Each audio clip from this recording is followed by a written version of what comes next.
Hello and welcome to the Goodwood Festival Speed. Yeah, here we go. We've got the first run up. I need to get you on my stream. Give me a sec, Stiggy. Give me a sec. There's a lot of logistics here. That's all right. Oh my god, Discord is a fucking pest, eh?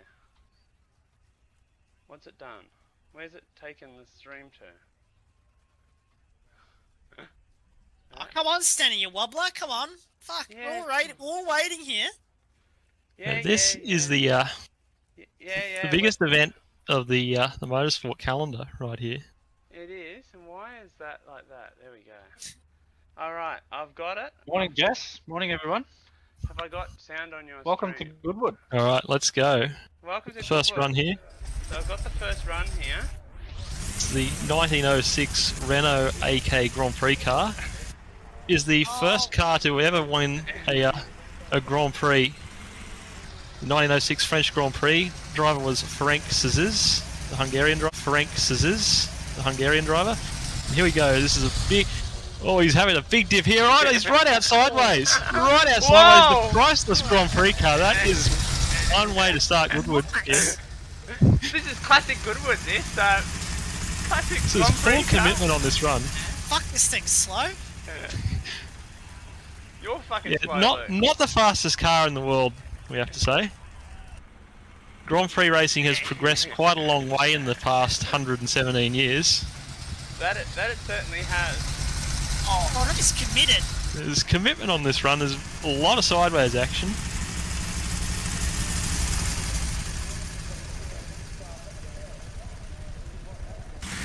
You definitely see the evolution of motoring here since the first Grand Prix cars. It is definitely idling at a slow rate.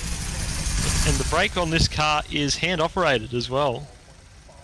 Like there's a hand operated brake and there's also a trans brake. So in AC the brake mapping is more on the handbrake for this vehicle. And here we go, coming up across the finish line with a 122, and the timer is not very great, so we'll Sounds like change the lap timer. Is there a link to see times and such, same as the cars coming up? Yes, there is. There is, yes, there is a And it's link. 122.875 So we'll get that arranged. for the Renault. So that's our first run. I'm just going to get my first car up when it wants to work, and let my it's difficult when you're doing it on the run. All right. So I'm the second run up, and I'm following Stiggy here, and I'm running another 1906 pre-war Grand Prix car, but mine's not a Renault, mine's the Locomobile. I think that's right. Now I know absolutely. Yours is the Locomobile. I know absolutely nothing about this motor vehicle whatsoever outside of its sheer existence. So that's great for everybody. But yeah, enjoy this run. Looks like a coffin. Come on, the locomotion with me. Looks like a fucking coffin. It is a Well, Luke, interesting you say that. Maybe because everyone that drives these cars probably ended up in one. Yeah, see, I think the idea of Grand Prix racing in the day was to design the car to look like a coffin so they don't have to do much to bury. As you can see, the gear stick is a gear stick.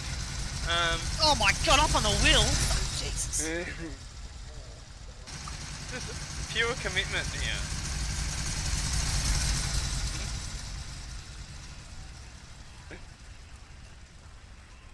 This motor vehicle is not fast.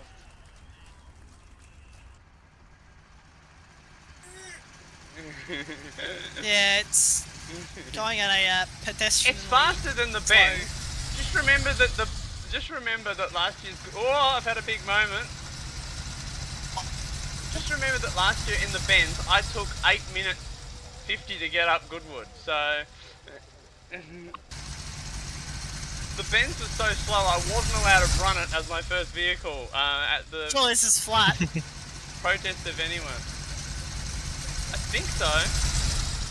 Yes. And then the 1902 Ford mod doesn't even make it up Goodwood. So this is the earliest car I could actually pick that would make it up Goodwood in under 3 minutes.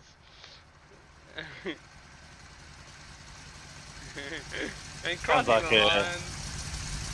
sounds like a common theme at the moment. So and that was a 1:32.230, Stiggy. I'm currently doing my next run, so I'll have to get you to repeat that one. Copy that. Copy that. I'll keep that there. Yeah, significantly slower than the Renault though. Yes, I mean, Grand Prix cars weren't particularly fast at this time.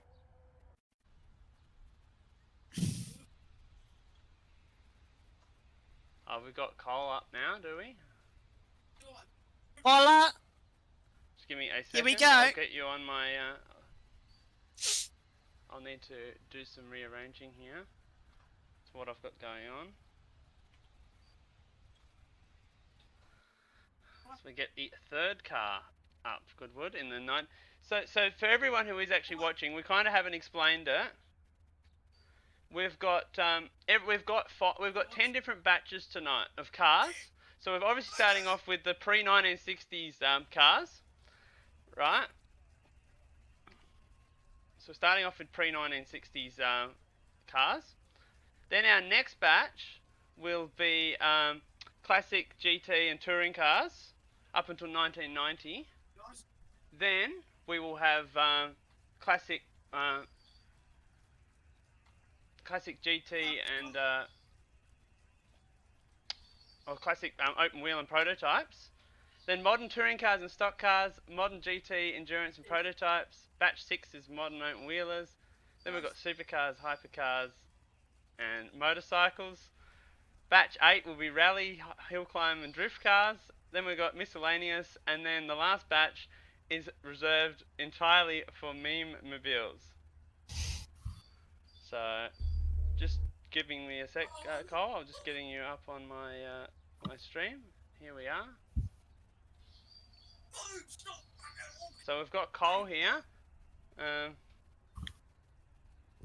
Yeah, so this is the 1923, I believe, Mercedes SSK.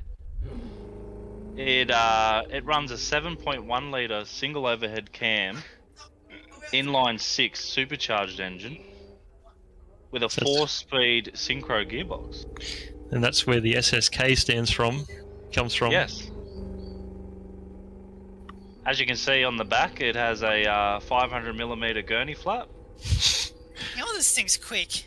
The K, of course, standing for compressor, which you see on the on many of Mercedes modern models. Yeah, Cole's car's in its own different class, basically. Yes. In comparison, And the guy driving it is actually not a bad steerer. Oh yeah? Oh yeah? Yeah. Look at him go. He's pretty good. That hard stuck. As long as there's not another bloke starting with H. Anyway, it's a 101.977. Somebody asked, That is is this the car? significantly faster. Somebody asked, is this the car that a certain Austrian dictator used while ruling Germany? Oh, And I've maybe. also had the SS stands for something else. Oh yeah, well yeah. I wonder what that would stand for, Stanny. I wouldn't have a clue. Anyway. Alright, Luke, you're up next. Yeah, while I've got you, Sticky, do you need my time repeated? I've got your time. It was a 1:32.230, wasn't it? Yeah, beautiful. So just because I'm gonna, because I've got to go through and do my next run. That's all. Obviously. So we'll just do some coordination here. So the next car that we are running up Goodwood will be Luke Rosella. So The Mercedes W154. Yes, this car was conceived in 1939. have I got your stream up? No, I don't. Sorry. I'm just getting it up now. Then my stream? Yeah, I'm getting your stream up now, and I'm getting it up on my stream when my stuff actually wants to work here. Sorry, I'm a wobbler. Fucking hell. Yeah, well, mate, it's a bit hard, you know. What the hell's going on here? It's a bit hard. There we go. You guys make this difficult, but yes, I've got everything organised up on the broadcast.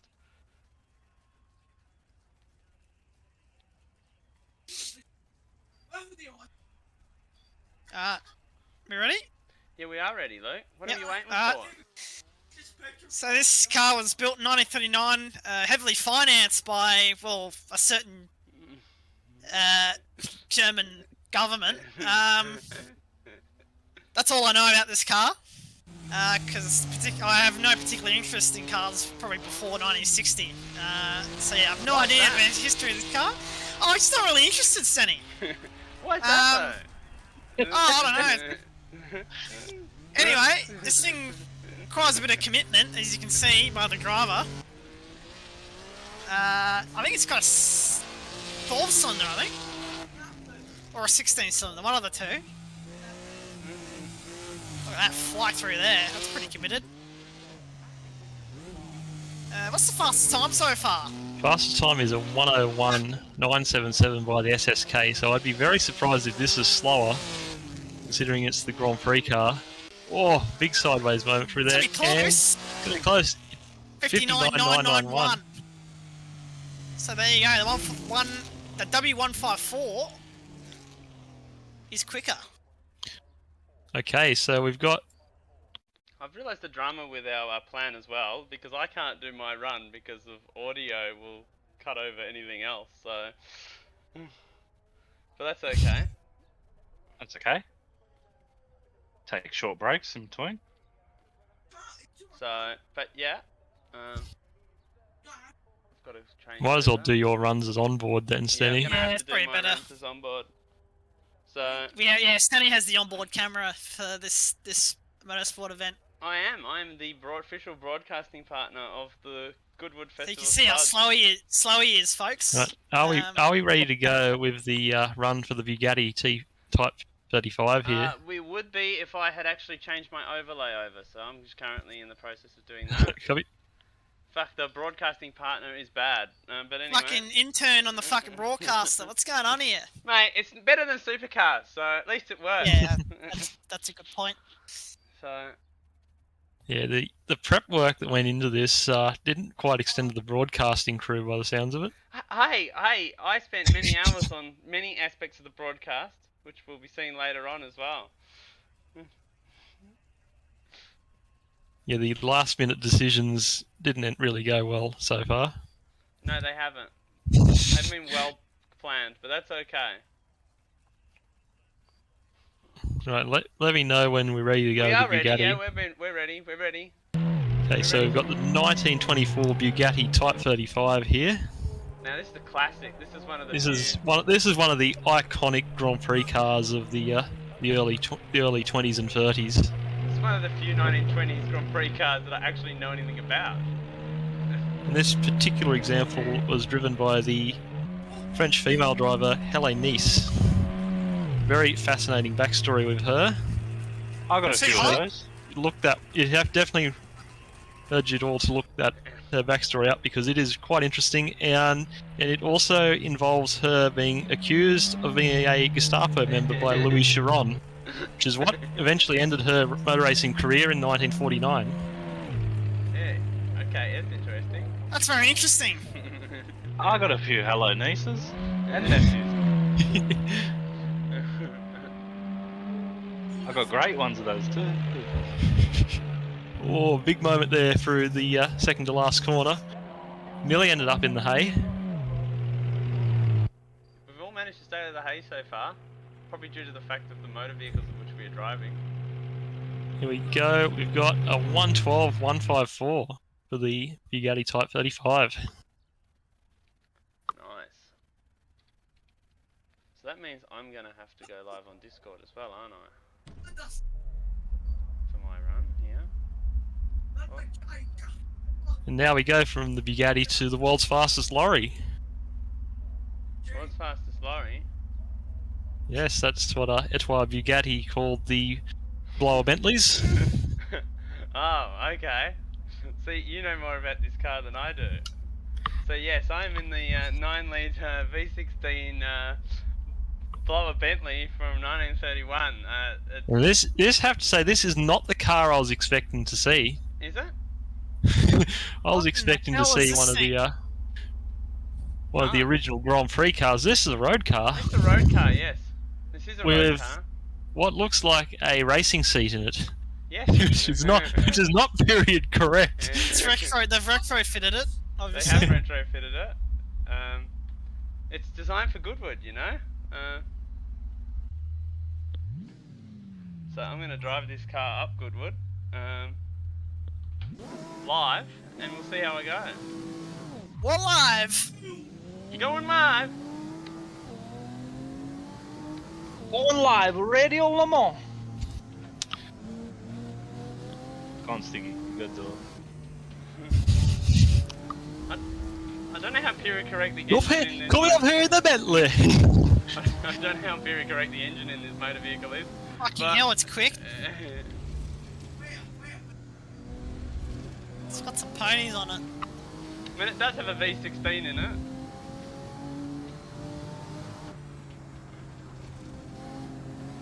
Oh, Oh!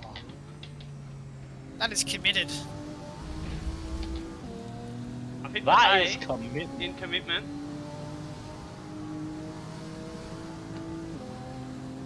Is that a 49? Oh, Jesus. Jesus Christ. I have a feeling that will take a while to beat that lap time. Big lap for that one. Yeah, so I'm just gonna show some of the replay of that while we Have a look at some highlights here of this lap. we'll show the part of the replay of this while I get ready for the next run. Yeah, I'm currently doing my next run. I think that we need to get the scrutineers to look at that car. I don't see the problem. Yeah, I feel like the establishment here at Goodwood are not impressed with that car being in the pre-war Grand Prix category. Even if the Oh, fuck! That was a big moment. even if the scrutineers are just a bunch of PNGs, they're still not happy. Yeah, a bit like the certain cricket. Anyway, across the line. We are across the What line. what so, was the time for that one? So it was a 49.578. So I just got to get organised for the That next. certainly blew the crease off the standings there. Yeah. It certainly did. It was quick. I reckon he could get out of that car and walk off. I can Yeah, tell. yeah, I agree. I can tell they haven't made the stewarding team happy here, but that's okay. I don't aim for that. I aim for everybody being entertained. So Oh, I am excited for the next run here. I am ready with the next run. So when you're ready, Kyle. Yep, so we've got the Auto Union, staying on the V16 theme here, the Type C Streamline. As about as much as I know of this car is that it killed people, so... And looking at it, I can't see why it would. You know, this car really shows the real dominance of the Germans before 1945. Yeah, definitely, this car definitely that era of Grand Prix racing. He's kicked up a was bit of dirt. dominating. Oh my goodness! Look, it looks the Big same in spin. reverse as it does going forwards. Is that power steering? I reckon he's got a bit of water on the tyres there. Oh, yeah. Oh, there's going to be a bit of dirty water. Oh, on look at this. the burnout. Oh my god. Is that... That must have a Commodore engine in it. He's pressing on. He is pressing He's on. gonna continue with the lap. So He doesn't look very happy behind the wheel. Oh, he's lit it up again. Yeah, this thing was built more for top speed, so... Yeah, the Oh, Avis. oh, no! Oh, he's not again. Oh my goodness This is me. Definitely one of those cars that belongs on the high banks Yeah, of but- Avis, I think not at he's the parked- Hillclimb. He's going to I park think it. that's a DNF. he's He's a parked. First whatever, DNF did of the not night. finish. He's parked it. Yeah, that's unfortunate. That's our first DNF of the night. Unbelievable. Oh well. Yeah, that wasn't a very good driver. No, clearly not. So just gonna do some. I don't think it was a very good car either. Well, I didn't look it to drive. No, no. As we get ready for our next driver, which will be once again Luke Rosella, and he drives his first Also, we've Ferrari. got a very early Ferrari sports car here. Looks Yes, like it's a Targa 212. Florio entry. Yes, 212 EVS. What year was it? 1951, according to the timing. 1951. Beautiful car. Doesn't handle too well. It loves the single peg. But yeah, nonetheless, very beautiful car. I'm guessing Oh, Enzo so not- Ferrari's early cars really like single pegging, because I've got a car coming up next that does a lot of that. Yeah. I've got about 4 Yeah, a bit of a frames bug to stacking, drive, but so Oh, big I can't even commitment notice through the single pegging. Malcolm there. Sound like it's misfiring on the straight there as we head into the chicane here. Past the flint wall. It's a Ferrari, so it probably is misfiring. Oh, Oh, he's nearly If it's put not it. the car misfiring, it's definitely the strategist. so it's gone past a minute here, so it's going to be 106, 107, 105.8. 894 for the Ferrari. Oh, listen to that thing. Got the time, Stiggy? Yep, we got the time. Very nice. Next run. We go from one of Ferrari's earliest sports cars to Ferrari's exploits as a Alfa Romeo factory team in the 1930s. This thing is loud. We've got the Alfa Romeo P3 here, as driven by Tazio Nuvolari in the 1935 German Grand Prix, I'm pretty sure. Is that the one they won? It was the one that they won against the Germans. Yes. You should hear about this. Yeah, definitely one of the more fascinating parts of motorsport history of the early era.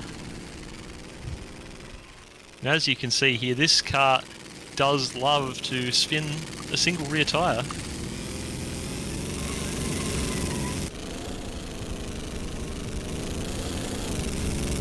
Definitely predating limited slip diffs by the look of this.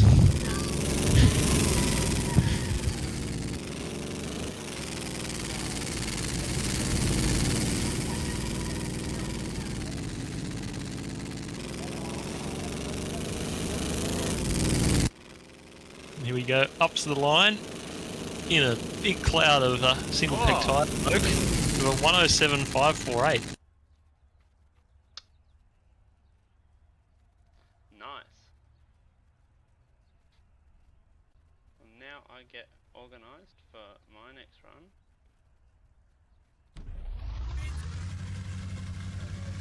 And my dinner has just arrived. My your meal is ready. Oh, well, we will continue on the runs for now until we get back to Sticky. So my next car, it's a car that probably will excite Luke. It is a 1934 Auto Union Grand Prix car. Oh, yes. Yes. What do you have to say about that, Luke? Very dominant, like the government. Right. Here he goes.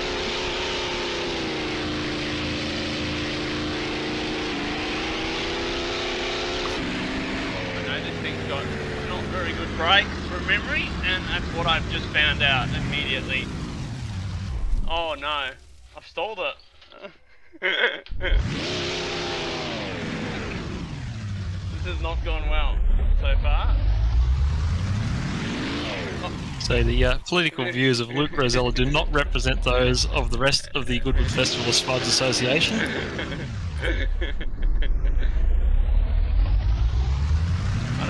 I don't think it's unfair what he said.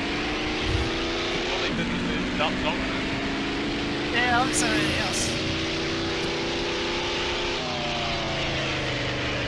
I will say, you know, is that their political regime went about as well as my run. Yes.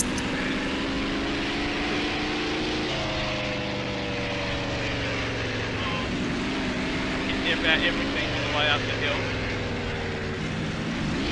Jesus Christ. We hasn't been a good run for the auto unions tonight so far. I am endeavouring to try and finish this run, even though I've just destroyed the wheels upside down. I've absolutely destroyed this classic piece of Grand Prix Oh God, is that a steering. I have done a 131, 111.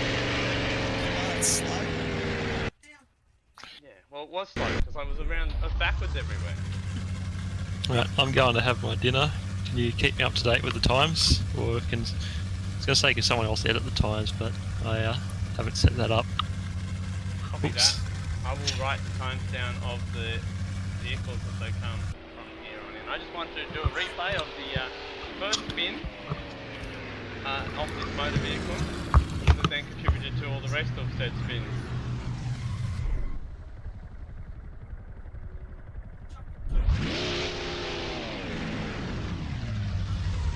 That was not a good run.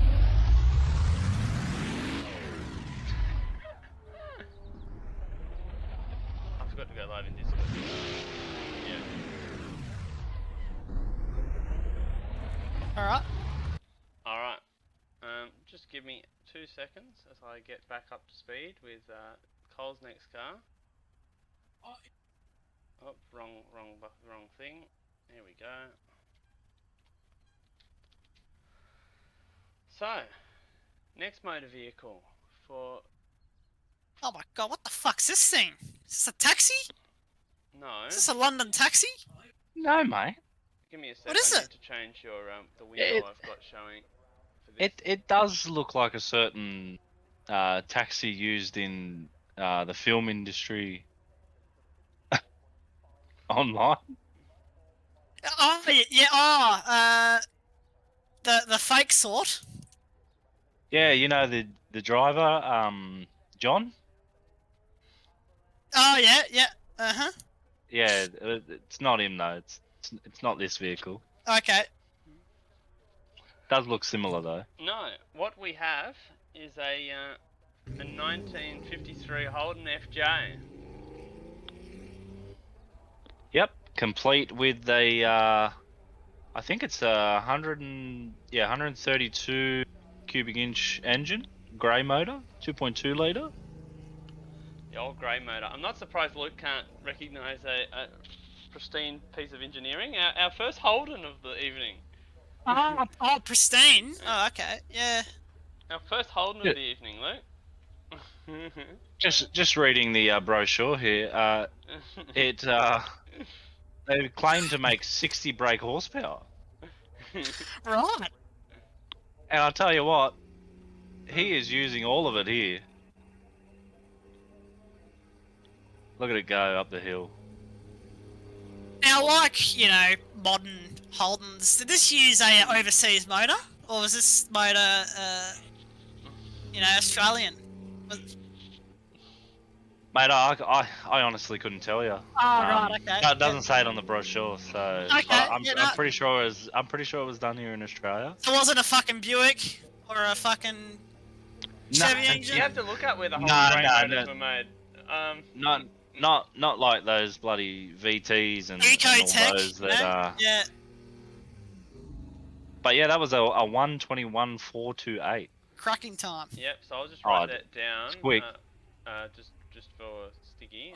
So what time was that? That was a 121 428. 21.428. Beautiful. So I'll just do some arranging here, and we'll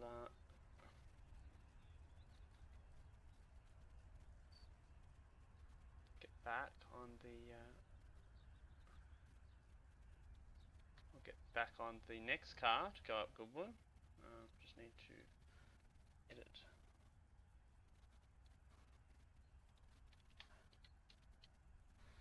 too much shit going on here, but here we are.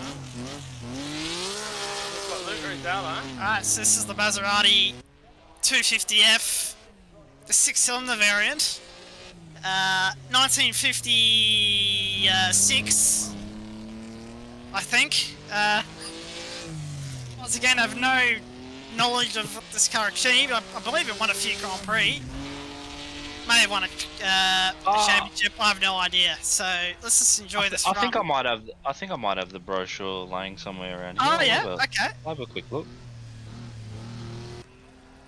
What year was it again, Luke? 56, I think. Oh no, 51. I think. 54. 54. Okay, so I'm just Yeah.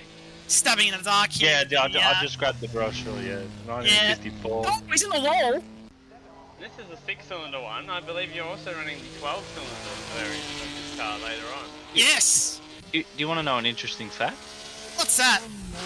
The fuel that they ran in this car ran 50% methanol, 35% petrol, 10% acetone, Can I just 4% benzol, and 1% castor oil. Wow. I just At the grabbed time, 10.063. Alright. Notable and I assume drivers. Stiggy is still not there, so while Stiggy's having a break, I have some stuff I can play. Or do we want to continue with doing runs and just get back to Stiggy's cars? Maybe Steve can, at the end of the batch, he can catch up if he wants to. I think. What do you reckon? What do you reckon, Mr. Director? I reckon I can run my next car, and then we'll just run Stiggy's next car at the end of this batch, because there's only 2 more runs for him in this batch. So then we can get to the end of the batch, and we can have a break if necessary. Yeah. He can do a back-to-back if he has to. Yeah, I can always run some content in between. So just gotta. Where'd you get the brochure from? I got the brochure. Where'd you get it from? I thought you were like reading the where it says like the fucking like the blurb of the car in the content manager. It's not even in there. What the fuck? Well, here you go, boys. My next car, I do know a bit of history about. Now, I did. Wow. I wanted to run the car from the year after, but I could not physically find it. So I wanted to run the championship winner, but this is a 1958 Cooper Climax T43. It was driven by Jack Brabham. I believe it won races. Yeah, right. I believe it Gotcha. won races, but it wasn't the championship winning car. That was the year after this car, where Jack Brabham won his first world championship. So let's see how I go in this classic piece of machinery. It's a slow off the line, it must be said.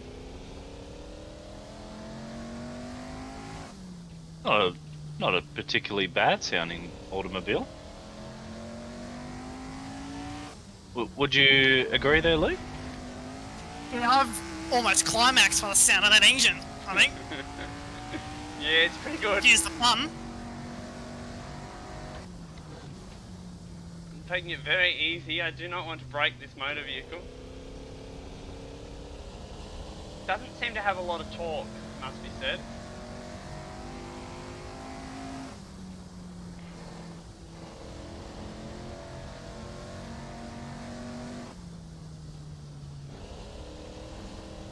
Oh, I've used all the road there.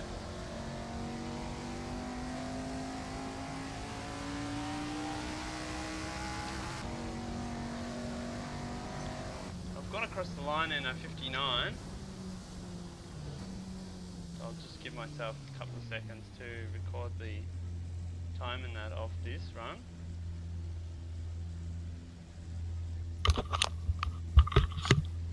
Hello, Stiggy. Right, I have returned. Have you? We're just going to keep running our runs, and we'll let you catch up, and I can play a break later on if need be. Alright, what are the times? Would you like me to just share my spreadsheet? Ah, yes. I'll just do that to you quickly. I'm just writing them. I've written them in the column next to the running order sheet on my one that I'm using for the UI. My private one.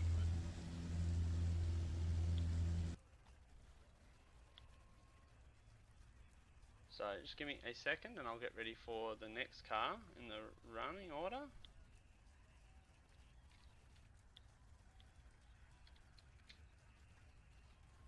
I believe it's you now up, Cole.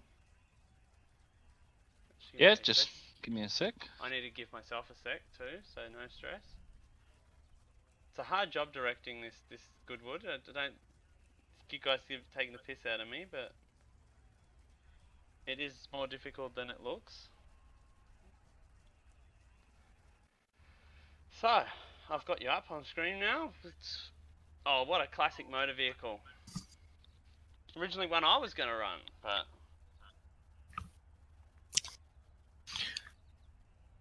Yeah, so I am a huge fan of the 1957 Chevrolet. I did go live, didn't I? Yes, I did.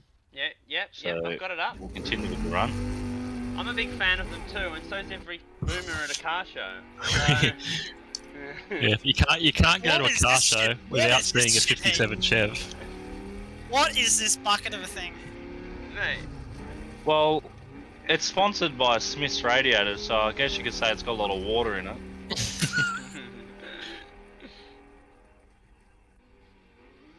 Oh, there's a big zing. I reckon he'd be losing water now. Yeah, I love this car. This thing looks 57 quick. Chev. I grew up idolising Victor Bray from the drag racing scene, so... Oh, he's collected a bit of couple hay. stabs there. It's just a nice looking Bumped car. up the radiator there. He's just said hey to the hay. He crosses the line. 55,270. That is a That's very quick time. It is a quick time. That's a Chevy for you. Yeah, well they're Alright. quick. I've got my run up from before that we missed out on Yep, so just give while I me was a having my second. dinner. I need to remember what timing that is. Out of schedule this run. Yeah, a But bit out of schedule, yeah. yeah, A couple of that's cars behind, but Just- that's British engineering for you. It's Yeah, taken a while I for it to heard get they, started. yeah, I heard they couldn't start it, so... Yeah, just give me a sec, Stiggy. Yep, sorry, here we go. I've got you now. Right, we've got the Lotus 16 here, one of the earlier Lotus Grand Prix cars. Is this powered by a Climax engine, Stiggy? I presume so. I imagine right. Yeah, I like many of the Grand Prix cars of this era. I did like the Climax engine. Is that right? Yeah, it felt good in the power band. But did the power come on? Did the power come on a bit too cylinder, or did it come on at just the right time? Just at the right time, Stiggy. That's always the case. Well, that's for what me, you mate. love to hear. Nah, Tell you what, the Climax can come on at any time and it feel good. yeah. It sounds very good, the Climax engine. This is the second Climax powered car, obviously, to run up. One of the very few front-engined Lotus racing cars as well. That's British engineering You know, for you. pretty quick time, 56.4 for the Lotus 16. That's quick. That's a quick Climax.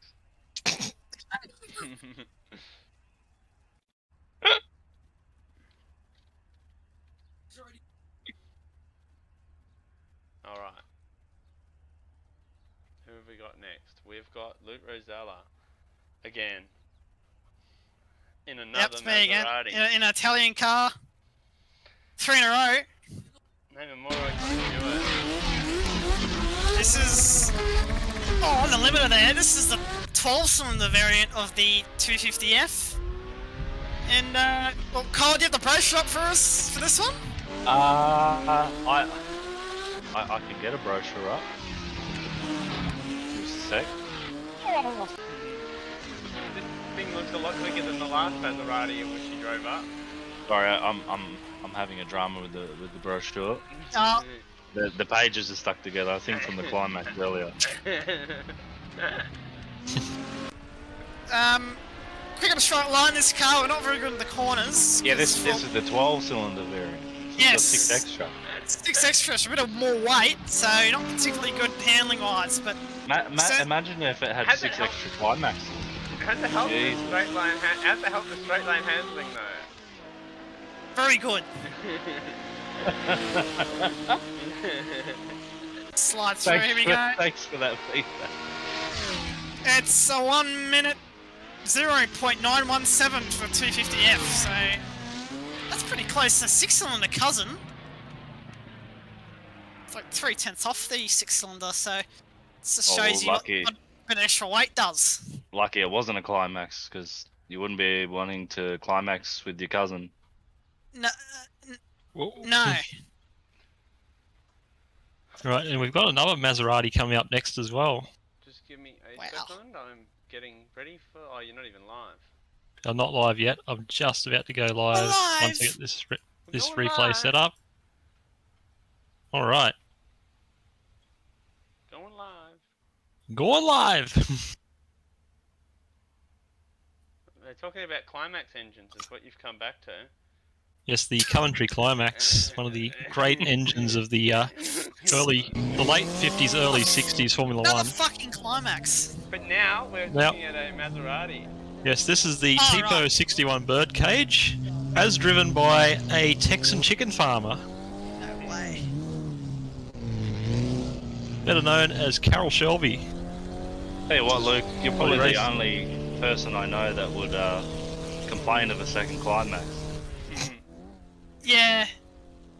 Bit of a double stint, eh?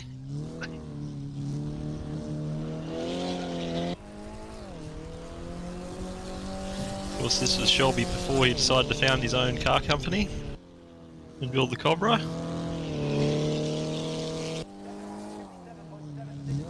Shelby. Yes, a very famous sports car of the late 60s, or the late 50s, I should say.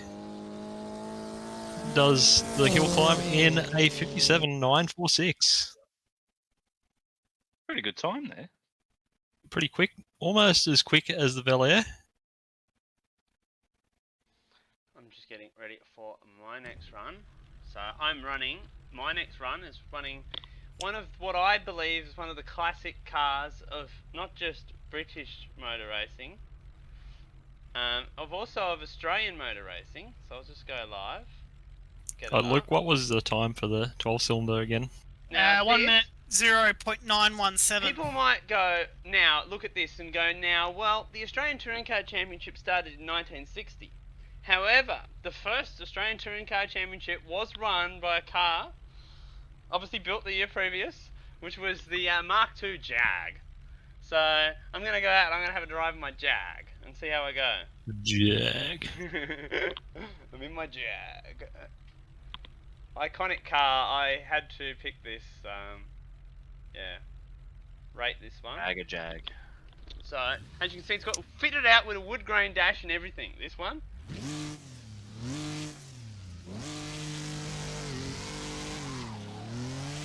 And it's off the line.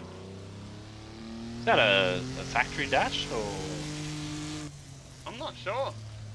Might be aftermarket.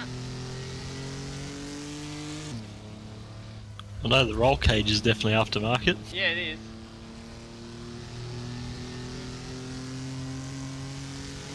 But this is a racing livery that I do have on this car, Siggy. Oh, is that a Oh. racing engine? I couldn't I tell reckon you. I reckon the pistons might be racing a bit there. You have to look at the brochure. Fuck the brochure.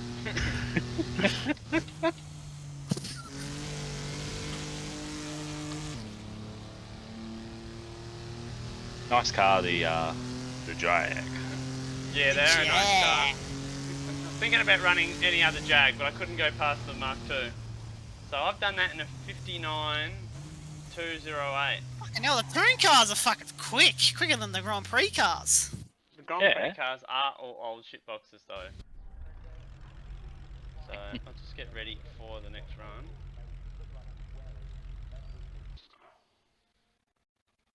Just give me 2 seconds.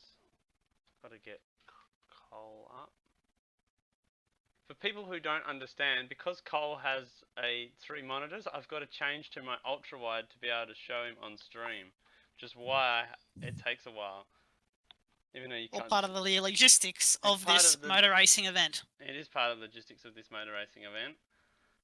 I'm lucky I've got an ultra wide, so I can do that and still splat. So here we go. We go from one British engineering car to another British engineered car.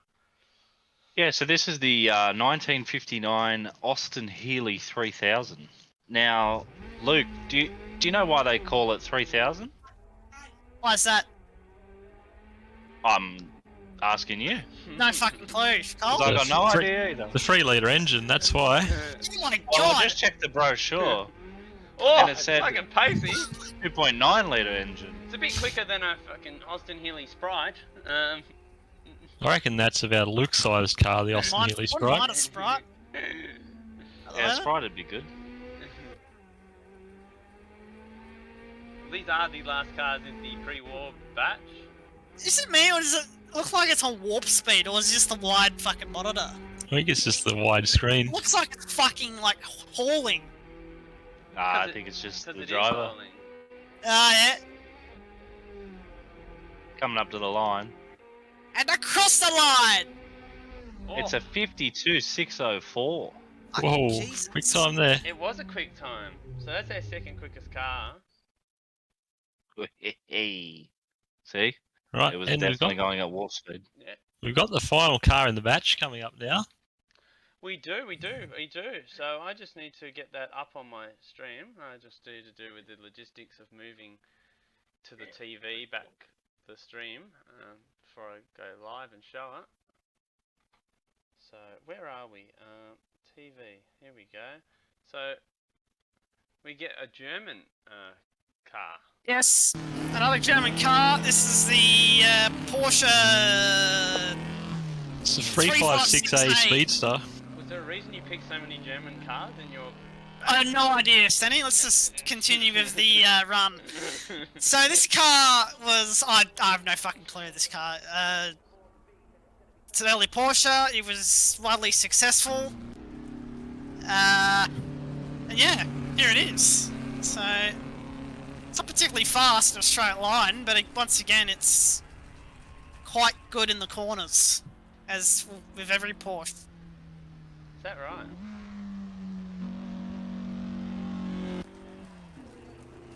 I was going to say this was the era where they were just a glorified Volkswagen Beetle, but I think Yes. everyone says that about every Porsche. Yeah, that's just every era. Well, I believe the early chassis, or the early bodyworks of these cars were actually hand built. They weren't, No mass production in no that mass era. production. No. As Yeah, not a very quick time. You can tell this is based on a Beetle still. yes, as taxi driver Mark Yeah, Webber I don't crosses a think line. I don't think it's the Speedster. That's for sure. So you got a 113.819. 113.819. And that concludes the first batch here at Goodwood. Thank fuck for that. Let's get to the real fucking cars.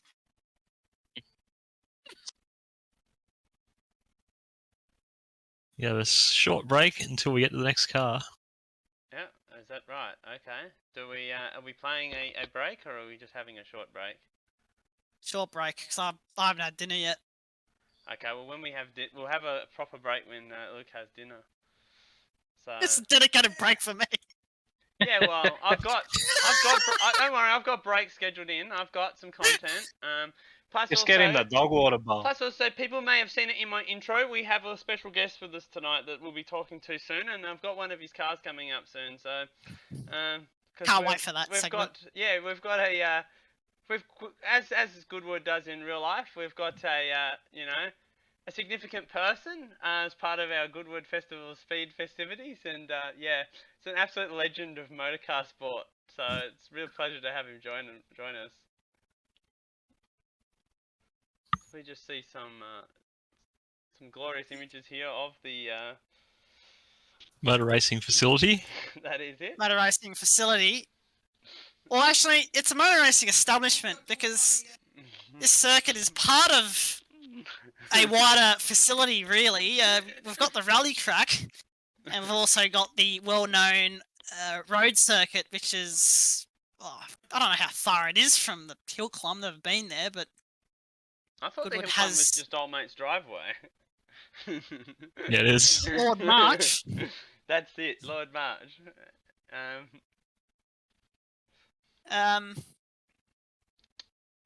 Fantastic facility, this one.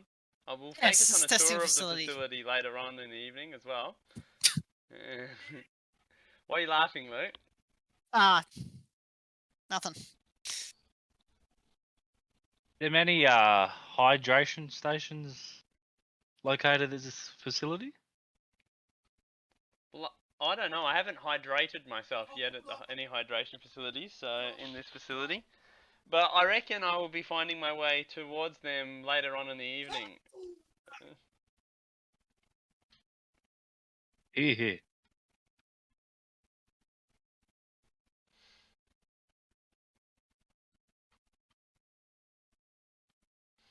I am keen to get to the real course, cars here. Of course, Goodwood is supported by many motorsport artisans that regularly maintain the motor racing establishment.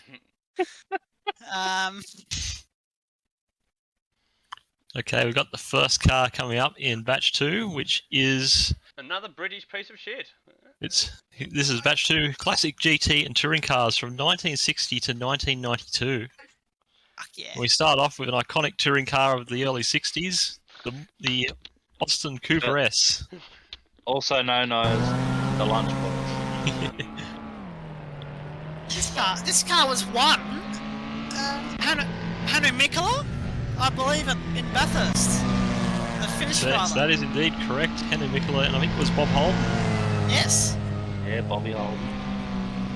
This is a car that is very familiar to anyone who watches the Goodwood Revival. This is the Swift Tune Mini. These guys are the mini specialists in the UK with any sort of classic historic motor racing. There's always a very committed run up the Goodwood Hillclimb here. Flat out through the flint wall. Nice. Oh, he's slight right bit of out. lift off oversteer through the second to last corner. It's a very committed run here for the Mini Cooper S with a 58.4. Well, well, well.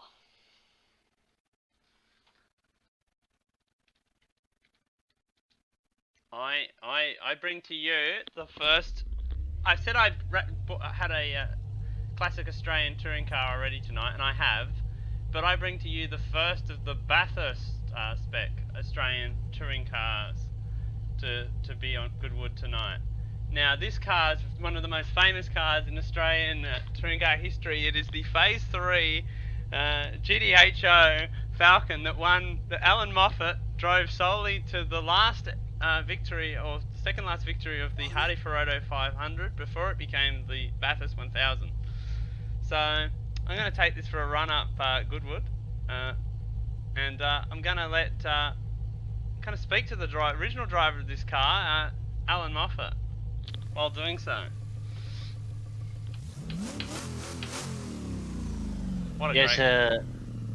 hello, have you guys got me here? Yeah, I've got you, Al. Yes, I'm just getting strapped into Lotus Cortina myself. How does she feel, the automobile? It feels great, Al. Really, really classic piece of Australian racing engineering. Oh yes, I love this car. It was such a pleasure to drive. I'm gonna go flat out through here. Oh, no I'm not. No I'm not. Oh, no I'm not.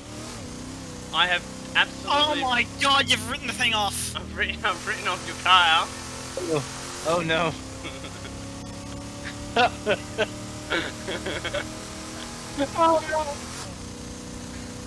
I think Al's not very pleased with you, Stanny.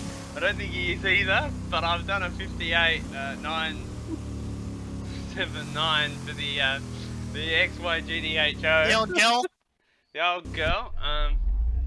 Yeah, let's just get a quick replay of the incident in question for the external viewers. Yeah, so we worked out that you don't go flat out through a flint wall in this motor vehicle. Oh, that was not ideal. Oh my god.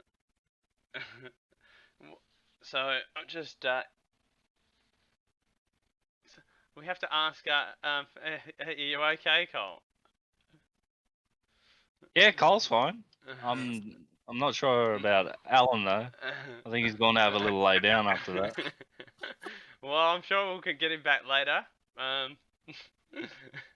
I heard he's actually just strapped himself into a Cortina. Is that right? Oh well. I'll be endeavouring to see how he goes. In that pursuit. So here we are. Oh, just give me a sec, sorry. I've got streaming related dramas. Alright, I have this up now on my screen. Al, Al, have you got us? Hello? Got you, Al? Hello. Hello. Yep.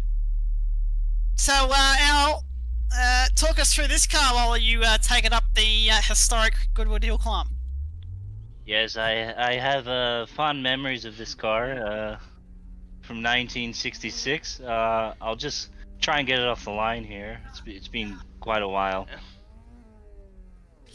Oh, there we go. Yeah, nice clutch in this one. Trying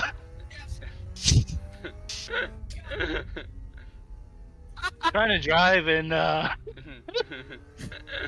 It's okay, so we'll talk it through. So Lotus Cortina, classic car in Australian racing, and also in British racing, I'd imagine. Actually sounds good. Oh, it does sound very good. This is It's when we the, get into the real cars. Classic twin cam. Just really getting into the real cars now. Just getting into all the vehicles that we know and love. Yes, the motor vehicles that made our parents fall in love with motor vehicles that in turn made us Yes! obsessed with motor vehicles. oh yes, I fell in love with this car the moment I drove it. It was one of my favorites. Going over to America to drive this was simply fantastic. Well, my dad had a Cortina GT when he was growing up. Very good. Very good. So 103519 there from Al. Yes, not bad. Yeah, I'm not sure where I have to stop. Just keep going now. Just follow the slides, mate. Oh, okay. Yes. Just keep going out. You'll be right. Which way? Left? Okay. Get hell. Oh yeah, I see the guys. Yeah, they run them over. Oh, these guys are from the Ford Motor Company. No, they're the motorsport artisans. Just, yeah. Oh, okay. I've stole the car. Hang on. Bit nervous. Let's go to the next run. Yeah, thanks, Al. Thanks, Al. We'll just get the next run. Oh no! We'll just quickly get the next run up. Well, Al deals with himself. Oh, it would be a fucking another Italian piece of rubbish. No, it's not a piece of rubbish. This is the Alfa Romeo. Fucking where's the list? It's the 1750 GTA. Yes. Oh my god. Another classic touring car from the late 60s here. Yeah, another classic piece of Italian engineering. Yeah, once again, got no clue about the history of this car. So we'll just leave Stiggy or Cole, who have the motorsport artisan brochure with them.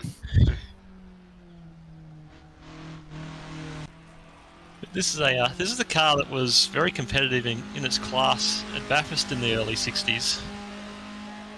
Oh, I should say the late 60s. That is about all I know about these cars. Interesting fact about this car, I used to crack a lot of people back in the day on Forza Motorsport.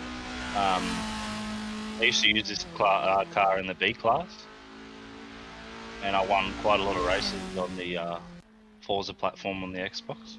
What a 1.723, very competitive time from the Alfa Romeo GDA.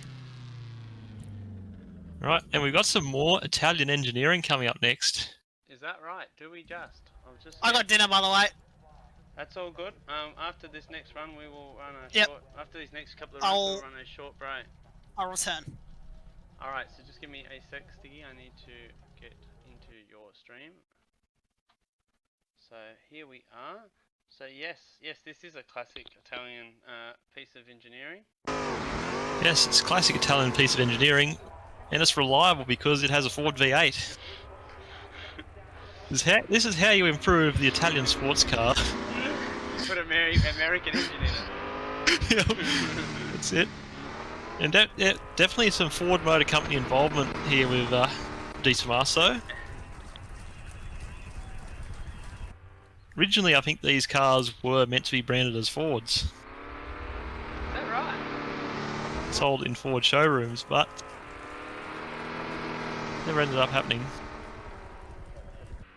So very committed run through the flint wall there for the Pantera. Whoa, right out sideways.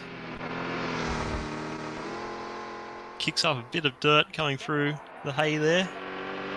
And this is going to be a very quick run here for the Group 4 Pantera. With a 53.182. Nice. Wow. The next car. All I can say is the next. Oh, whoops. Yeah, no, that's correct. I'll get my overlay up. The next car is one of my all-time favourite motor racing vehicles. That's not Australian. So here we are. It's a BMW M1 Turbo from DRM from 1981 with the Nürburgring livery on it. It's very iconic livery, this car. And what a driver combination. Hans Stuck and Nelson Piquet. Yeah, it's pretty good. I don't know too much about... I can't say I actually know too much about these cars, or the series. I just know that it's a very good motor vehicle and I like it a lot. I feel like this is a very inconvenient time for Luke Rosella to be away, because I think he is the Group 5 specialist in the group. I know he's also running this car, but a second version of this car. It's the Pro car. Oh god. Oh. This turbo's really kicked in there. This is the first of the really bad turbo lag cars to go up the hill tonight, I'd say.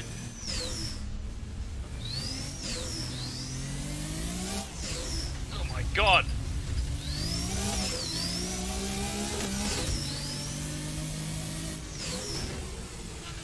I don't care, I love it. It sounds good, it drives good, it's excellent. There's happiness in a motor vehicle.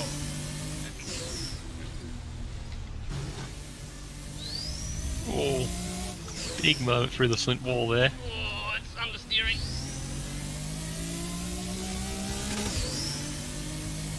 How does it compare to the Group 4 Pantera? It's going to be very close. 53.001, which is not bad considering. Just under 2/10 faster than the Pantera. And now I've got one of the iconic motor racing cars of all time. Just give me a second to get it up. If you say Le Mans, this is a car that springs to mind immediately for many people. Oh, for sure. Yes, I know what it is. I can see what it is, and I've got it up on the stream on the overlays for everyone. Well, here we go. One of the best motor cars ever produced. Yes, the iconic GT40. Here Listen in to that sound. what I think is the 1968 winning livery with the Golf sponsorship. I don't think you'd be correct. Oh, what a beautiful sounding motor vehicle.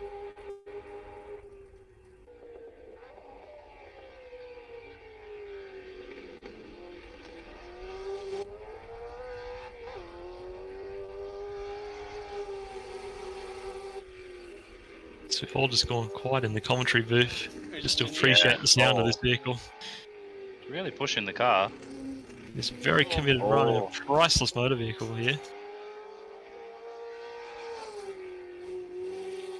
Oh, Slight feather of the throttle there. and it's a 52.775. Bit surprised with that time. So we got some very close times here in this category now. We definitely do. We're getting up into the faster cars.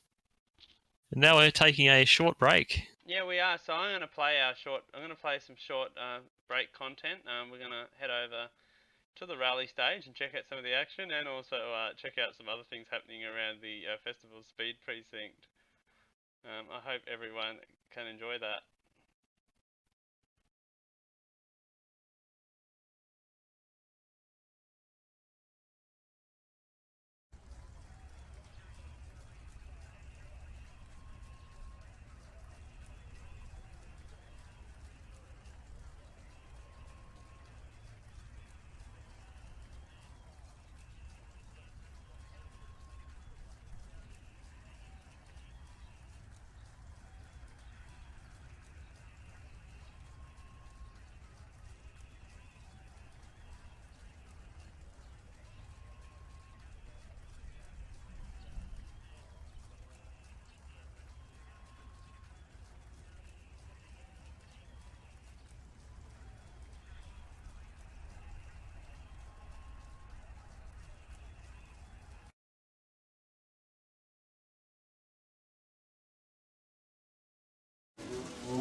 footage playing from Summernats, which is Did we? We had footage from some of that.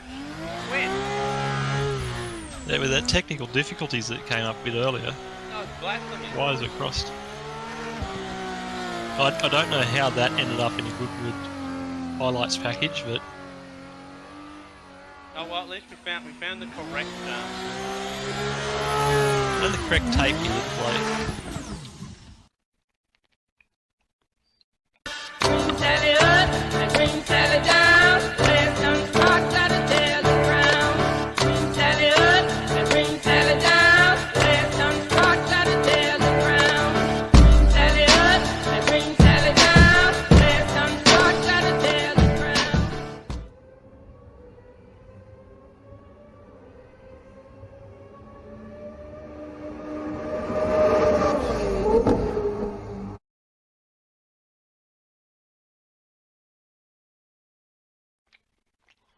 Oh, we're back here at Goodwood. After a short interlude.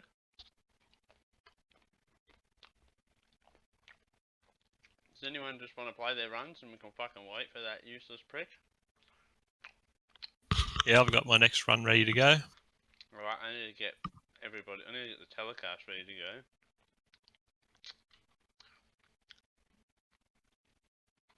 That's why you We don't- have some requests for the Gen 3 car out. Do we? Oh well. Mm. I have to speak to Adrian Burgess about that. Yes, there's no illegal parity testing allowed, so I don't think we're going to get a run from the Gen 3 car tonight. Yeah, I have to speak to the director of parody. And I should probably go live in Discord with my run, Yeah, rather than just sit here. that might help my directing. As a director, it's hard to direct things I can't see. Okay, so we've got one of my favourite race cars of all time here. The Zack Speed Group 5 Escort. And what a machine. Absolutely love this car.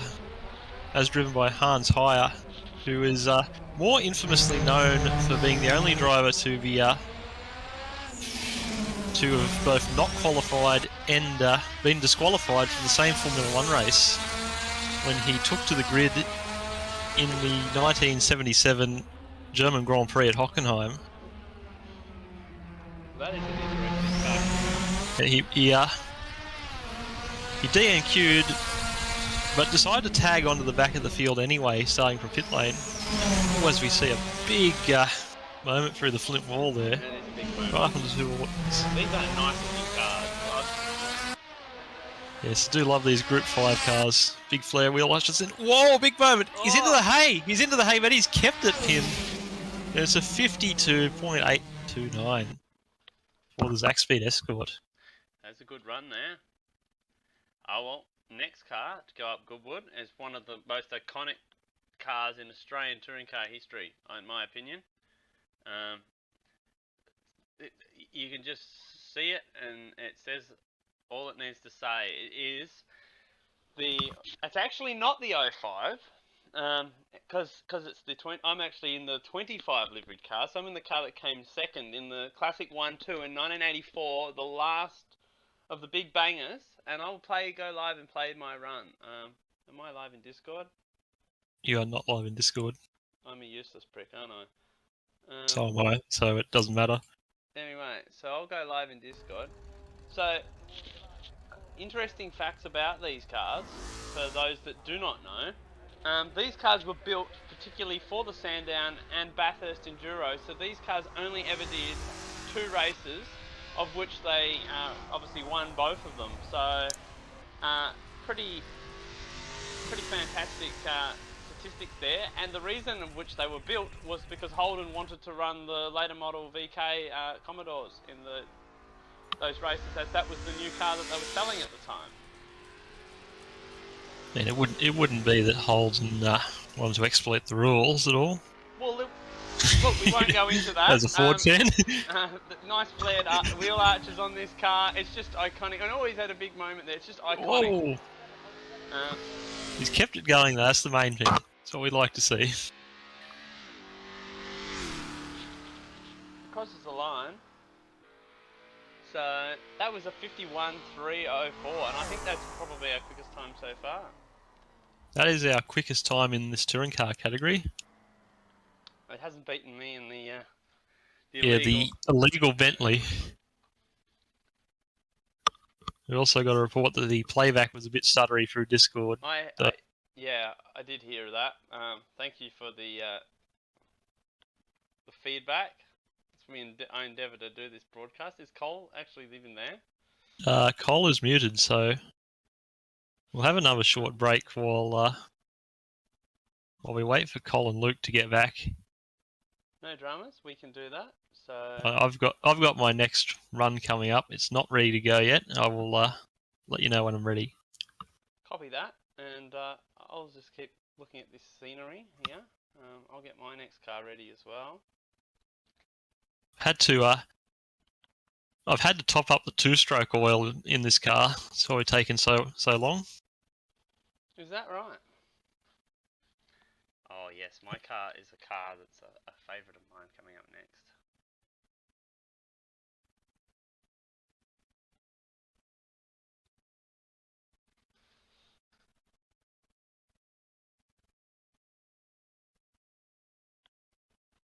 So, hope everyone's enjoying the event so far. If you've got any feedback or anything, feel free to chuck it in. But yeah, as we continue to work through the thing, am I okay to link that document to people, or just?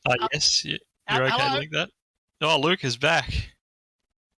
Luke's back. Sorry, I got distracted at the melon stand on the way So back. there you from go. That is dinner. the document Sorry. so far of the times that have gone up Goodwood. So there's a list of times for There's everyone. your So standings. Yeah, and we update the standings at the end of each batch, so they'll be sorted into the order of times. far.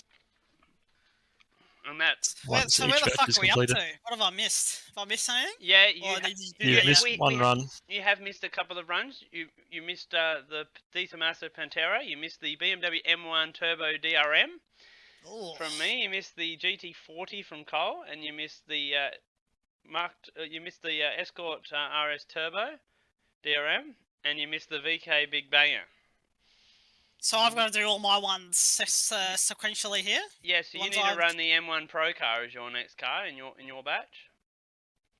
For you, Okay. Luke. One pro car. I'll get that up shortly. You want me to do onboard, or can I do the replay thing? Up to you. Up to you. I'm ready to go with another run if you want to so do you a can do your replay. run, and I'll do replay. All right. and I will get Sticky's run up. We'll just get that up now. So I need to work on the overlay. I need to get what run number that is for the next car. So that is it's 33, isn't it? Oh, here we go. Here we Right. go. Sticky. We've seen one of these on the rally stage earlier today. We have where And it it's got the entirely the shunted. finest in East German engineering. We've got the Trabant. And this is apparently a 1991 model, so very close to the fall of the Berlin Wall here. I'm not very aware of this motor vehicle. All I knew about it was it running on the rally stage earlier, where it revved rather hard. Yes, these cars had a two-stroke engine, and their body was made of Duraplast, which was it's kind of like fiberglass, except it's a cotton blend rather than a glass blend. So yeah, very interesting sort of body panels on these cars. Very much so by the sounds. There's very utilitarian cars from the socialist East German period. And yeah, didn't really receive many updates from the 60s until the fall of the Berlin Wall, as you can see from this 1991 example in the Jägermeister livery. We do a 108.4.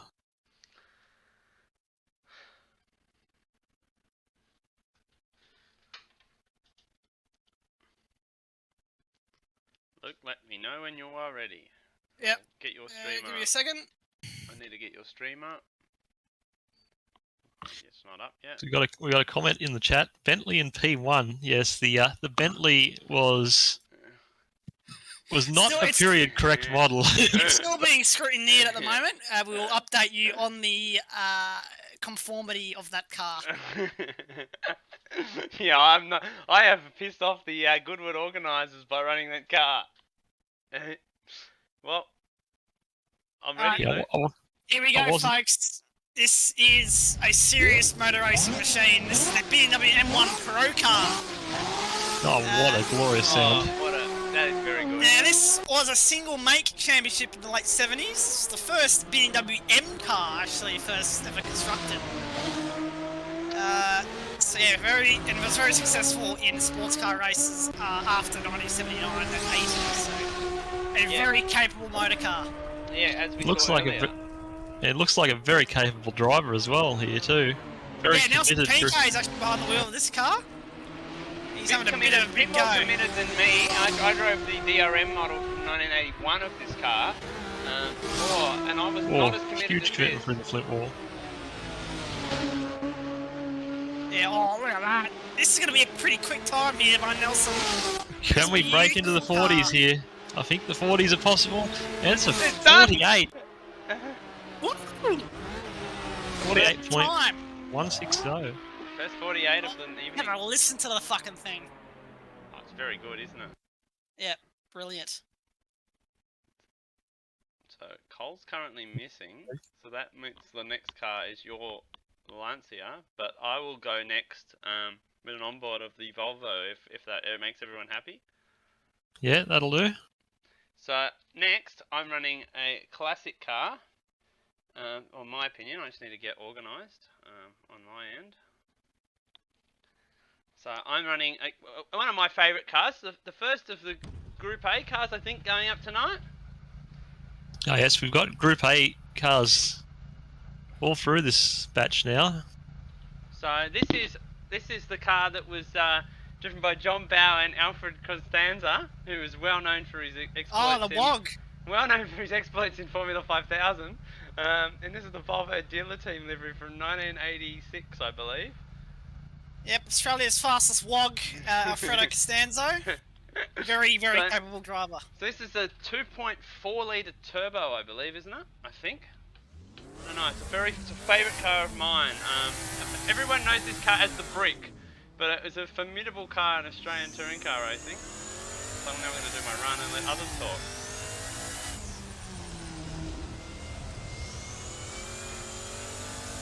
It's one of the iconic early Group A cars, this. Winner of the Australian Touring Car Championship in 1985 with Robbie Francevic driving. I nearly drove the Robbie Francevic livery as well, but I decided I had to drive the classic Volvo for dealer team livery. Yes, this kick-started John Bauer's touring car career after coming from open wheelers and prototypes. I actually wasn't aware of Alfred Costanza driving touring cars either, to be honest, until I saw this livery. Yeah, he had a couple of races. He only really did the Bathurst 1000 endurance events. I've done a 51 to 7 in the Group A Volvo. As I just get organised here and I get back so I can show Luke's next run. Just need to get the batch the number to put on that the stream. Alright, here we go. Oh, here we go. We've got another Italian shitbox. Yeah, common theme here. This is the Lancia Beta Monte Carlo Turbo Shitbox. Turbo lag shitbox. Yeah, as the name says, terrible turbo lag in this thing. So yeah, this was basically Lancia's sort of first sports car in the 70s. It's very loud. Relatively successful, and was basically the basis for the engine that would serve the Lancia Group C cars in the 80s. And oh my god, he's lost it, and he's hit the wall. He's gone off the track into the hay. He's in the wall, and I think that's the end of it. That's a DNF for the Lancia.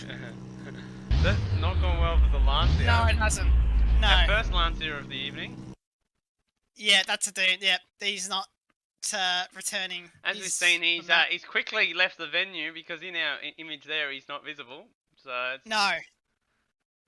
I think Yep, we're that's going to it. have to take a bit of a break for a clean-up here while we get the while we recover the Beta Monte Carlo from the track. Yeah, we can do Shit that. heap. Even though it's clearly recovered, but we can quickly sort that, and we'll be back. I just don't need to play a video. Just a bit of a short break Yeah. We can talk while I rubbish. get this next run done. We can talk rubbish. Luke, what rubbish would you like to talk? What has been your favourite car so far? Oh, it'd have to be the M1 Pro car, Stenny. I would agree with you. As a car that both of us picked, as I said, it's my favourite car from this period that's not Australian, that didn't race in Australia. I just love it. Yep. Yeah, as I said during the run, it was the birth of the BMW M performance team, and was basically, you'd say it was the Porsche Super Cup of the late 70s. It was the first sort of commercialized support series for Formula 1 events at the time. And it was also an event that a lot of the actual current F1 drivers would participate in. Unlike Porsche Super Cup nowadays, where it's basically just full of young kids or Porsche factory drivers or whatnot, or even amateurs. A majority of the grid was comprised of the current F1 drivers at the time. And of course, your sports car aces like, Hans Stuck, or Hans Kim Stuck, and amongst others, Eddie Cheever. A lot of the BMW factory drivers would participate as well. So yeah, it's very good. So that segues very nicely into the next car that's about to go up the hill. Is that right? Oh. Of course, is the Group A E30 BMW. Oh, sorry, I'm not ready. And this is the car that won that was the FIA World Touring Car Championship winner of the 1987 Bathurst 1000. Yes, correct. It had a famous incident going up the hill.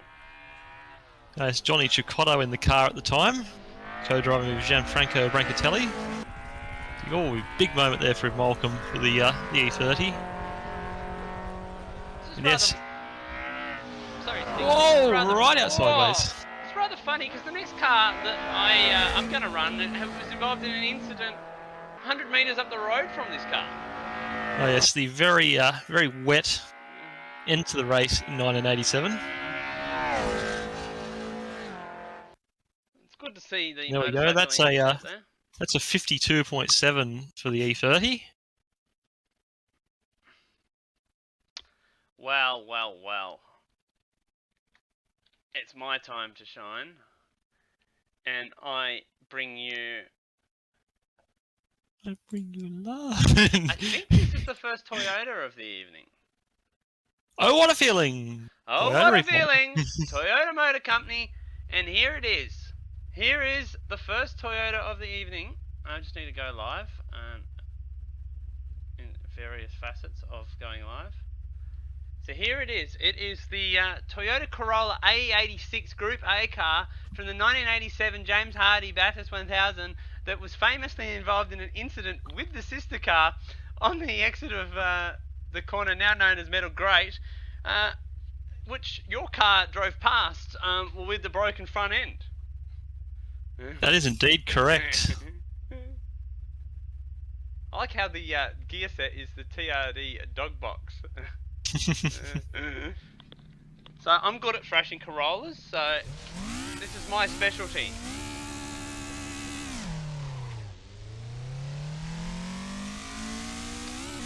Underrated car in the under 2 litre class, these things.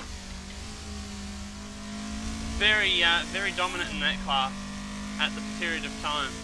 Was this car that Brad Jones sort of debuted at Bathurst, or was that the Mitsubishi? I keep forgetting. I think that's the Mitsubishi. That was a Starion, wasn't it? Yeah, I believe that is the Starion that you're thinking of. Yeah, Mitsubishi Starion, mate. Yep. Cool car, that one. Turbo, that one. Yeah. Unlike this fucking nationally aspirated Don't shitbox. slag naturally aspirated 1.8 cylinder Toyotas. 1.8 litre Toyotas, mate. They're fucking excellent. I own one. In the 4AG, one of the iconic engines in motorsport. That's a 55.451. So now, who's next? We've got Cole, who still needs a few runs. I'll let Cole work on his runs. No, it's done. It's ready to go. It's done. It's ready to go. Not Okay. tough. What's your what?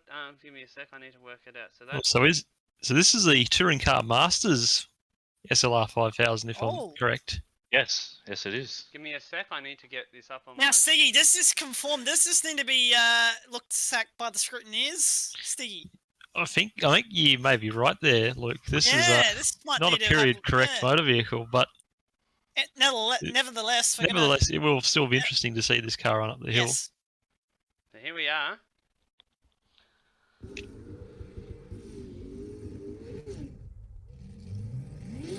Oh, it sounds very good, doesn't Ooh. it? I think it's period correct. It's from 1974, clearly. It's a classic Australian Sweet. touring car. This one. These were the first Oh, I Tiranas love it. to be fitted with a V8 engine and race. I'm curious to know what sort of engine is in this Tirana. It's a LS2 600 horsepower category engine. It's a very rapid motor vehicle, that is for sure. Yeah, It moves around. It's so good. A lot of movement. Whoa, big slide on exit there. Big feather through the final corner. done a 52.540. It's definitely one of the most spectacular runs of the night so far. Definitely. Very spectacular. I loved it. We've only got a few more cars to go in this match. That's interesting. I just need to get organised with the next run. It's going to be... Oh, there's a car that I was going to run, but I wasn't able to find the livery that I wanted to run of this car. So this is the Rover for Tess from mid-80s. It's the 24-hour winner in the beautiful Bastos livery. So here we go. Over the start line. Tom Walkinshaw prepared car. And had a few runs at Bathurst, I believe, Stiggy. Yes, that is indeed correct. Couple, I think the most well-known livery of this was the mobile team that ran at Bathurst. Yes, with Steve Soper at the wheel, I believe. Yeah, I believe you are correct there. Luckily, it was very famously run by Tim Slako. Yeah, I had a wish to run the Tim Slako and Alf Barber Gallo 96 FM pink liveried one, but it was not available.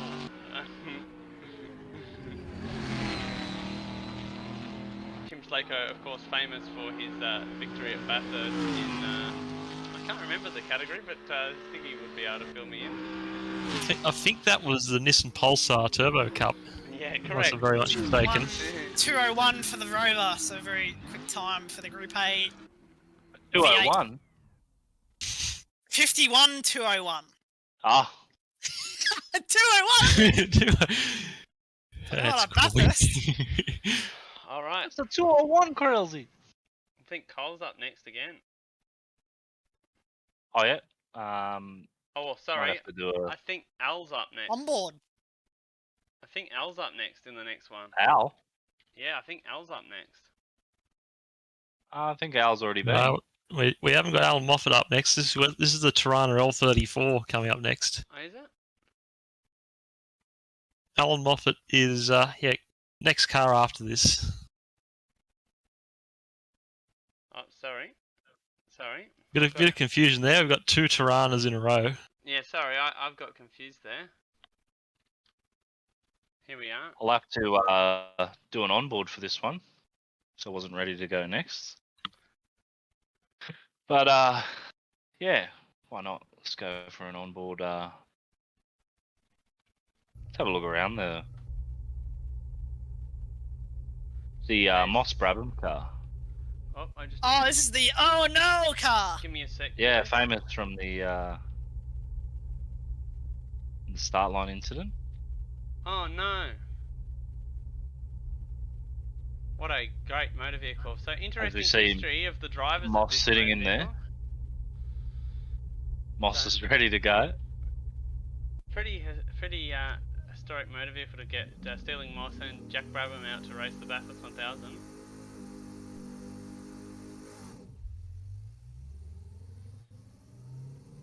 Both obviously very well-known drivers in their respective countries. Sterling Moss, probably the best driver to not win a World Drivers' Championship. I had to say that line because somebody had to, because that's what everybody ever says when they introduce Sterling Moss.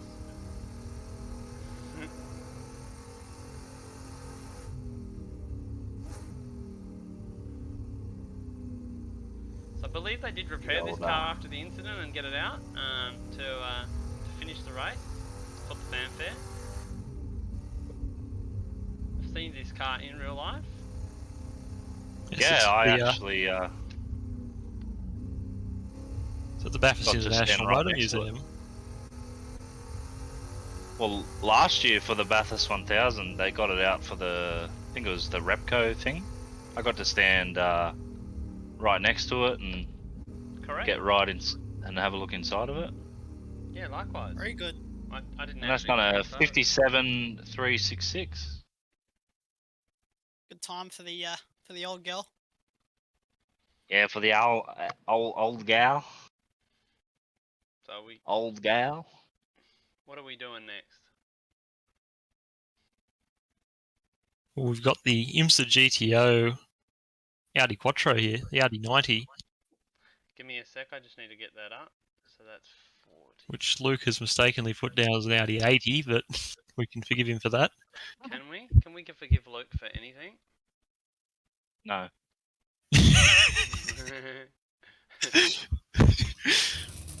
And Okay, oh, Luke. how about let's fucking listen to the idle on this thing. Anyway, Here we go. the IMSA Turbo. This is a serious motor vehicle. And I have a feeling we've got a car that's going to go to the top of the timesheets here. Yeah, this Full is of engine derived from the Group B car, and was Commitment. seriously dominant in the IMSA series back in the day in 1989, I think. I had a comment of best sounding car ever changed my mind, and I'll agree. It's pretty nicely Yeah, sounding. I have to agree. As someone who has heard a Group B Quattro in the forest before, Oh! Through there. And how's the commitment? that is serious commitment. Oh, he's in the Oh, he's in the hay, but he's kept it going. This is a rapid time. We go getting into the 43s here. 42.751. That is over 5 seconds quicker than anything else we've seen What a so far. fucking car. What a fucking car! I That agree. gave me a boner. Driving it and watching it. And you can see how just how dominant it was from that run alone. Yes, and it was a very much a Scott Pruitt killer. Because as many would probably not know, I fucking hate Scott Pruitt. And it seriously dominated the series and defeated him. So that's good.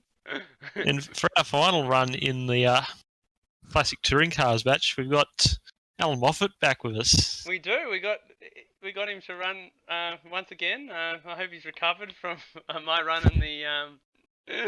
He's running the Lotus and my run in the XY. The GTHO. We got you. Al. Yes. Hello, guys. Hello. Hello. We got some technical difficulties with the stream at the moment. Oh, here we go. Here we go. No. Hello, guys. We got you. How you going, mate? G'day, guys. Yeah, I'm just trying to get around the crowd here. They really love this car, just as much as I do. Pull her out here. Check that no one's coming. Yeah, we're okay.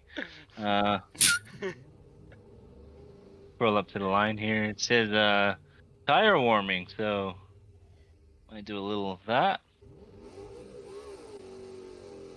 Oh, it's been a while since I've done one of those. Little wheelies. Right. Just gotten the all clear from the guy on the right, so here we go. So this is the 1986 VK Commodore Group A that you famously drove with Peter Brock in the Bathurst 1000. Yes, my good late friend Pete. Yeah, not much more to say there. The guy is a living legend. Well, he was a living legend, I should say. Yeah, no words. I'm just trying to not crash this automobile like I did back in the day. Yeah, as you famously crashed this car in Friday practice by getting a wheel and off at McPhillamy Park and crashing into the wall on the inside at Skyline. And nearly going over the wall. Yeah, she dug in.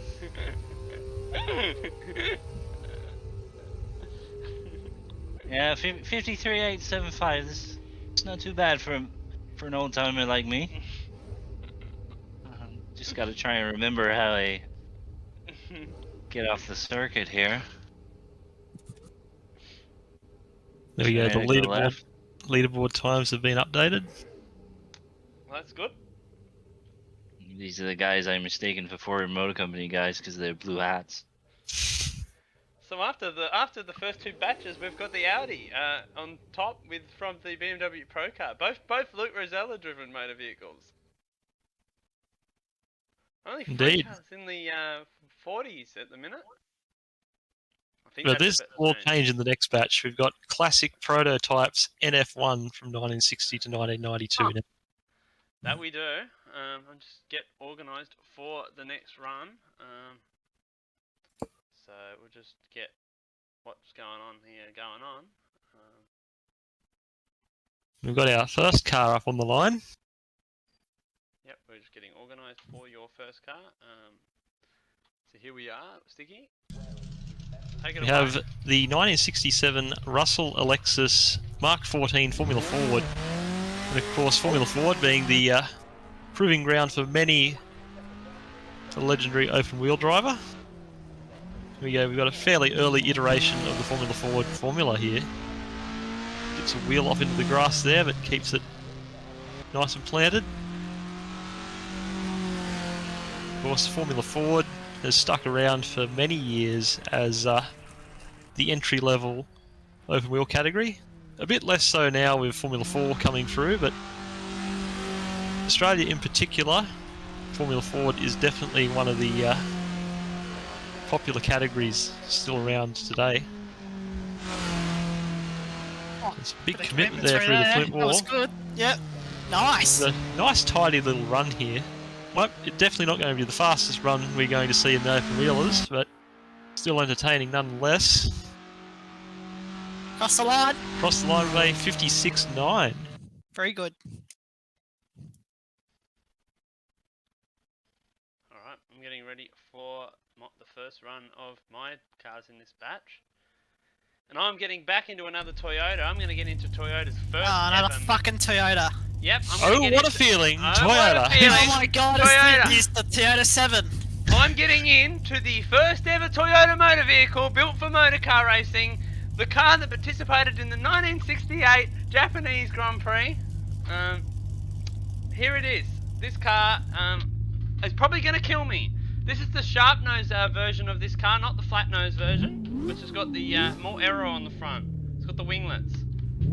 Now, believe it, this time the Japanese Grand Prix was a sports car only event, I believe, before they went to Grand Prix regulations. That is indeed correct. A lot of pride for the Japanese manufacturers to win the Japanese Grand Prix in the era. They had to take on some of the best of the European sports cars. Yes. Now, I do believe the last iteration of the Toyota 7... Whoa! Oh, he's gone! Yes, the Toyota 7 notoriously a very difficult car to drive. Yes, the last iteration of the Toyota 7 in 1970 was cut short after it killed one of its drivers. They were planning to take it into Can-Am. It was a, I believe, like 1,000 horsepower machine. It was This quite... absolute monster of a Yes. car. I think it killed multiple test drivers. Yes. That Correct. is why it was outlawed. Toyota just did not want anything to do with it after that. On a 59.4, so we'll get a replay of the incident in my run.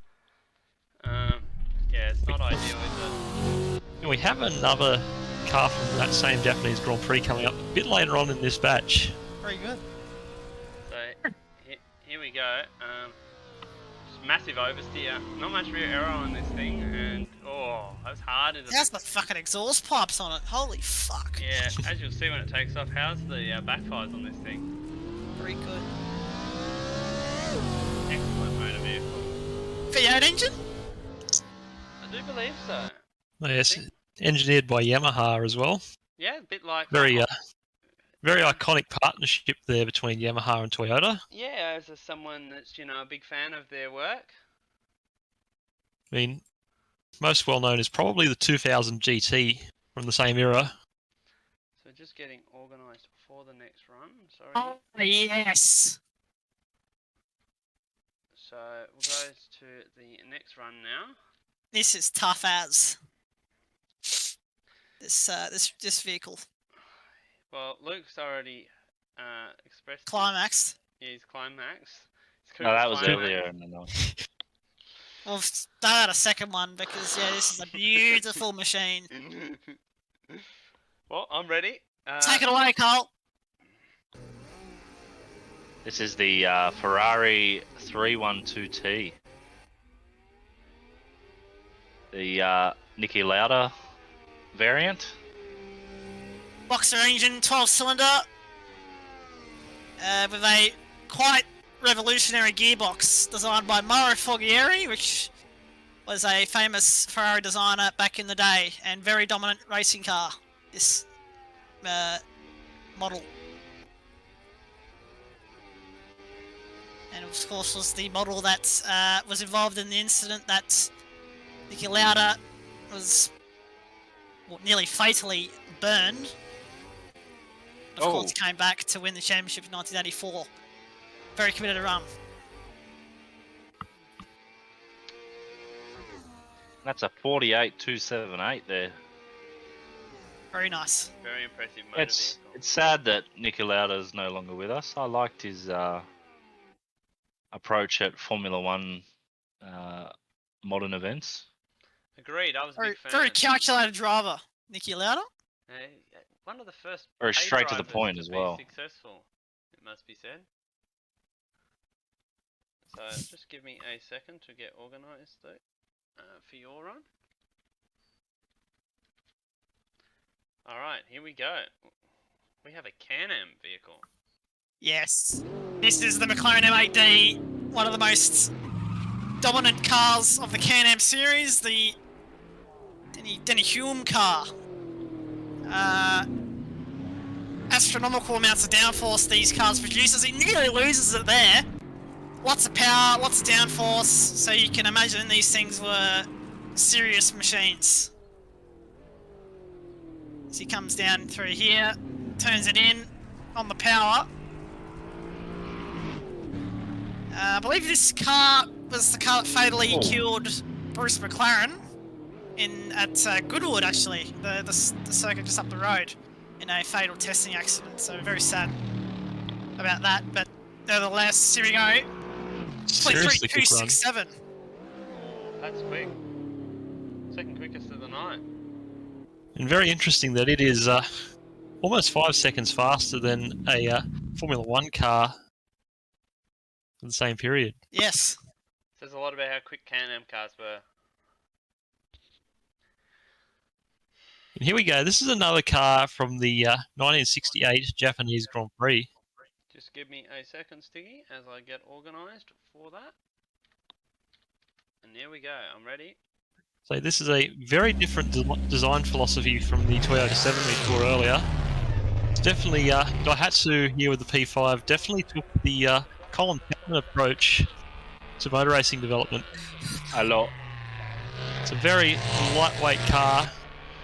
Not very powerful, but Yes, it definitely sounds not very powerful, that's for sure. small, nimble, and lightweight. Fantastic. seen too many Daihatsu race cars.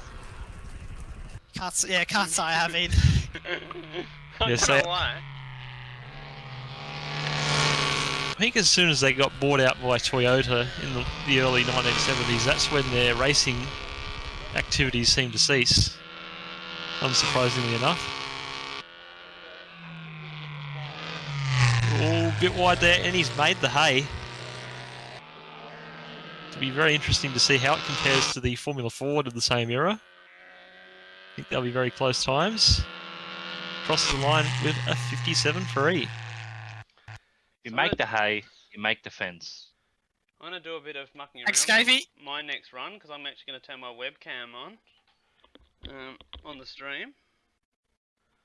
So, my next run is probably one of my favourite open wheel cars of all time, and Cole's going to be livid, because he hates this motor vehicle with a passion. But I don't care, I think it's absolutely magnificent. This is, of course, the very, very, very, very, very, very, very, very famous six-wheeler Tyrrell P34 as I get my webcam up, because I want to show everyone me drive this thing with a H-pattern gearbox and how fucking useless I'm going to be. Where is it? Where's what I want? Here we are, there I am. So hopefully this works perfectly okay.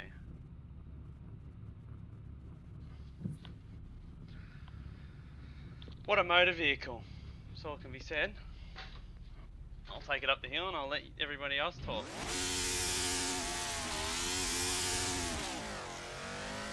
Yeah, I haven't got much to say about this motor vehicle.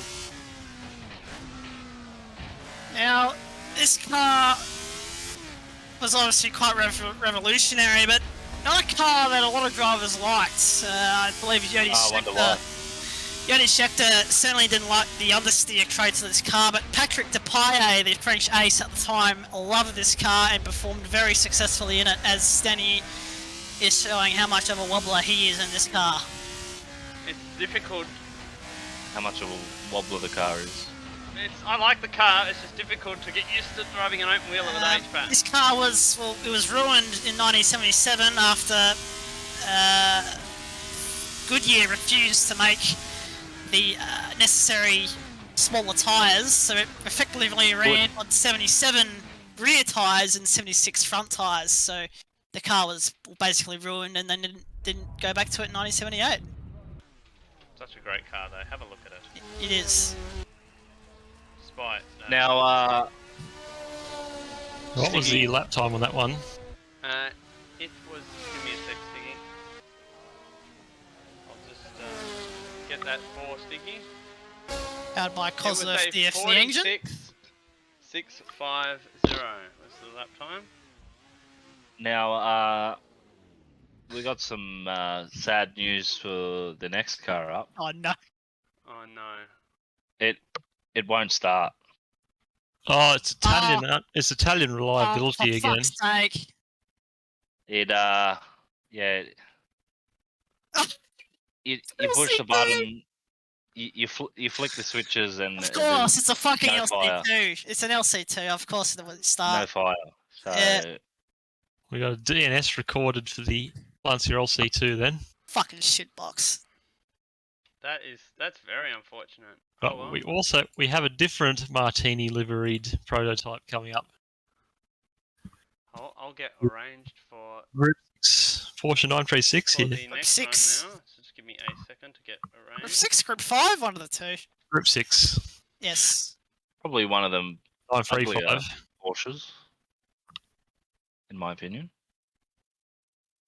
Stenny, are you ready? I am ready. Okay. This is the Porsche 936, 24-hour of Le Mans winner twice. This is the 77 version, driven by Jackie X. Powered by the Porsche Flat 6 Turbo. Same engine used, the 962 and 956.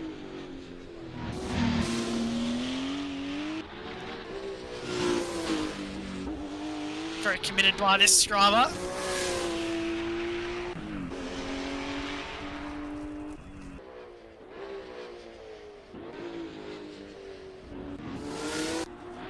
And how beautiful is that livery? The Martini stripes on it. It's one of the iconic motorsports liveries of all time. Yes.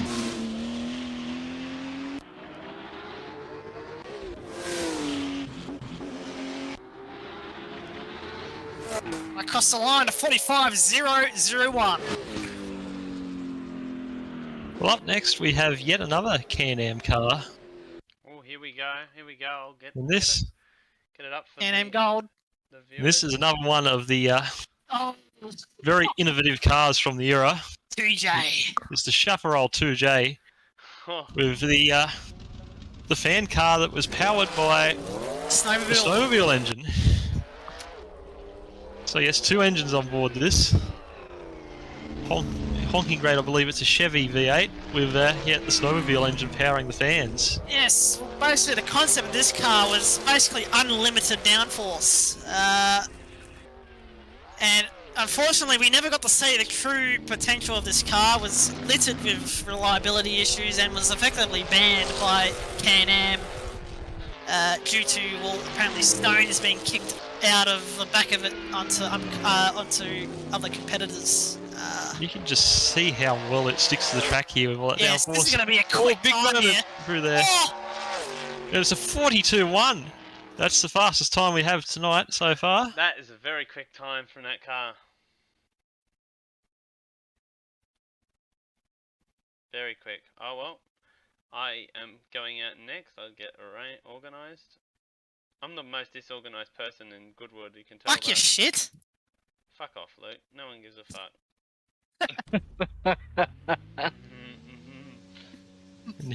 And this is a one of the early Renault turbos. This is, I believe this is the first Renault turbo car that may have actually won a race, or at least polled. This looks like the 81 car. 82. 82, yes. Driven by Alan Prost. Not the first Oh, Renault car to win a race in F1, but certainly a very competitive car. Got pole a lot of times, but wasn't the most reliable car. Yes, No, I it's believe definitely not known for its reliability. I believe it earned the nickname of the teapot Yeah, because of its propensity to go up in a cloud of steam. Now, and I know that this is a turbo lag shitbox as well, so be prepared. I'm not even going to attempt to drive it with a H-pattern gearbox. That's how I know how bad the turbo lag is on it.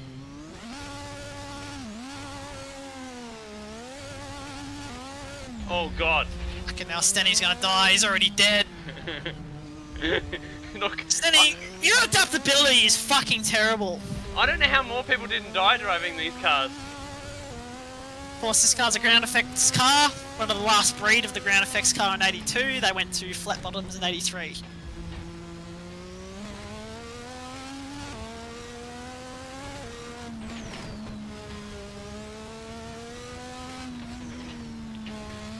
Through there pretty quick. Oh, Whoa! it's teapotted. Oh, Oh, It's teapotted. It's teapotted. oh, can it make the line? Oh, it's on fire! We have a It's fire on out on fire. track. got a fire. It's teapotted. It's happened. Park it next to the Gen 3 Mustang. Oh, it's not going to make the line. Ah, It's a DNF, but that was a very quick time until that point. I'm just going to get a replay of the incident there at the end. that's a DN fire, I reckon. Yeah, DNF teapot, I've recorded it as. So here we go. As you can see, small front wing because it's a ground effects car. Oh, and yeah, there's the Yeah. classic white smoke. This was common for this car at the time. Which was the style at the time.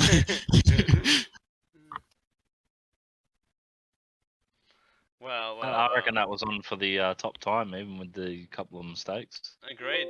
That was very fast. So I'm interested to see what's to come, to see whether that's gonna knock off other things now. Just give me a second as I get organised for this next run.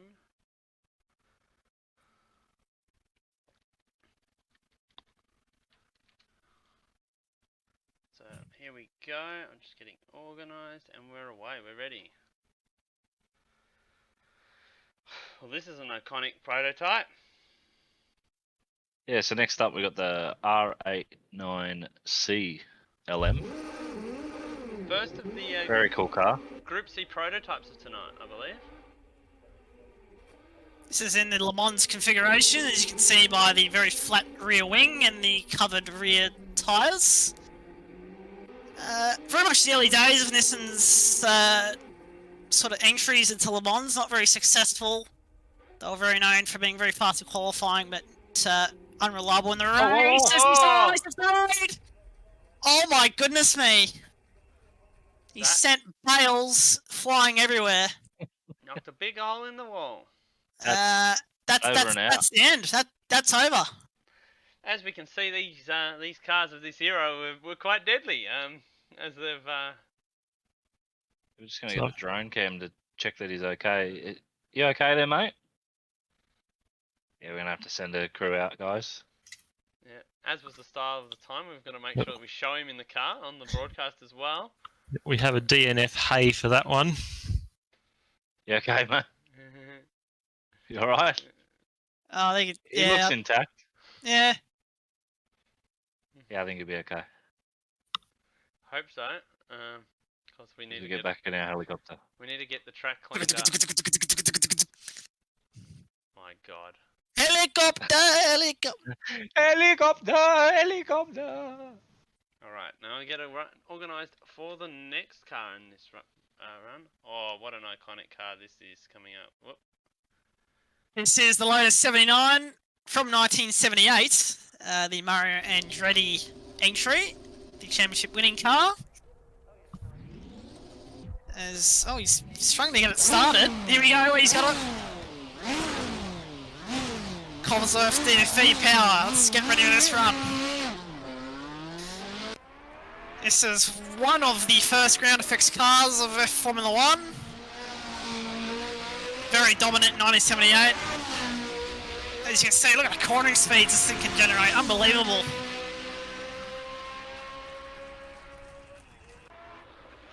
Of course, ground effects was largely copied by most of the grid in 1979. And Lotus were beaten to the championship by Ferrari in 1979.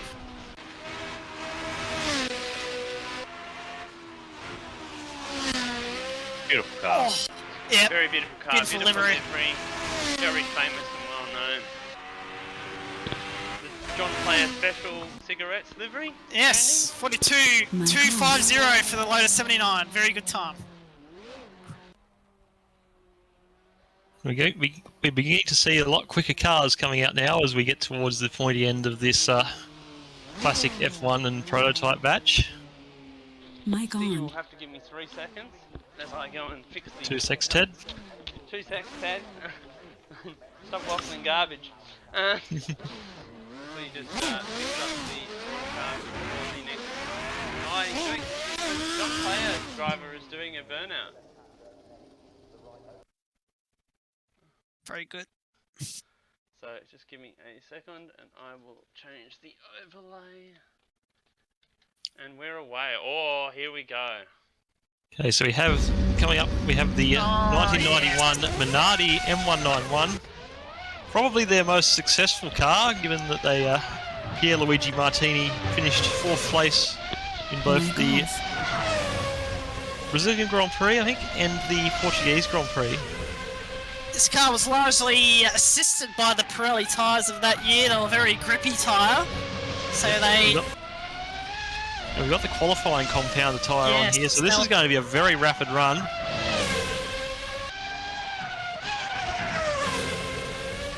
Ooh, light touch of the hay, but he's got away with it. And this is, I think, this could be the first 30 of the night. And it's a 38-2. Wow. That is seriously fast. Mic on. It'll be interesting to see how it compares to a few of the other 1991 F1 cars coming up tonight. I'm getting organised for my next run.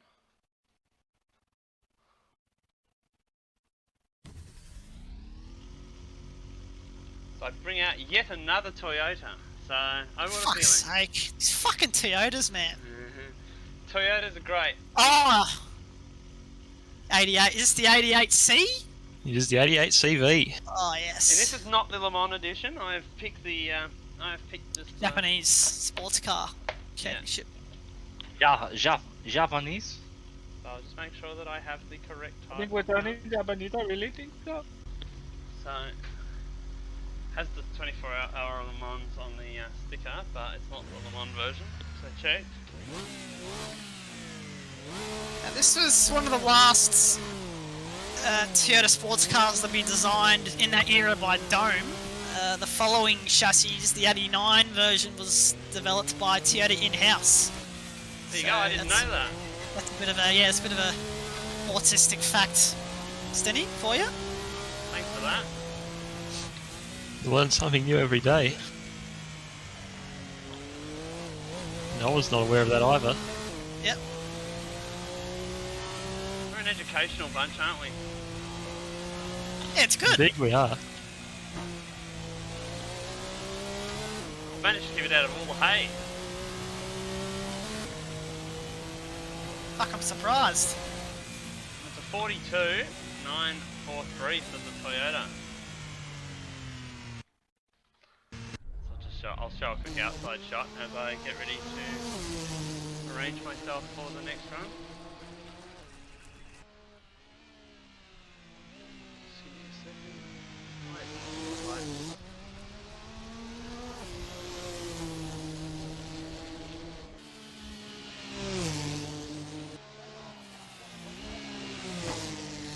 What a magnificent car. So, up next, we will have Colin Warwick. I believe. Unfortunately, we've had to have a quick car swap. Oh, Oh, Yes, okay. Okay, this is interesting because we've got you down. the Jag wouldn't start. We're down so- in the Jag, so Done a quick car swap to the C9 Mercedes. oh, very good. So really seeing all let's the Group C cars now. let's see how she goes up the hill, eh?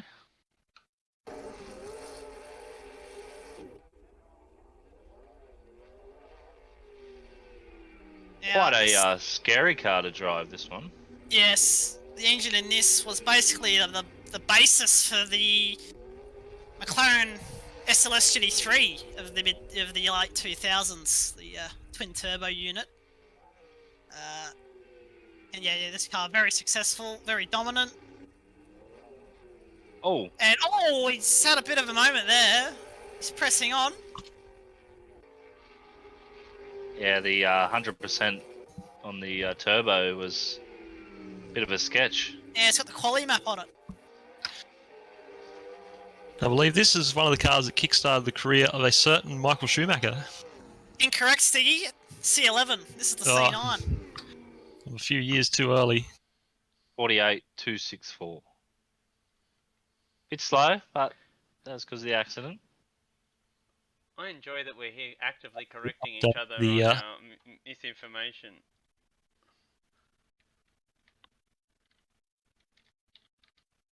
Oh, here we go. Here's a motor vehicle. Here we go. This is the Brabham fan car, 1978. Very revolutionary car, the first fan car, the only fan car that ran in a Formula 1 race. Would you say you're a fan? I'm a fan, I'd yes. say a very big fan as well, by the look of it. Yes, the fan was connected to the driveline, unlike the Chaparral 2J, which is an independent fan. So it was very much controlled by engine speed. As look at the cornering Fan speed distance. suspension. Yes. We've got the big Alfa Romeo flat 12 as well. Very difficult engine to engineer a car around. Quick time, though. 38.966. Not quite the fastest time, but very impressive from a car from the late 70s. Very good. Very much so. Wow. Has to be the fastest car from the 70s. Well, outside of the... That would be, wouldn't it? Yeah, that's the fastest car so far of the 70s. Oh, it is. Yep. And we keep the F1 theme here. We have yet another car from the 1991 series. Oh, This is the Modena Lamborghini 291.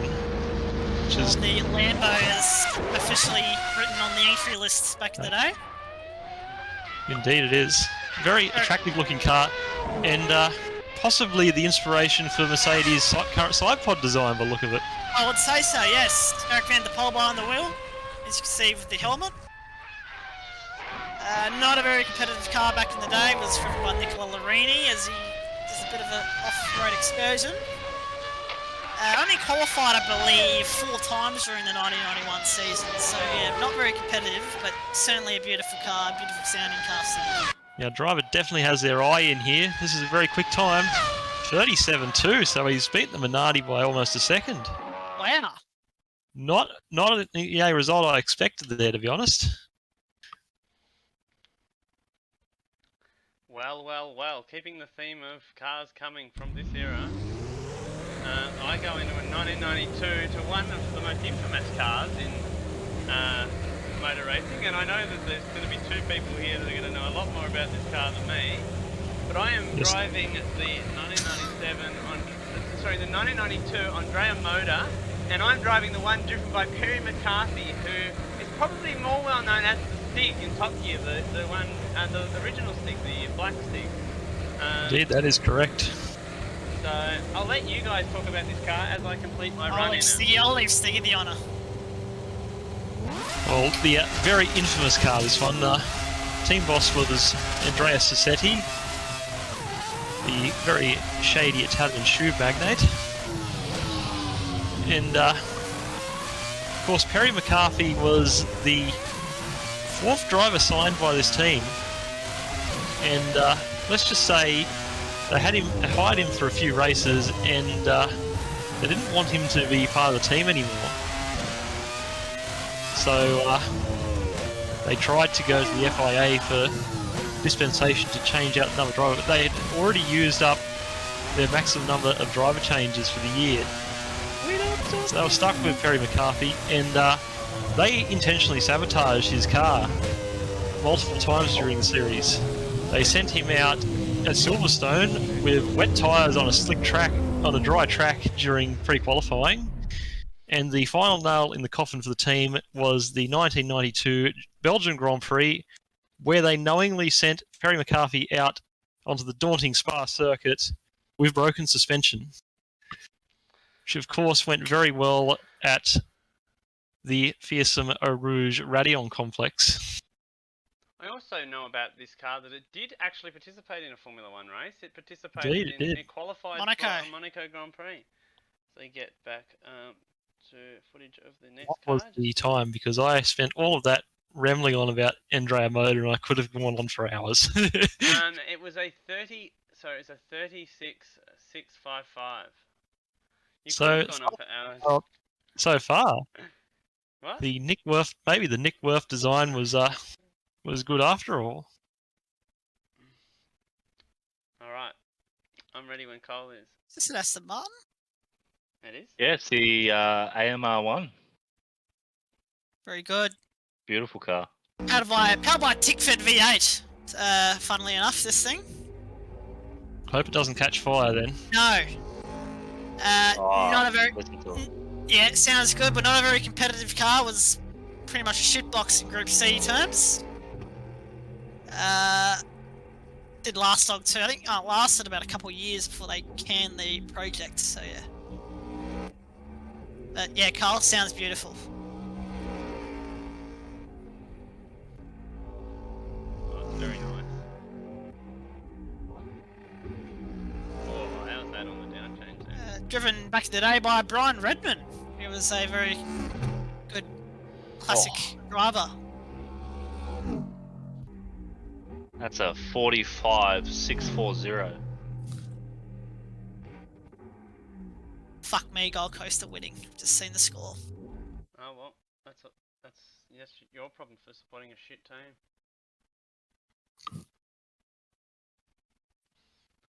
Alright, just getting up now for this next run. Oh, here we go. We got another. I can't believe that name's been allowed on the stream, but it has. It's past scrutiny. Ladies and gentlemen, this is the Jordan 191, driven by daddy himself, Bertrand Gachot. One of the most underrated talents of Formula One. This was Jordan's first car, powered by a factory Ford engine, V8, and was quite a competitive car by first debutant car fashion. As Bertrand's having a fucking massive dip here. Can't remember the German man who debuted in this car. Let's just forget about him and focus on this talent of a fucking driver, Bertrand Gachot, across the line. It's a 36.5! Wow! And I've just climaxed for the third fucking time because this thing is a fucking tough car. Yes, Bertrand Gachot is also responsible for the debut of a certain driver. Can you give us a bit of an idea of how that came about? I'm not going to comment on that, Stiggy. Let's move on to the next batch. Thank you. What was the time exactly? 36.528. Michael Schumacher. So it's marginally quicker than the Andrea motor, which is unsurprising. Michael Schumacher. Right, so I think this is one of the batches that a lot of us here are keen to see. It's probably the most exciting batch for all of us here, I reckon. Oh, fuck. Yeah, I'd say so too. Why you go? We Oh, have fuck. modern touring cars 1993 onwards. Surely this is the most exciting batch, look. Nah, Formula One for me is the most exciting, but whatever Whatever floats your boat, Stenny. Oh, lots of things float my boat. Do they? Oh, yeah. Yeah. Yep, so I'll just get Sticky Stream up. And we start off with an iconic car from the early Class 1 DTM era. Oh, fuck The yeah. 1993 Alfa Romeo 155 Ti V6, as driven here by Nicola Larini. All-wheel drive this thing, Stiggy? Indeed it is. Yes. It's one of the dominant cars of early Class 1. Won the championship that year with, oh, fuck, who was it? Larini, I think. Yeah, and this is the Larini car we're seeing on screen now.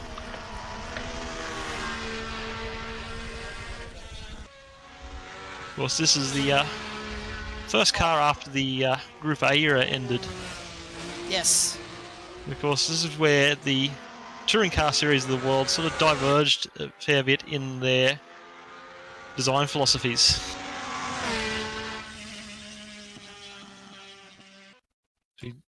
As the Alpha does a 49.621. Talking about diverging philosophies of touring cars, I'm going to drive a type of touring car that I don't particularly rate. I don't particularly rate this class of touring car. But you know what? I'm going to drive the most iconic one, in my opinion, the most ridiculous of all these classes of touring cars. It's of course Super Touring. As anyone knows, I wouldn't say I'm a lover of Super Touring. But here it is. Here's the 850 Estate Wagon. Built by Tom Walkinshaw Racing, I believe. Am I correct? Indeed, and this is an incorrect livery as well. This is the livery that ran on the sedan in 1995. Is it? Okay, well, I can't help that. I didn't make the mod.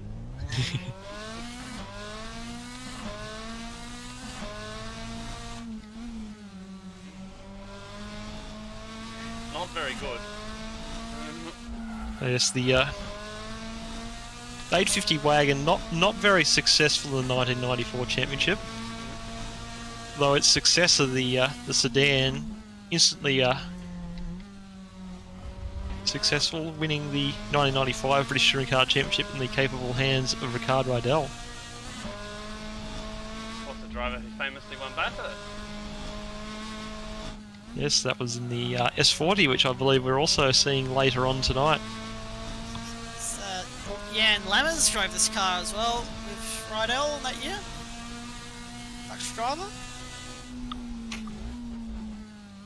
That's a 42.243 for the Estate Wagon. Driven by Tony Scott as well in the Australian Super Touring Quickly series. show the end of that run as I get organised for the next one.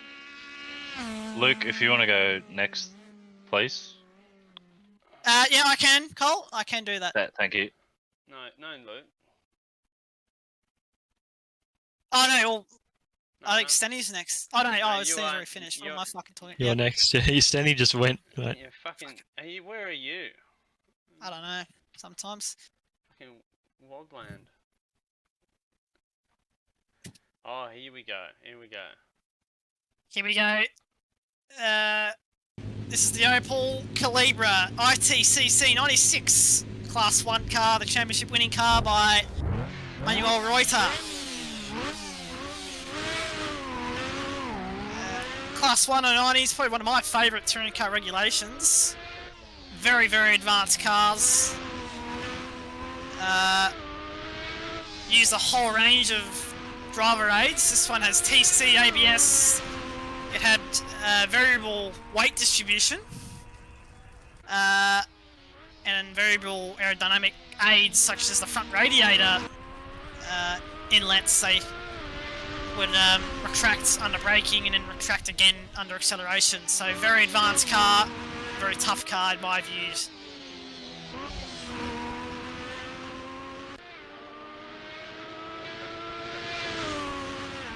It's going to be a quick time here. It's going to be a 47.316 for the Opel Calibra. You all sorted, Carl? Yep, all good now. Unsurprisingly, the Commodore is having a bit of trouble starting.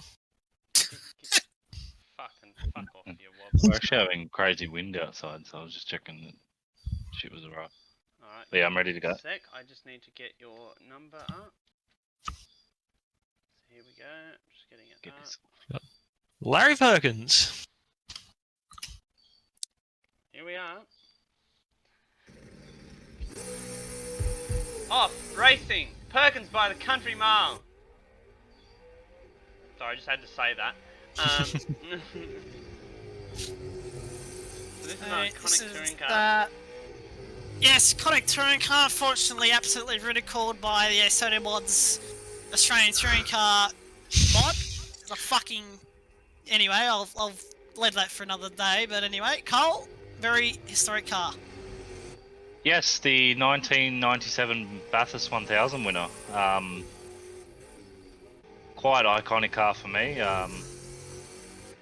You know, having my dad's family being from Bathurst, so I've seen nearly every Bathurst since I've been born. So, and this is one of my favourites as a really, really young little fella. So, I think I was only 3 or 4 at the time. So, yeah, Very good. absolutely love that car.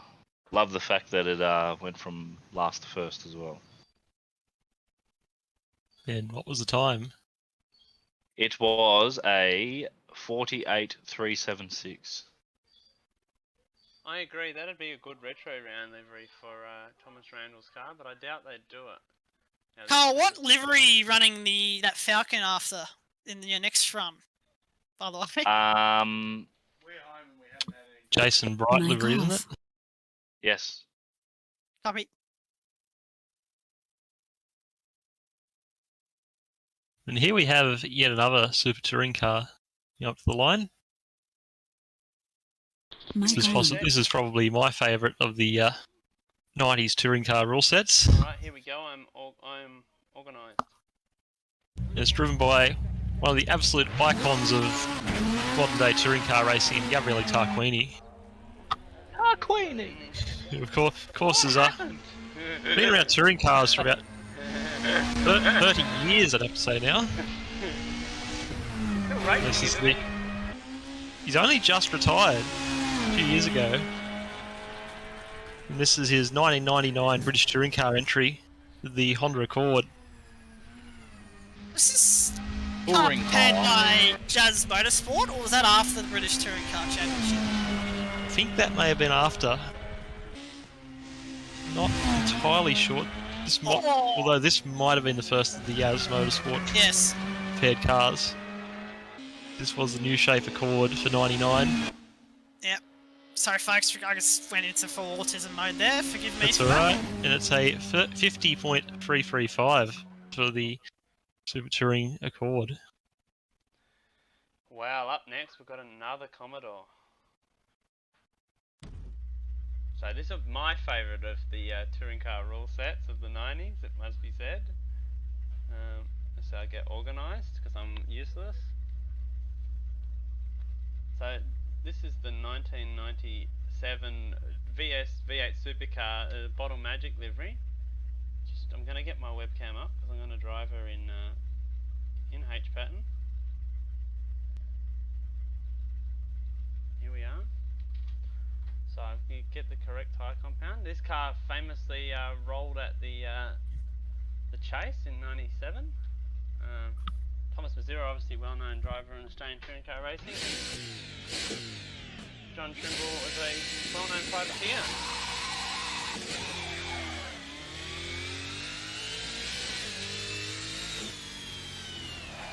Oh, fucking hell, I'm a wobbler. That's not going well.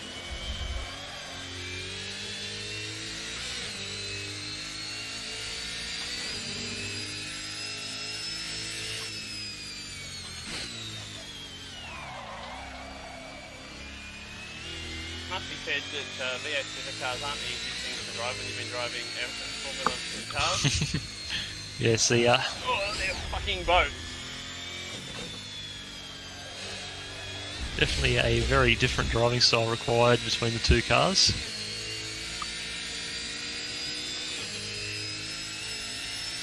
I have done a 49.215. So I'll just get organised and be next time. See the car and I'll play.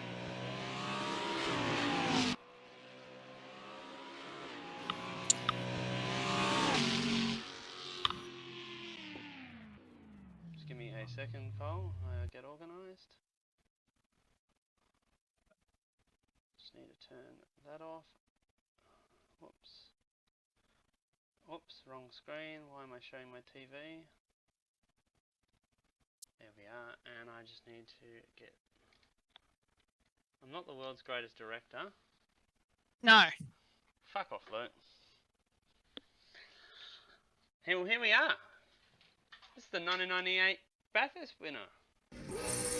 Or is Luke probably thinks this is another iconic V8 supercar. My favourite fact about this car is it was the last Ford to win Bathurst before a full 7 years of Holden victories. I know what That is that a is. fact that I find very disappointing, being a Ford fan. Falcon. We'll have an AU Falcon coming up later, actually.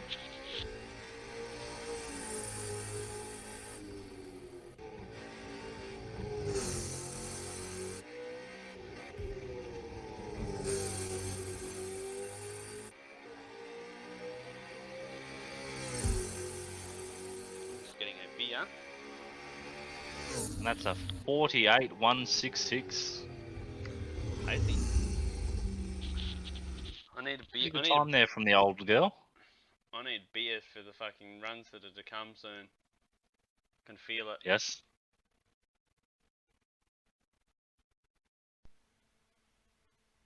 Oh.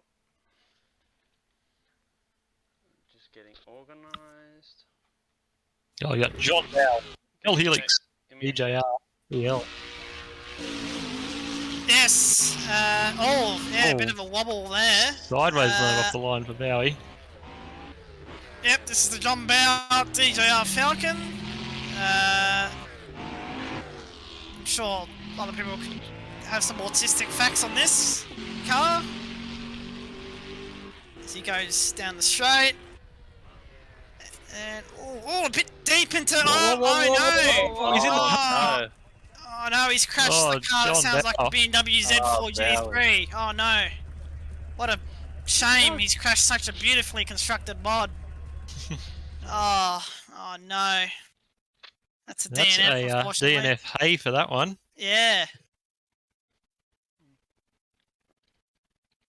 That's Sato Mods 1, Luke Rosella Neil, unfortunately for that. Anyway.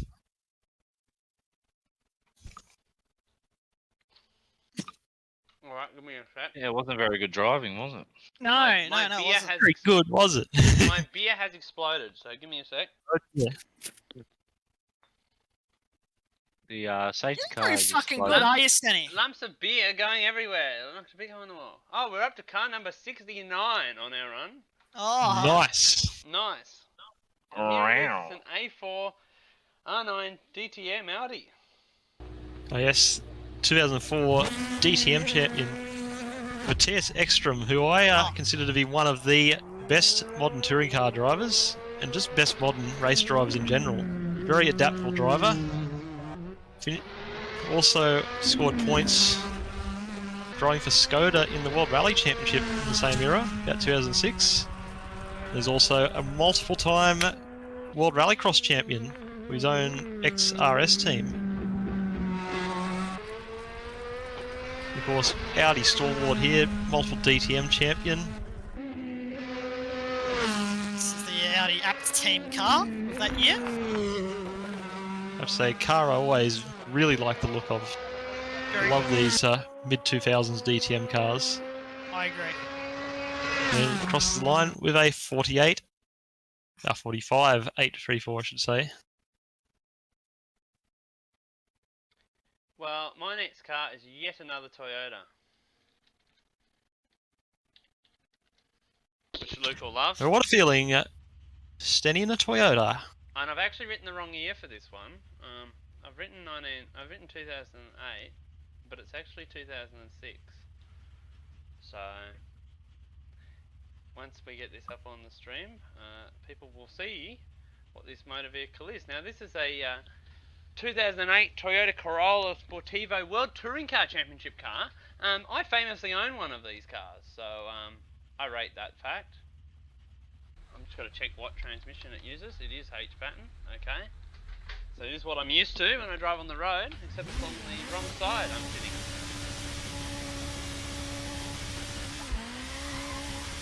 This is the front wheel drive. Oh my god. Whoa. We've had Oh. transmission Is he failure. playing a fucking tranny? You've blown the trans. I've blown the tranny off the line. Well, that's a common Wow. thing.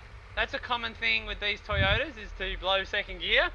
So I've just gone and done exactly what happens in the road car. So I'll just get a replay of the transmission failure off the line. That's going to be a DNF blown trans, I'm afraid. Yeah, well, it is a DNF blown trans. So let's see. I've taken the synchro out of third gear in my car, but not second. It's look, Yamaha engine, but not a very well built transmission on these cars. Yeah, there's transmission fluid all over the line at the moment.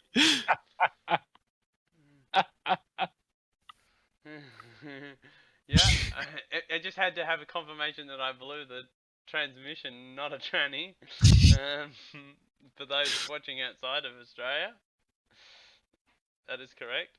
Just give me a sec and I'll get footage up of the next motor vehicle. Alright, I do have that up now, so take it away. Oh. Have Colin Turkington's British touring car, BMW. Yeah, this was quite a good car to drive. Very smooth. Pretty quick. I believe this was the 2020 car, I think. Might have been the championship winner. Yes. I'm not entirely sure because 2020, that's correct. I'm not quite up to scratch for my British touring car recent history. Is that right? Do you know anybody who is? Oh, I do know someone who is a massive British touring car fan and also a prolific GTR2 modder, the name of Fury. And he would be very upset if we used any of his mods that were converted to AC by a certain SimDream. So that was a 50.297 there from the British touring car. Oh, the British touring car. That's Colin Turkington. Thank you for that, Stiggy. Alrighty. What's So the next car. TNT, eh? Next car. Oh, here we go. Here we go. We've got another super touring shitbox. I fucking hate super Oh, tourers. super touring. Give me a sec. My Luke. favourite. I hate super tourers. Alright, are we ready? We are. Alright. This is the Opel Vectra Shitbox. Super Touring car from 1998, driven by Eric Hellery, the Belgian driver in period. This is the car that competed in the German Super Touring Championship, the Super Tourenwagen, whatever it's fucking called. I don't know what team this car was. I think someone maybe in the stream can correct me.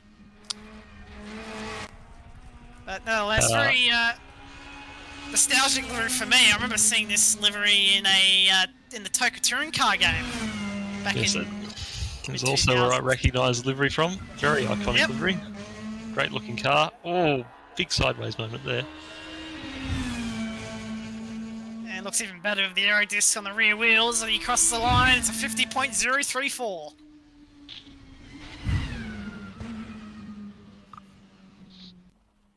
Well, the next car up is going to be one that's very familiar to anyone who has watched the Nürburgring 24-hour or the NLS recently.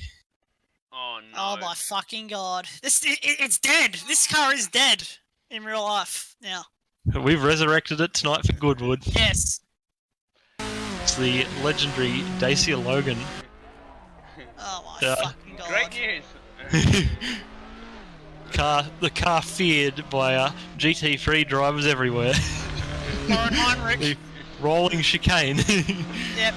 The Lauren Nürburgring Heinrich 24. was the executioner for this car in a high-speed accident. I don't The fucking know what executioner. corner. I don't know what corner, but yeah, it was a I serious think accident. it was turn 476. Yes.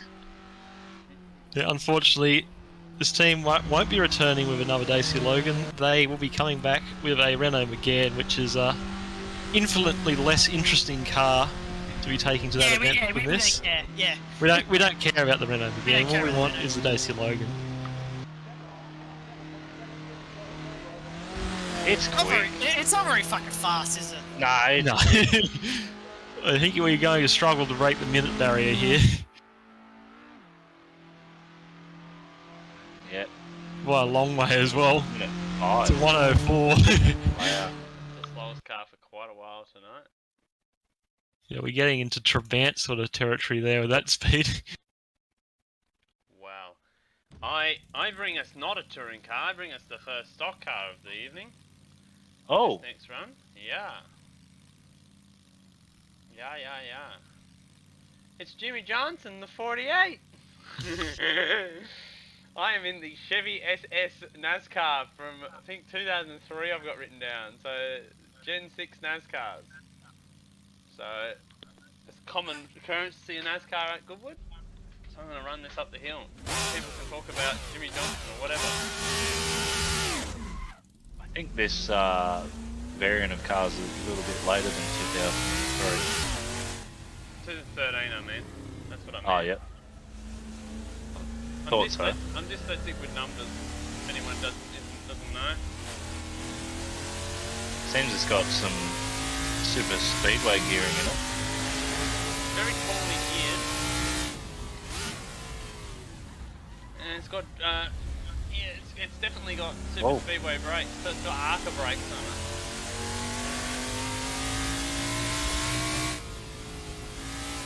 What type of brakes is that? Is it drum brakes all round or something? Yeah.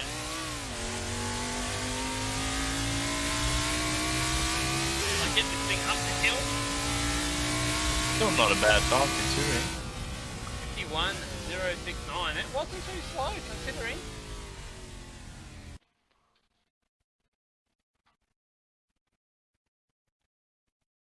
So just And we got a bit of a give me a sec, Cole. I'll get organised for your run.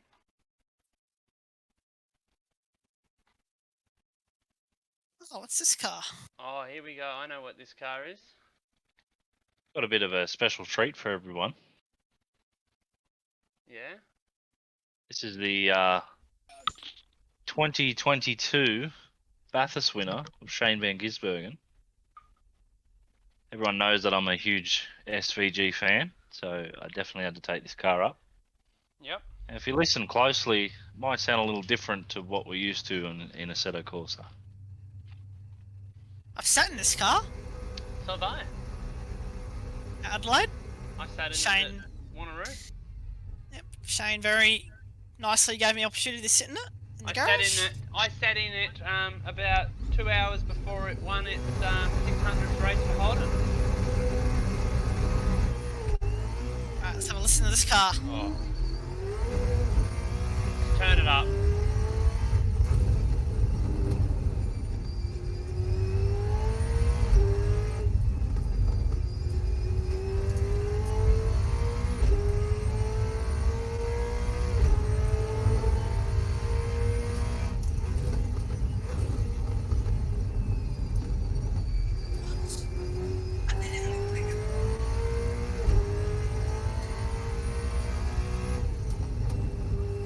That sound mod is so good. Oh my god.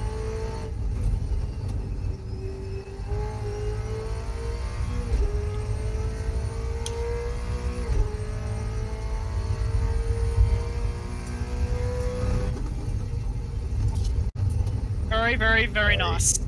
47,933. A little bit timid there. I was a bit excited with the sound.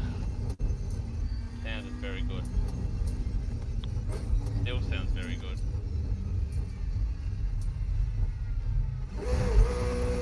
Oh. So, oh, you're doing it.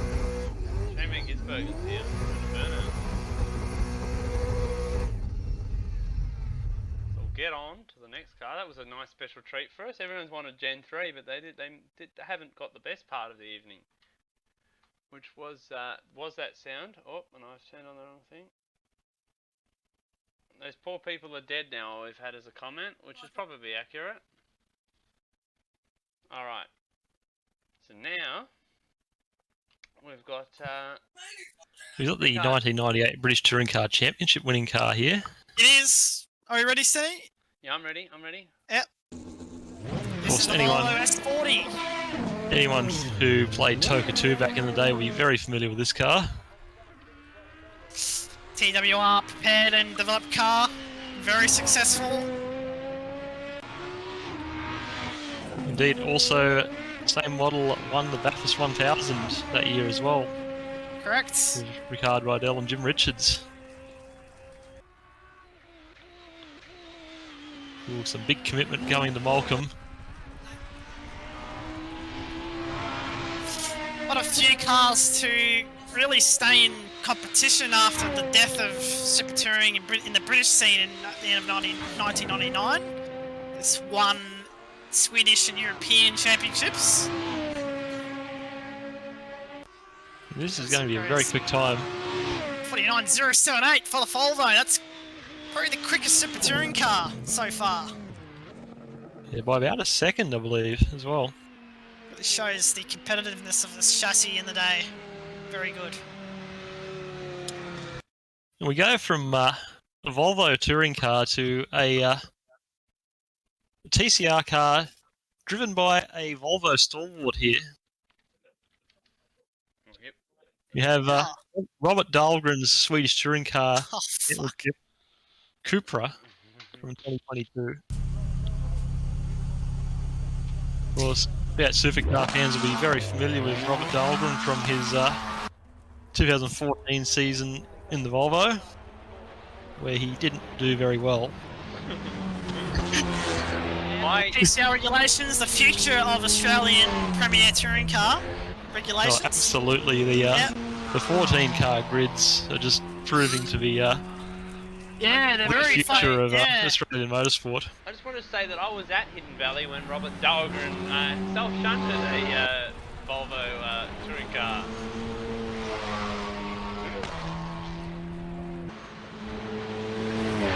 Of course, it seems quite pedestrian after watching the Super Touring cars. Doesn't quite have that same appeal, does it? No, No. they're boring shitboxes, and that's when I'm watching the category.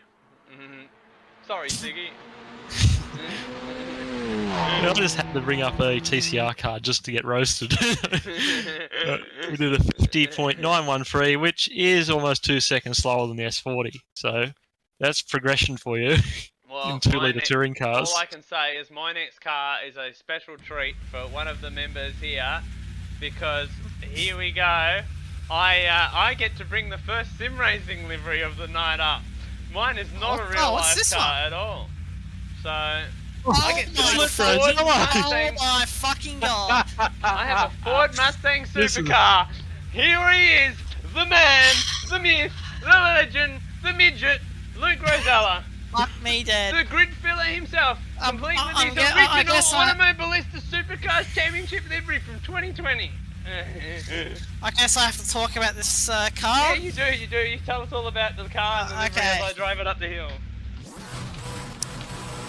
This car was debuted in 2020. Me and a great mate, Hayden Kruger, retired now. We wanted to get involved in Automobilista League racing, and we came across this quite popular AMS league called ASC, which yours truly in here, Steady and Cole run. Designed the livery. I like Tamiya products, so I chose this one. This livery is actually based off a Jason Bright Pro Drive livery back in the day. Got the sort of design quirks from that. Was quite a good debut. Got a few top fives, and in that same season got a podium. Me drive, yeah, I driving it. It looks like you're driving. Yeah, it looks like it. Yeah, very memorable car for me. And yeah, as you can see, Stenny has made a fucking absolute meal of it. But anyway, And what was the time that Stenny set in? We'll get that for you. It was a 48.483 for the Luke Rosella Special Edition. that brings some And memories. have a look at the big Oh. Oh flame! my goodness, man! That's a Gen 3. That brings back a bit of memories. That livery, actually, it's very good. Oh, I hope you Oh, enjoyed though. I nice hope to you hear enjoyed. I hope you have a emotional tear in there. your eye. Oh, because there's not a dry eye up in the commentary booth after Yeah, that. You fucking grid Yeah, filler. I'm so I'm just so moved by disappointed. that. Mm. So unfortunately, he's no longer with us. Alright, I'm just getting me overlays sorted. I know what this is. This is a very famous car in Australian racing this week, actually, funnily enough. Yeah, made famous last Monday here in Australia. Let's see how she goes up the hill, eh? I have a very interesting fact about this car as well. Is the first win for the 91 in Cup since I think it was 1953, and the last time that the 91 won in the Cup Series race, there was a monkey on board the car. What? Yeah, for a bit of a promotional stunt, Tim Flock used to drive with a monkey by the name of Jocko Flocko on board. The last win for the 91 car was with Jocko Flocko on board, so there you go.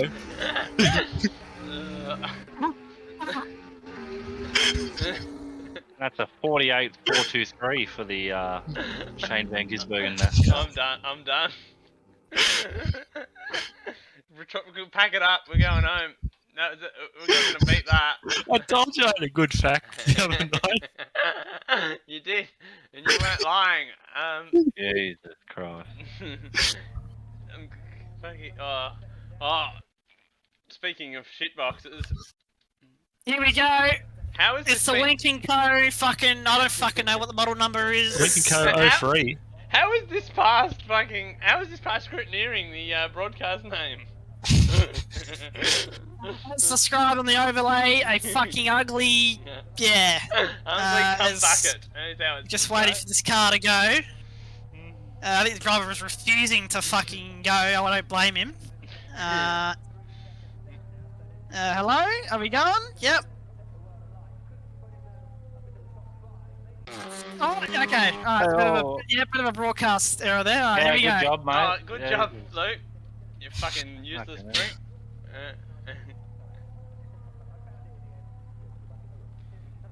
Oh, fuck me. What? Any time now, mate. Oh, here we go. Thanks for wasting There our we time. go. Fart box. Oh my god, this thing is so ugly. This car was developed by Polestar, same company which prepared the S60 VS Supercar in Australia. I guess this thing is pretty successful in 2019 when it debuted. Have you got that model, Luke? No, I don't.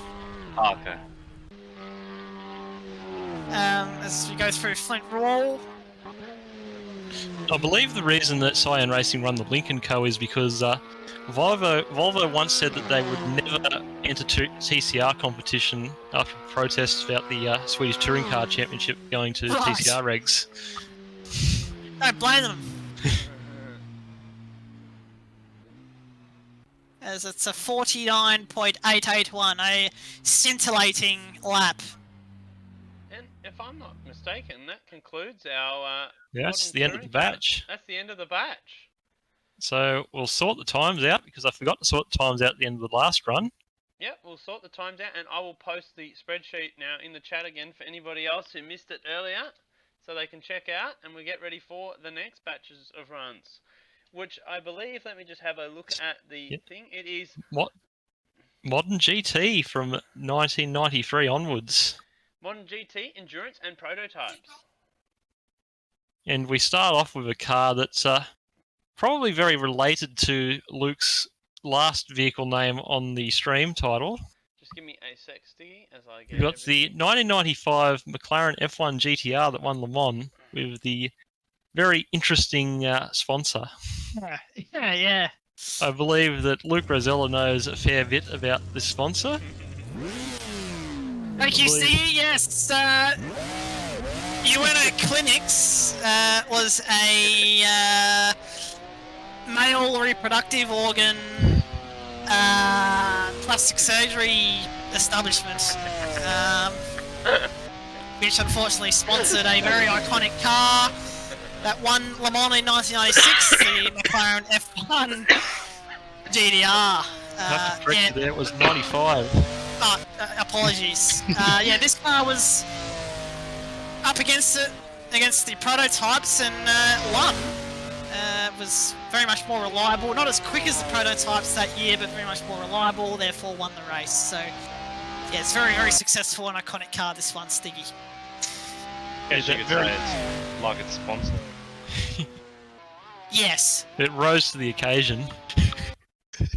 Today, 44.97. Well, my first car in this batch is a car that is sponsored by my work. Oh, Yeah, so I've got a car sponsored by my work. Which is a what type of work? What type of workplace is it?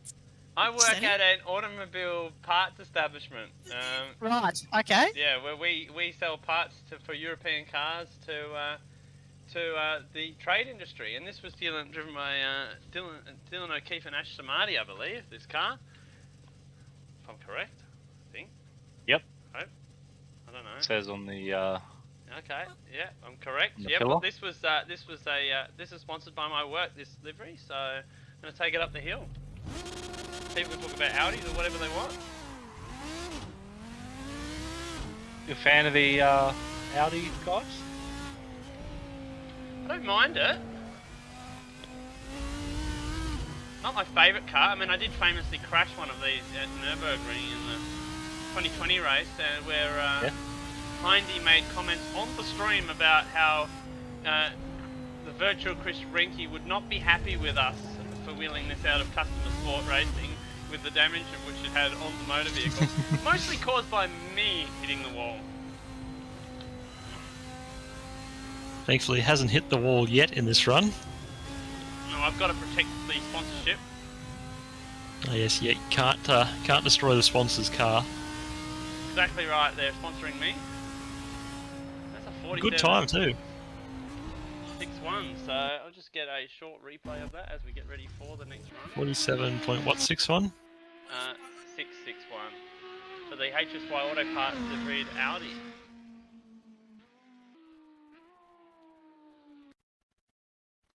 Hello to the person who just joined my stream and said hello. Was a very James May-esque hello there. Yeah, Hello. of course. Any comments, Lucas Stoles, What's this? Sorry, Carl? on the Audi? You a fan, Luca? Yeah, I like the Audi. Yeah, very good. One of my favourite GT3 cars. All right. I don't think Lucas Stoltz would say that being a factory Mercedes driver, but Yeah. Oh, I mean, fuck the Audi. Mercedes is OP. All right. That's where's what our my next Lucas run? Stoltz reply. Okay. It is the Prius GT300. So I've had a The question as to Prius? what we are up to here. We are up to the Goodwood Festival of Spuds. So we are doing a Goodwood Festival of Speed hill climb with a whole bunch of classic touring cars classic motor cars. We're now in the modern GT class. It's a Super GT300 chassis. It is. Very interesting regulations, Super GT300. As well as GT3 cars, you can run... Manufacturers can run their own build, as long as they conform to the regulations. Which, yeah, you get some pretty interesting motor vehicles. Cole. I never knew a Prius could actually look decent. Oh, I wouldn't say it looks... It's not totally ugly, but it's not the best For car. a Prius, it looks pretty good. Yes. For the question in the chat, the Goodwood Festival of Speed is a festival that's running next weekend in real life.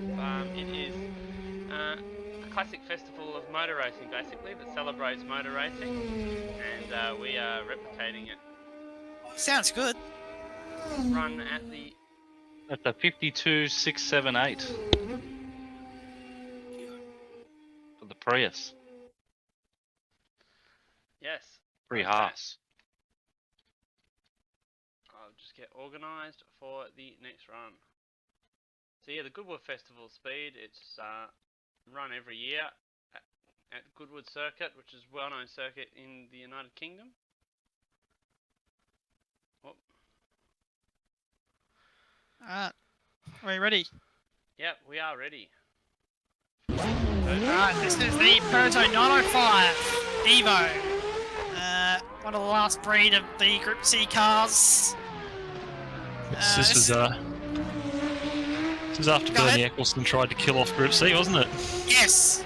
Yeah, this is the final breed of Group C cars, which ran basically Formula 1 engines, naturally aspirated. This is in the Le Mans specification, so not a lot of aero, more designed for top speed. Oh, really? Yes. And this car won the race in 1992. Whoa. Bit of sideways action there. Of course, Peugeot would use the same engine in their Formula 1 program, and they weren't very good, so let's not talk about that. Yeah, surprised that they managed to last 24 hours of that engine, considering that they got to the grid they couldn't even get to the grid in F1 at Silverstone without blowing up. Yes.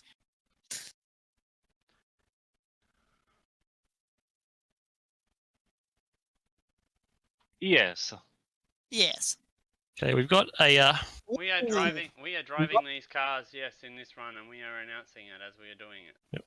we have a NGT spec Porsche 996 at the moment. This car was from the 2000 running of the Le Mans 24 Hour, as driven by former Pacific F1 driver Giovanni Lavaggi. Oh, fuck. Giovanni Levat. Johnny Car Wash. is the English pronunciation of that name. Not joking. Here we go, Johnny Car Wash. He's having a big spin. He's in the hay. Oh dear. Oh, he's gonna continue, is he? If he Yeah, can get it he's around. got a 3-point turn there to continue. Slight brush of the hay, but we'll continue on with the run. Of course, this is the Racing Engineering livery, a team that later went on to compete in GP2 towards the end of the 2000s. Quite successful, these Porsche GT cars. Won pretty much every GT race you can probably name in And, the one- GT class. Won the Spa 24 Hours outright in 2003 Yes. as well, beating out The, all the GT1 spec cars. What was the team name? I can't remember. That's not Cycle, was it? I can have a look because I've got the skin here somewhere. Well, friends, I bring you possibly one of the greatest meme cars that is a race car of the modern era. This car is known as a complete and utter shitbox by pretty much anybody, and was a laughing stock of its LMP1 competition, as it's down as an LMP 1.8 because it was barely faster than the LMP2 cars. This is the Nissan GTR LM Nismo from 2006. This is the one driven by Jan Mardenborough, and I don't know the other drivers. Jan Mardenborough, of course, the GT Academy driver who is the basis for the Gran Turismo movie that's coming out pretty soon. And this is horrendous because you can feel that this thing is front-wheel drive. Yes, they decided it was a good idea to build a front-wheel drive prototype. Possibly one of the few, well, it is the only front-wheel drive prototype that I'm aware of to ever be built, and probably ever will be built, because it's not a very good idea. And it pulls when you drive it.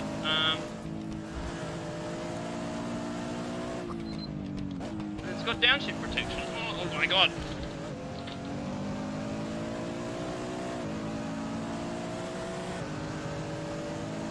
And it's a 41.556 for the LM. What a horrendous motor vehicle. That absolutely destroyed my force feedback halfway up the run.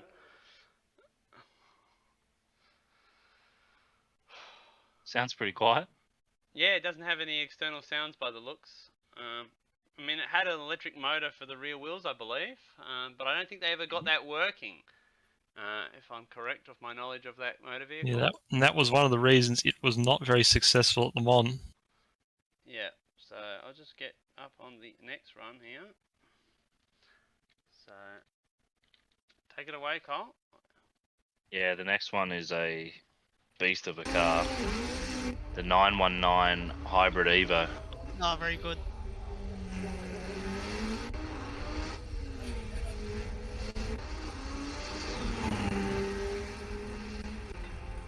No words, really. Whoa, it's a very, very fast car. Basically, unrestricted LMP1 regulations, this car. As you can see, it is absolutely unbelievable. Gone from the worst thing in LMP1 to the best, and this is going to smash the fastest time of the night by a mile, and here it is. 34.058.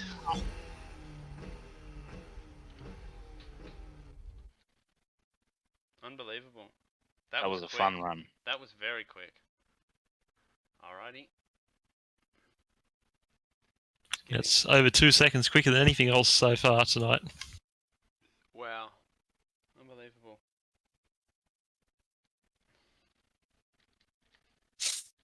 Alrighty. Ready? Yep. I'm ready. Alright. Portman 11 GT 197, the shitbox of that year. Why was it shitbox? Pretty much completely outclassed by the Mercedes and McLaren entries of the 1997 FIA GT Championship, its main championship of that year. Yeah, just not very good. Had a H pattern instead of a sequential. Just not a very competitive engine.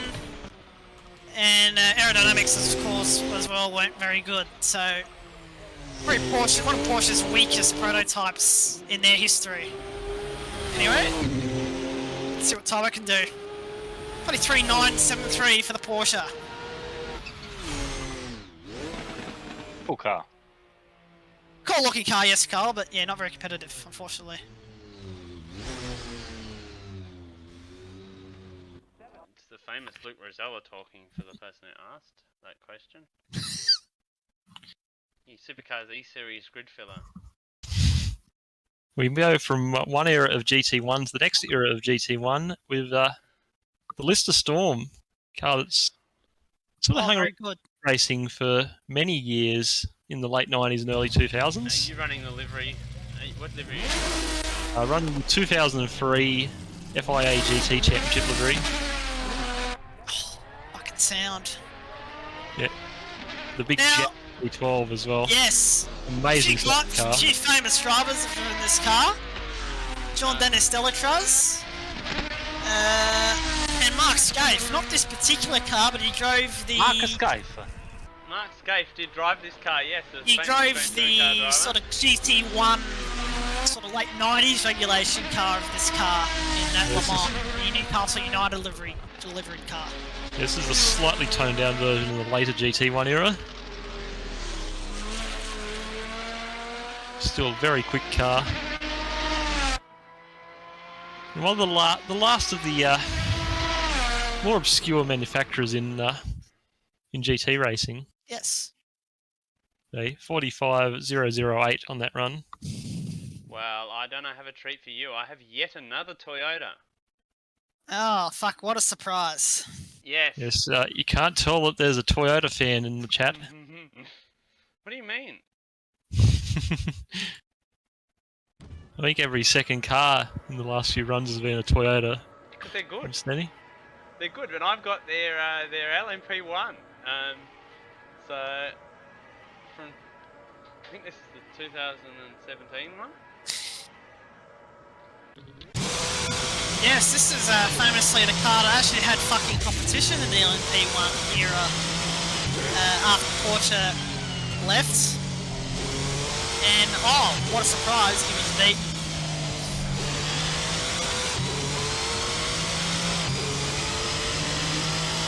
The fast motor vehicle.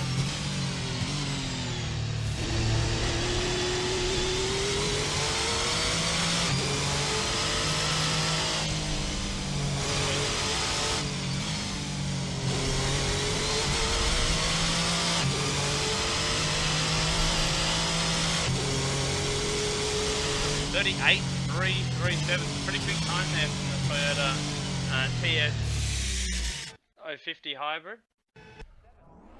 As you can see it from the outside. Oh, twitched around a lot.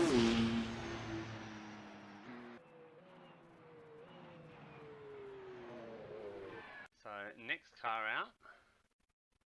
If I just get organised.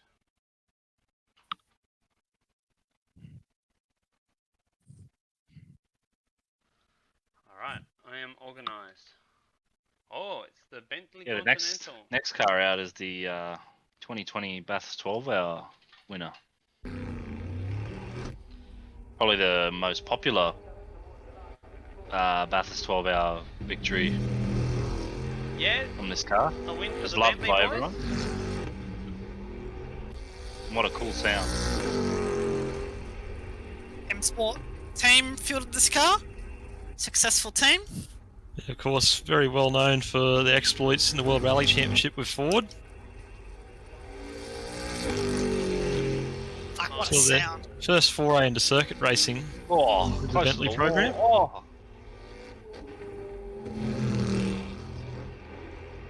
Oh, a little moment there, that's going to cost time.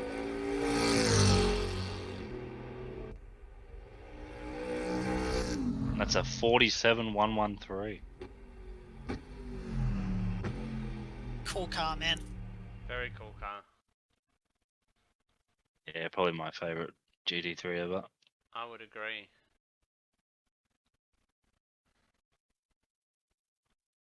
I'm slowly getting better at directing. Here, I am ready. Oh my god. Here we go. Here we go, folks. Fucking strap yourselves in. I think Luke's already strapped himself in with the car name he's put on the stream. He's Cooper climaxed here. Ladies and gentlemen, this is the Ferrari 333 SP. Shocking motor car. Fuck off. I'm not gonna talk, I'm just gonna let you folks fucking enjoy this. What is there to enjoy?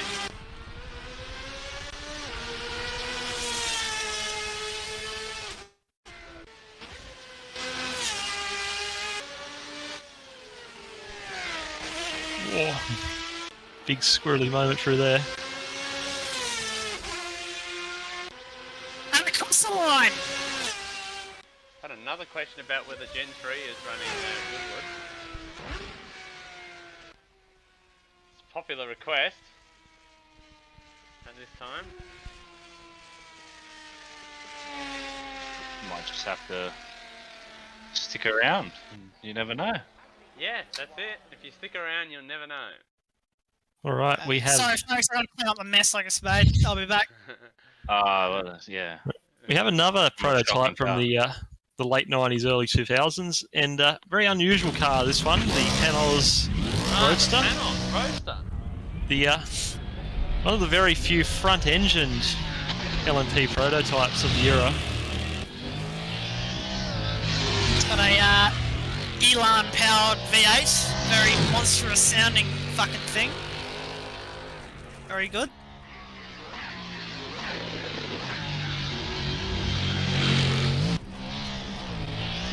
She raced in Australia, this thing, Stiggy, at the race of 1,000 years in the Adelaide Street Circuit.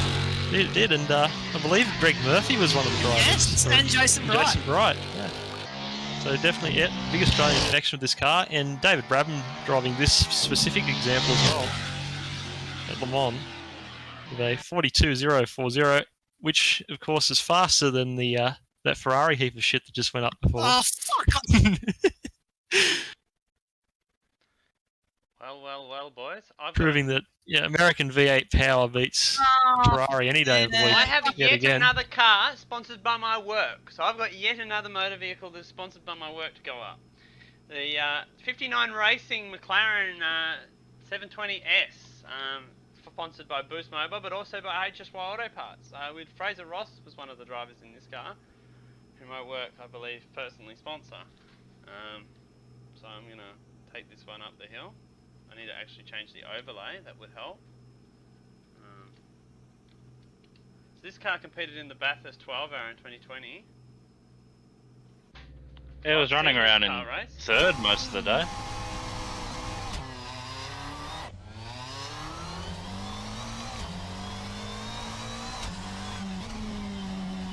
Luke, what was the time for the Ferrari again? I missed it.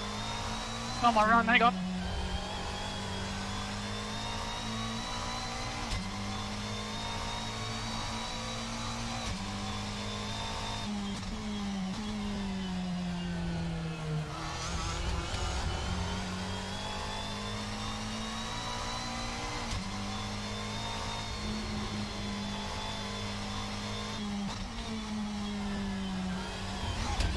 It's hard.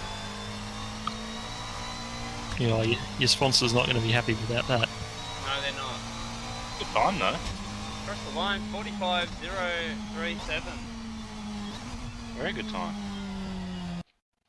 I'll show a quick replay of the end of the run.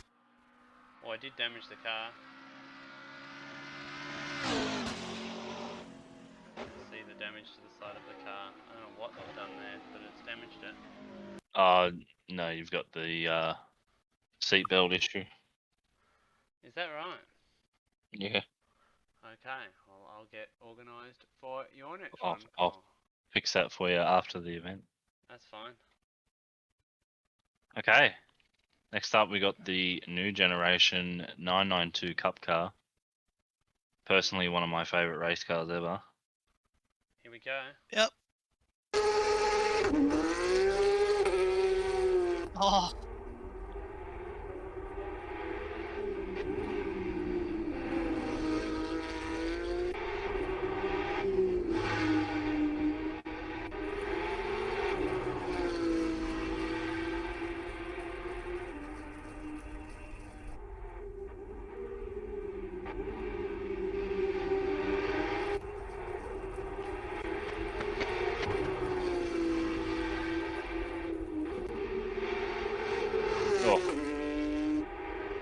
What a beautiful sounding motor car.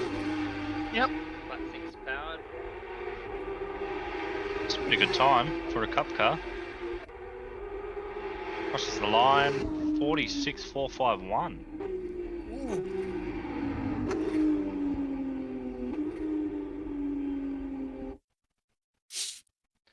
I'll get organised for our next runner.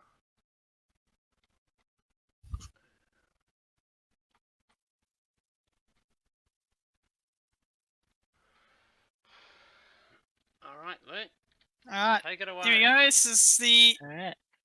Audi R8 LMS Evo. So the model up from the car that Stenny went up the hill with. Mic It's off. a WRT car from fucking I don't know what year. I believe this would have been about 2020.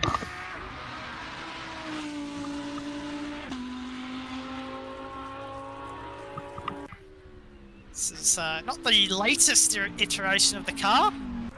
Is he? Oh, he's in the wall.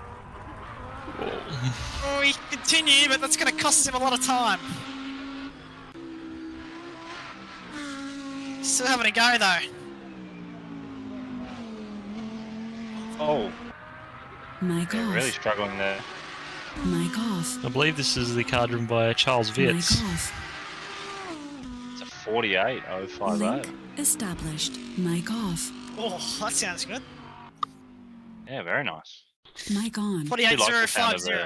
Yeah, and The can I get V10 the Audi. Ferrari time as well if you've got it? Yes, I'll get it just as we speak. Hang on. Because I was a Check. wobble and I forgot to put it down. Check the brochure. Yeah, I just go to the refer to the brochure. Oh, here we go. We've got 42796 Stiggy. Here we Yeah, go. We've so got that- a wobbler prototype entry.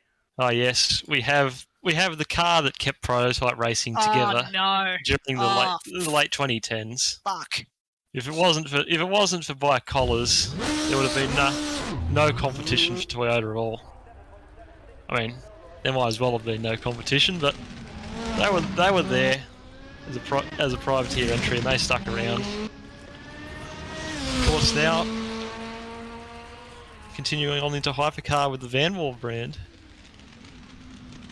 Of course, driver here definitely got engine. Sorry, Stiggy. Indeed it is. And driver here's got something to prove. He really wants to beat the Toyotas here. Goodwood, so he's putting it all on the No line. one cares. It's a 37.649, so not quite sure if that beats the Toyotas, but it's going to be very close. We'll get an update on that. But talking about Toyotas, we've got yet another Toyota going Oh, up. another Toyota. Fuck yeah. Oh, what a feeling, Toyota. Oh, what a feeling. And I get their most modern of race cars up the hill this time. I take the Hypercar, and it is a fucking Hypercar because it won. It wins. It's good. And oh, what a feeling! The bike collars is faster than the TS050. Oh. That means I've got a big job to do here. Oh, that's something that I don't think has ever been said before. I've got a big job to do here, so I'm going to have to shut up and enjoy this run and let you guys talk about the Toyota. It's not as good as the Van Wall, obviously. And also not as good as the Ferrari, as we found out.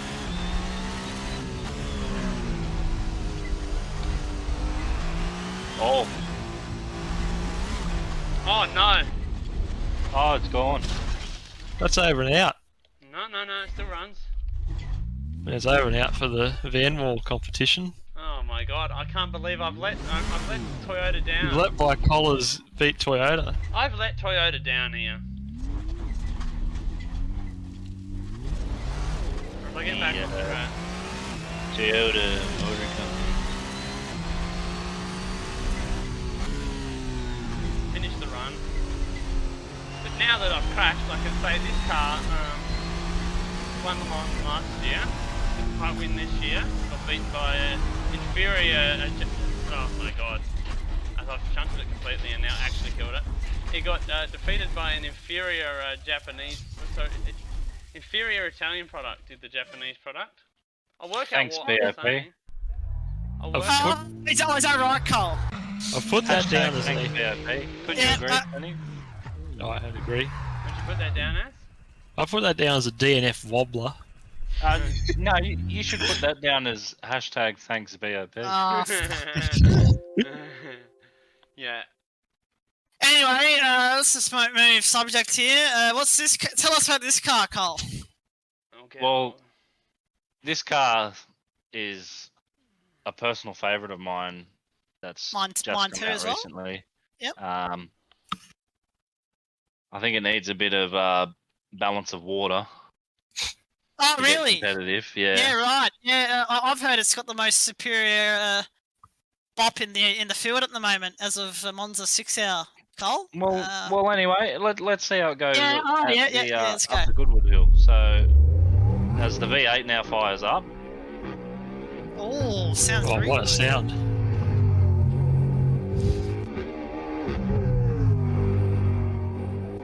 I wonder where they got this model from. hey, I said, I wonder where they got this model from. Would be from a I'm not sim sure. racing game, would it? Fucking sounds good. no, it's not an iRacing model. Oh, yes. Oh, is it a Hales? Hales? Hale bale. Hail bales. And it's a 41585.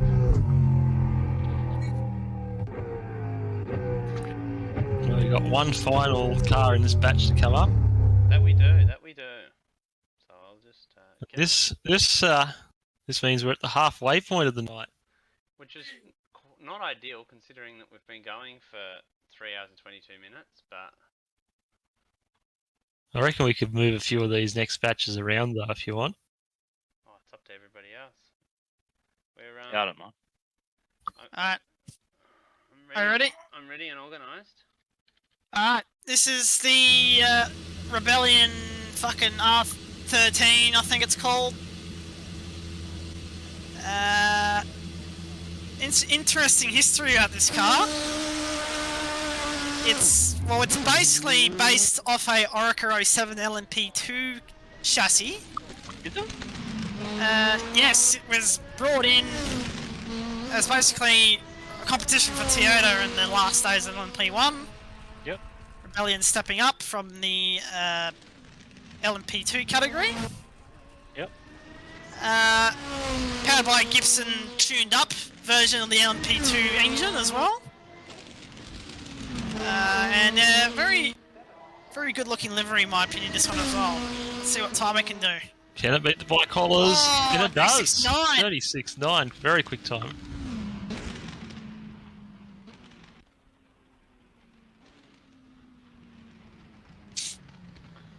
What time did the Porsche do? The fucking Nevo. Did a 34.058. So it Roger. is so far the fastest car of the night, and I don't know if that can be beaten. We're going straight into the next batch. I think it can be beaten. I think it can be beaten. I reckon it could be by the next batch. We got a slight break in between as I get prepared. Yeah, that's too easy. I've just reset the order as well. So Next Time's about batch up. for everybody is modern open wheelers. So that includes everything from Formula One and it's mostly Formula One this category. Formula One, feeder series, and IndyCar basically. Yep. It's one of my favourite batches, I reckon. Probably my favourite batch is actually probably the last one, but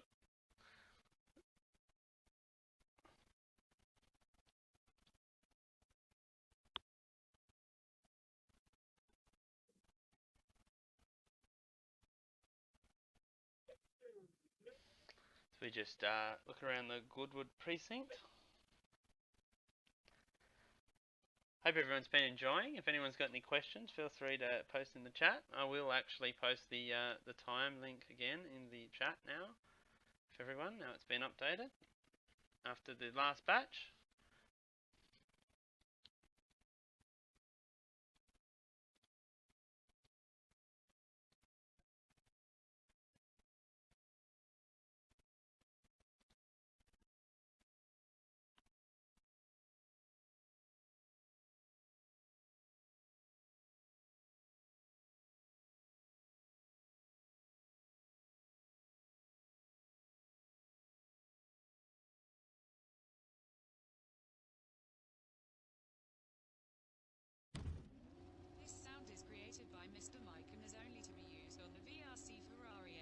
Right, we've got the first runner of the next batch on the line. Yep, give me a second, Stiggy. I will get that up. There we go. Here we go. Here we go. This is the 2001 Minardi PSO1, first year of Paul Stoddart's ownership of Minardi. And of course, this is the first ever car that Fernando Alonso raced in Formula One. Oh, it sounds Yes. very good. The team back in 2001 were very, very late with this car. They were very much a race against time to get this car in Australia. Virtually no testing for this car when they arrived for free practice at Melbourne. And yeah, Alonso really punched above his weight in this car. Very quick Of car. course, never really scored any points, but definitely made an impression as an F1 driver in that season.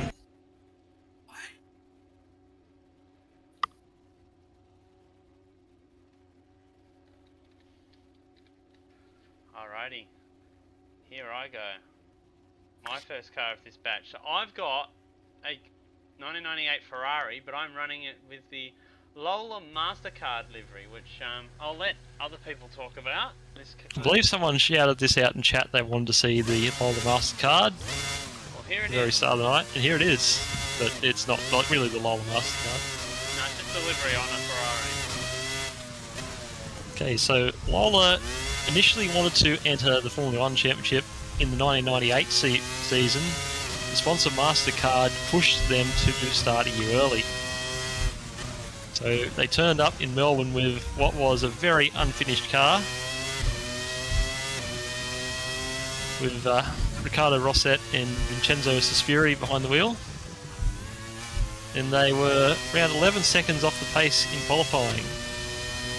So, Yep. of course, outside the 107% rule, weren't allowed to race. Turned up in Brazil, MasterCard had pulled their sponsorship. And that was the last we seen of Lola in F1. Team members, Stiggy, actually found out that the team weren't racing on the newspaper. They weren't actually formally told by the team that they pulled out. And what was the time there, Stenny? I will get that for you shortly. I'll just get ready for Cole's next run. So... Yes. What? Here we go. Look, Cole's next run now. I'll get you the time shortly. Yep, so this is the 2008 GP2 Dallara. This is the livery of Alvaro Parent. And that is bloody loud. What's this? So this is a McLaren from this 2008, is what you just said, yeah? No, No, GP2 Dallara. I was making a joke at Fernando Alonso famously Oh, referring yes. to the McLaren as having a GP2 engine.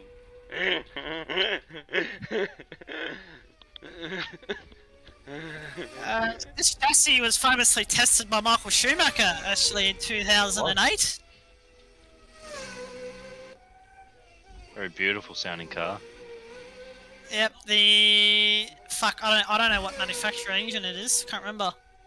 Not Mechachrome. I think it might have been a Renault. Yes. That's a 38360. Not bad for a GP2 engine. What was the Ferrari, Lola MasterCard? Ferrari Time. Lola MasterCard was a 36 151. Oh.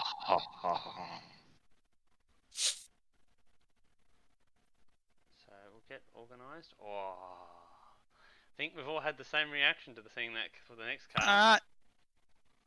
Here we go. Of course, controversial Jacques sticking his neck out on the line here. F19 championship winning car in controversial circumstances. The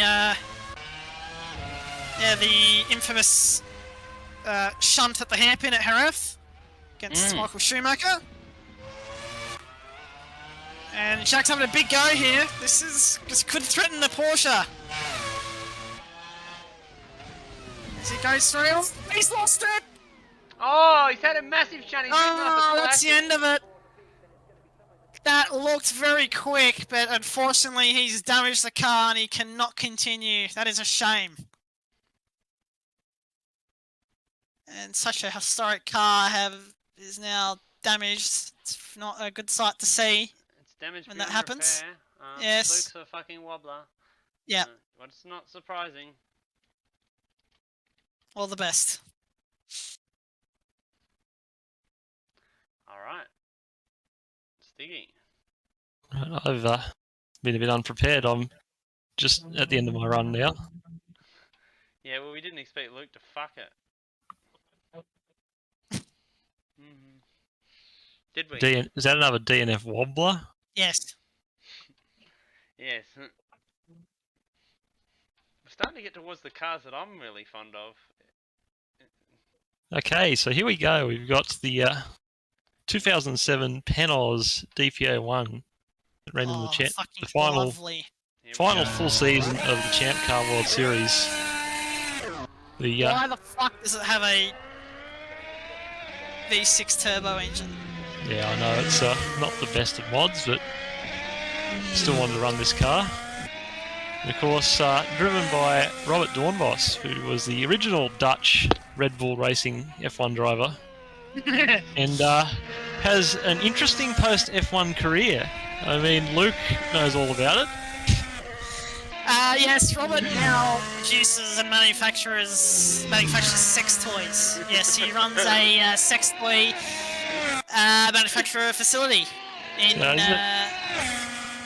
I believe it's smart device sex toys as well, Yes. like internet-enabled ones. Yeah. Well, I bring out one of probably my favourite race car of the night. Oh yeah. This is my favourite era of open wheelers by a mile. This is a 1998 Champ car, and it's the Reynard 98i, and this livery was driven by Paul Tracy in the 98 season. Qualifying tyres on. Here we go. These are some of the best open wheels ever made.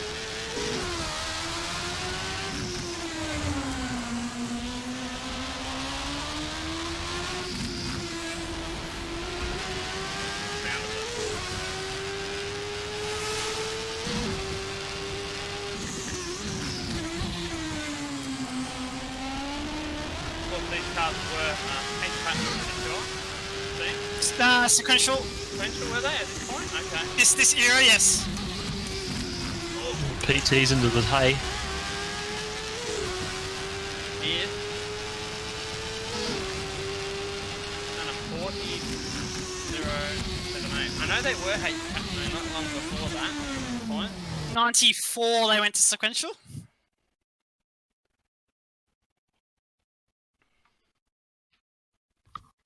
Get organised for the next one. These runs are going pretty quick now, as we're now actually getting in cars that actually go pacey. Funny how that works. Yeah, funny that. Yeah, we talk about an hour to do 20 cars. Now we're taking about 20 minutes to do 20 cars. Oh, here we Okay, go. so Now, Now, according to Luke Rosella, this is the Formula One GOAT, so we'll just press play. And this is Lewis Hamilton in the 2007 McLaren. Once again, a car that was a second A quicker midfield than... car that he made look really, really good. Yep, okay. No, that's all good. Yep. Mic off.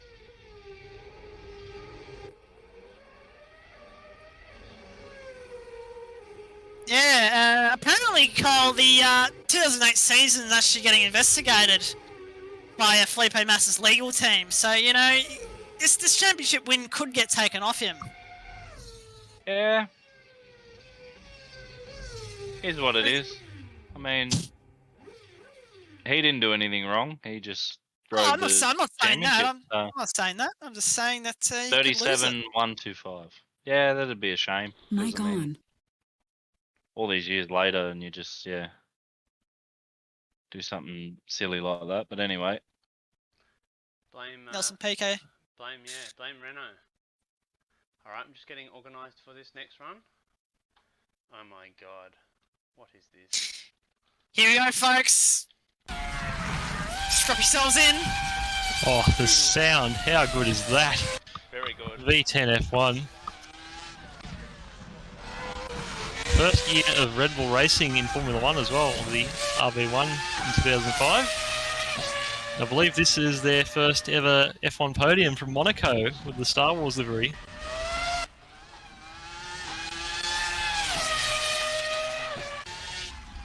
Oh, committed as through the Flint wall. I think this is going to be the quickest run of the night. What's the time? 33564. Time. Sensational time there from the Red Bull. Oh yeah, that was fucking tough. I hope you don't mind, but after this run, after this batch, I need to order pizza for dinner. Yeah, I was going to take a break after this batch as well. Watch the footy. Fuck yeah. Alright, I'll get organised for this next run. So we have the Ferrari F2007, so Ferrari's Oh yes. World Championship winning car.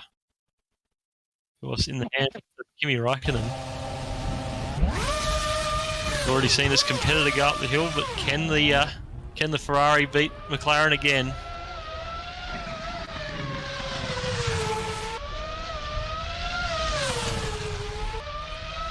This car doesn't particularly sound very good.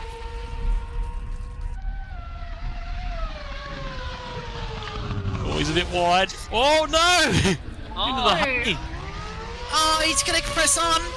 Gonna press on, but this is going to be a disappointing run after that run through the hay. I don't think you'll be able to beat the McLaren. Still going to be pretty close though. Oh, only a tenth of a second off, but that could have been a challenger for the Red Bull in terms of overall time had the mistake not happened. Well, well, well, boys. I'm not running a Formula 1 car, it must be said. Just give me a second. I am not running a Formula 1 car. I am running something that's a lot more basic. It is the feeder series to Formula, or for all racing pretty much at one point. I'm running a Van Diemen Formula Ford number 47, and I've got the Yokohama Advans on it. This is very entry level motor racing. Pretty much every Ranger racing car driver, I'd say in the 90s and 2000s, started their racing career in one of these. Oh, and it's very loose. Lift off oversteer galore. Fantastic car to drive.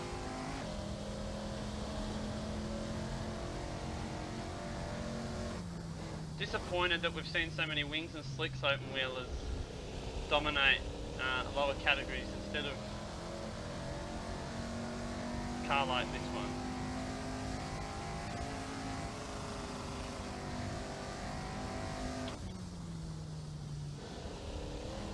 No, it's not very fast, is it? But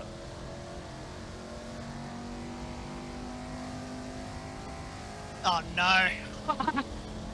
Oh, the next car. and This I'm gonna could be you. 4-2-1-1. And I'll just. What was that time standing again? It was a 54-2-1-1. The Van Diemen. The demon. Yeah, Get ready for famously referred to by Thomas Mazura as the flying penis. Alright, I'm getting organised here for the next run. I reckon this is going to be a cool spot, this next one. Yes. Now, here we go. Or it's a tops look. We got the HRT Formula 1 car. Yeah, the Holden Racing Team Formula 1 car. Yes, the famous of all the manufacturers that came in at the start of 2010. This is one of them, HRT, a Spanier racing team. Yeah, not very fucking good. Yeah, one of the better looking liveries, I have to say. Always liked Yeah. this car. And first ever F1 car raced by Daniel Ricciardo. Yes. He came in on loan from Red Bull during the 2011 season, starting from Silverstone. What was the time for the 36,292. Forgot to put the fast tyres on it. That sounds appropriate for HRT, so Here we go. It's Luca. Here we go. It's the F310B. Hello, Luca. with the Wobbler livery. In the non-tobacco livery, Eddie Irvine behind the wheel. This is pretty much one of the first competitive Ferraris in the 90s. 96 being not very a good year for Ferrari, so this was very much a competitive machine. Second Ferrari V10 as well in the 90s. Well, commitment through the flint wall there. Why are no good the Ferrari? It's going to be a seriously quick time. Before 3.56. Why you say no good the Ferrari? Elo Cola. Ferrari, this Ferrari, not very good, but it's okay. Sometimes it may be good, sometimes maybe Yes. shit. Oh, it's okay, Terry. But we have another one of the cars from the new teams of the 2010s. It's the Caterham CT03. This is the Kite Pig. One of my favourite liveries, actually, of this era, I must say. I was very fond of this car back in the day. Yeah, always loved the Caterham liveries. That shade of green just looked sensational. And driven by Guido van der Garde, who was signed as Sauber's second driver in 2014, but Had a bit of a Yeah. court battle. bit of a court battle. Melbourne. They signed. They happened to sign Felipe Nasser as well. And yeah, three drivers doesn't go into two cars, so poor Guido got left out. And yeah, Just quite a disappointed that lengthy that's court not battle there. the penis nose one from the year. I am too. I wanted to run as Kamui Kobayashi, Talking who about I imagine Kirstenberg is a huge fan of, being a Toyota man. Kobayashi. I mean, I'm not running one of his cars, but I am running a Toyota. I am running the 2008 Toyota Panasonic Racing Team. Oh, yeah? Yeah, fucking, truly. let's spend a whole fucking lot of money and fucking not get anywhere. Well, I need to change my wheel. Just give me a sec. I've got the wheel on for the Formula Ford. I need an open wheeler rim. Here we go. Take the...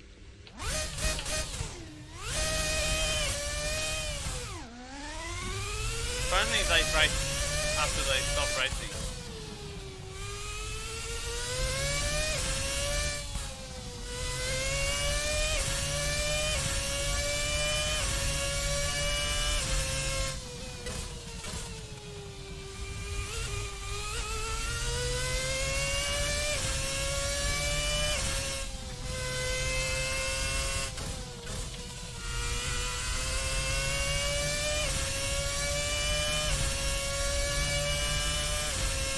$35, 359.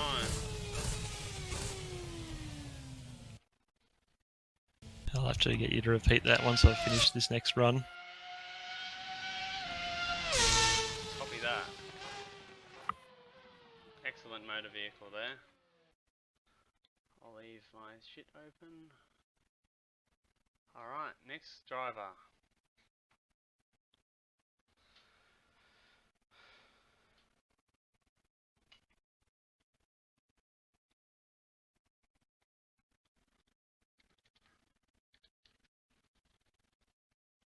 Yep, just getting the replay ready. Copy that. So Team Penske IndyCar.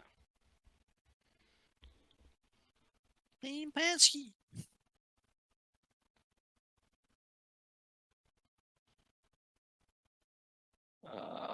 Cam tool, that one. That's it. Yep. I'll get you that link, Cole, after the event. Yeah, all good. Very good. Yeah, it's fucking brilliant. Alrighty. Okay, you ready? I'm Hello, ready. yeah. You ready? I'm ready. Scott Mac. McLaughlin. Lara IR 18. Indeed. Quite a dated chassis, in my opinion. It's still based off the Dallara DW12, which debuted in 2012. So it's quite a dated chassis, and I don't think IndyCar have planned to release a new chassis. So that's a little bit of a fact for you. Oh. Oh, Oh no, he got caught in the No. hay. The hay really slowed him up there. He was on for a wicked lap time. He was, but unfortunately, 40.924. that's what happens. That's racing. That is correct, Luke. right, can I get a time for the Toyota? Yeah, you can. Just give me a second. I need to just get ready for Luke's one, which I'm doing right now. I'm getting Luke's car organised. You're good to go, Luke. The I'm Toyota good to did go. 35,359.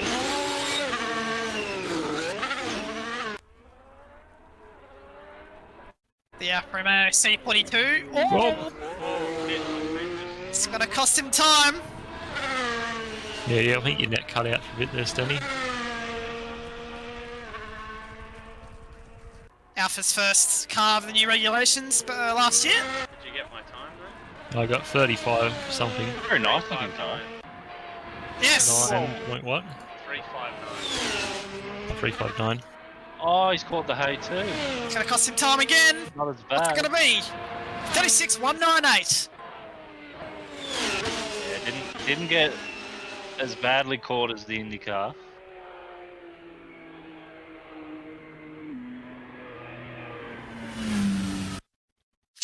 But hey, that's the way the cookie That's crumbles. part of it. Right, these will be the last cars of this group, I believe. Indeed. Yes. And we've got, coming up next, we've got the current Formula 2 chassis. Dallara F2 2018. This is the PHM Motorsports car driven by Roy Nassani, The goat. the current goat of F2. Of course, son of the infamous test driver Hanok Nassani, who had a test at Hungaroring in 2005 in FP1 in the Minardi, came into the pits complaining that the Minardi had too much grip. Which, if anyone has ever seen an onboard of the 2005 Minardi, that is not a common complaint for that car. Or lack of. Yeah, it was it was a very twitchy car. And let's just say Roy Nassani carrying on the family tradition in F2 at the moment. But that was a pretty quick time, 37.046 up the hill. Alright, one goat to another. I've got the modern day goat of Formula 1 come now. Very famous driver, you could say. I've got his Williams Formula 1 car. Nicholas Goatifi, the goat. So we'll see how we go. Make sure we've got the soft tyres on. And the NGKU set to hot lap mode. And we don't want any recovery. I suppose we'll have to leave the recovery on the weather sign. Alrighty, let's go. And the goat's underway.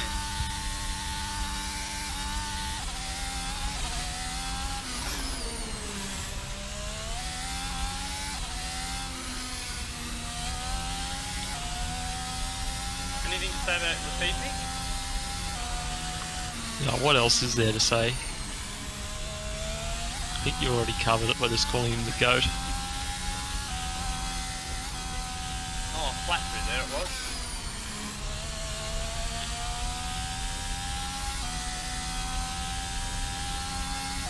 Seriously, quick time. 35.083.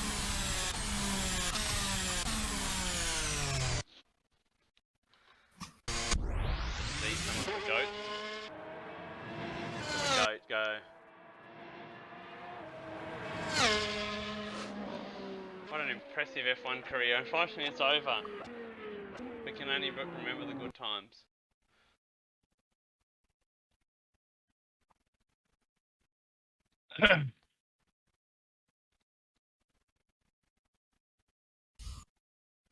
Okay, next up.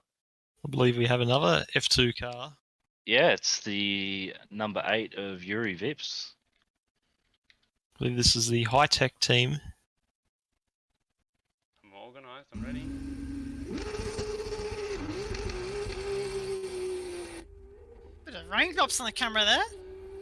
Yeah, bit of light rain coming through for this run.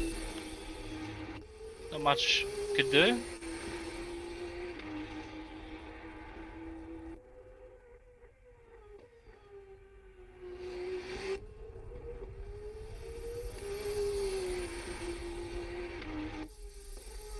Oh, that's a moment. That's a big moment. Must have been the rain. Oh, yeah. Oh yeah, Oh. yep. That's Yep, that's the game rain over. caught him out.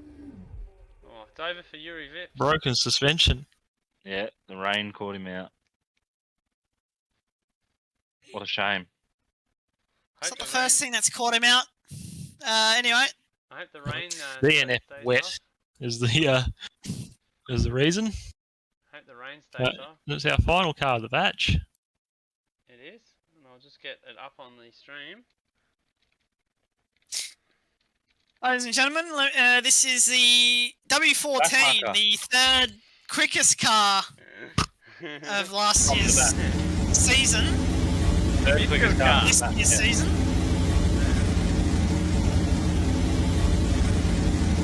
And it's a shame they can't build a car.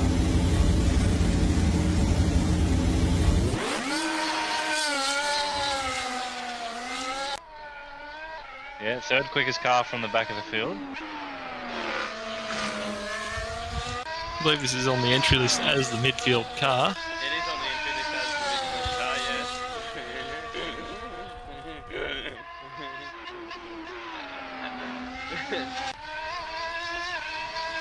Sounds like it's got the backmarker hybrid set up on it. You know what? Still I rise. Truly blessed that we can see this car go at Goodwood.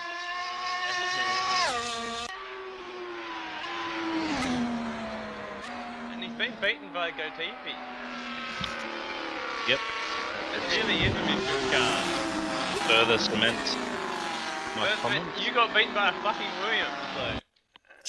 Yeah, I actually don't know fucking how, to be honest. You got beaten by a Midfield. Oh, Williams that's right, driven by me.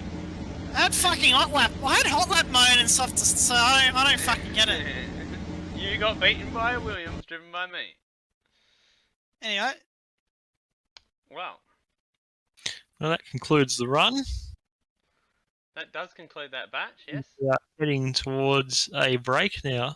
Yeah, Just- how long are we going to make this break, gentlemen? don't mind really. I've got to decide what I'm going to show, that's all. I've got some Alan Not Moffat too content. long. I've got some Alan Moffat content I can show. So I need to go and order a pizza. It shouldn't take me too long.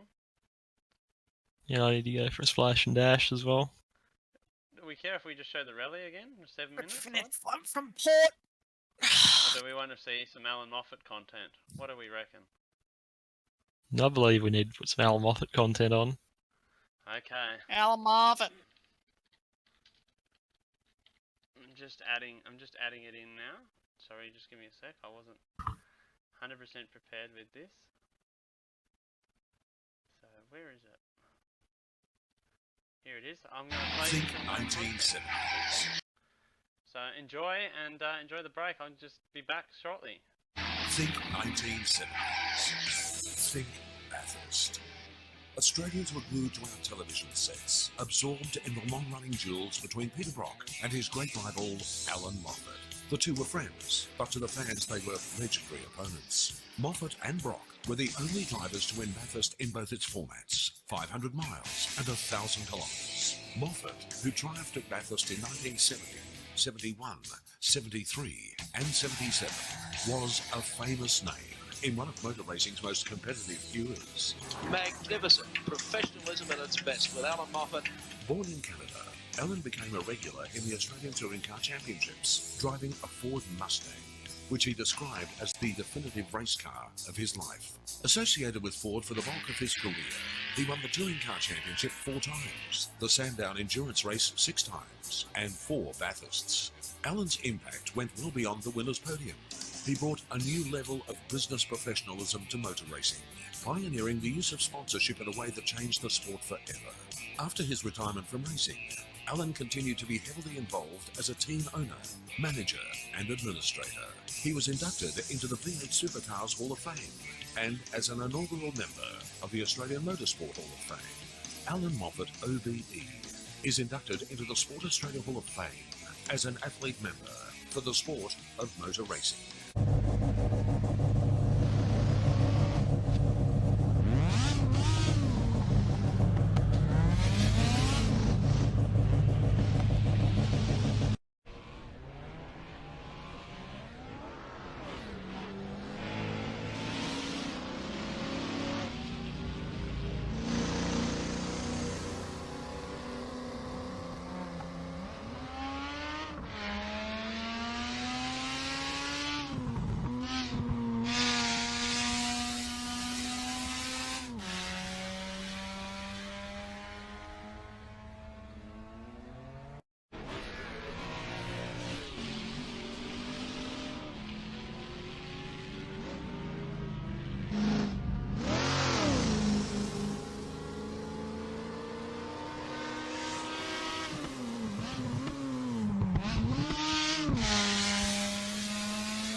So what you're seeing now is just a bit of a demonstration of all of Alan Moffat's cars from his career.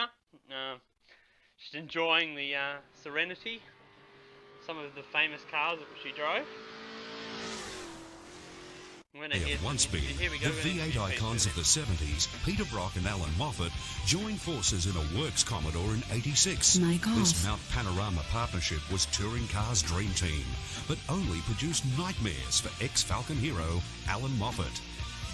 Friday afternoon, Friday morning in a Commodore, got a right rear wheel into the dirt, getting my mind off the job. She dug in, turned left instantly, and I hit the wall. Pretty frightful. I thought I was going over the wall, actually. But as it slid down and came to a halt, all I realized was that I damaged the car.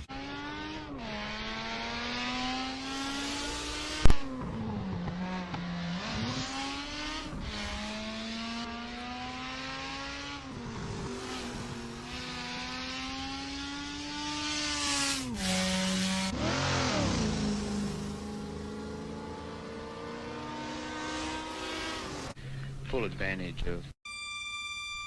Our main reason for bringing the car to the United States was to take full advantage of all the engineering that was available. I guess I've got a lot of friends over here that have helped me over the years and have certainly kept our Trans Am Mustang going very efficiently. And that's why we're here, to get the best engineering science we can into the vehicle. Our initial test at Waterford was certainly by no means on an international circuit. It just so happened that this particular circuit is only 20 miles outside of Detroit and is used for club racing there, but it gave us an opportunity to see that oil pressure was working and the engine installation was basically correct. Bathurst is so important to us because of the prestige of the event, and personally because it is so rewarding to win an event of this nature. Anybody can get a vehicle together and do 10 laps at Calder or Sandown, but to participate in a 1,000 kilometer race is just a little bit above the average, and as such is so much more of a challenge and that much more rewarding. One of the things we're trying to achieve today at the Transportation Research Center is to develop the complete potential of our cornering abilities. And in that respect, we will set up our loop here today on the skid pad and endeavor to go as fast as possible until the car breaks away at the rear or at the front. The beauty of the situation here, we can run through our gamut of roll bars, our gamut of suspension. I thought that was a little slower than we had earlier. Yeah, the time showed it. Did it really? Well, just coming, once we got it set up, it wouldn't pull out. Whereas earlier, a little bit of throttle control, and I could pull out of it. So we still got to attack that front end, I think. Directional control was still excellent. I think, you know, when we relate this back to the problems we'll have at Bathurst, they'll be really minor compared to what we're experiencing here. Would you like to try a little camber? I wouldn't mind betting the camber would cure that slight problem, and then if we go to a slightly different bar on the back, just to kind of balance that out, it'll be even quicker. During my test, Mark Donohue, the American driver and winner of the Indianapolis 500, was sorting out his Formula One car. Mark stopped by to talk and look over my car. He agreed that testing is the most important part of race driving. It doesn't cost much to run the car here as opposed to the racetrack. The car doesn't get worn out here, yet the track is big enough, we can look at aerodynamics, we can look at top speeds, we can look at steady state cornering, we can look at transient cornering, and lots of different isolated parts of the car. You still have to put it all together on the racetrack.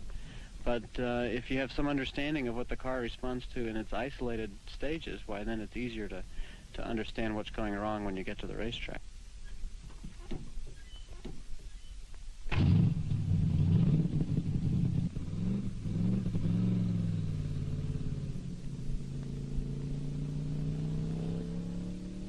Anyone could become a race driver. I wasn't born with a steering wheel in my hand.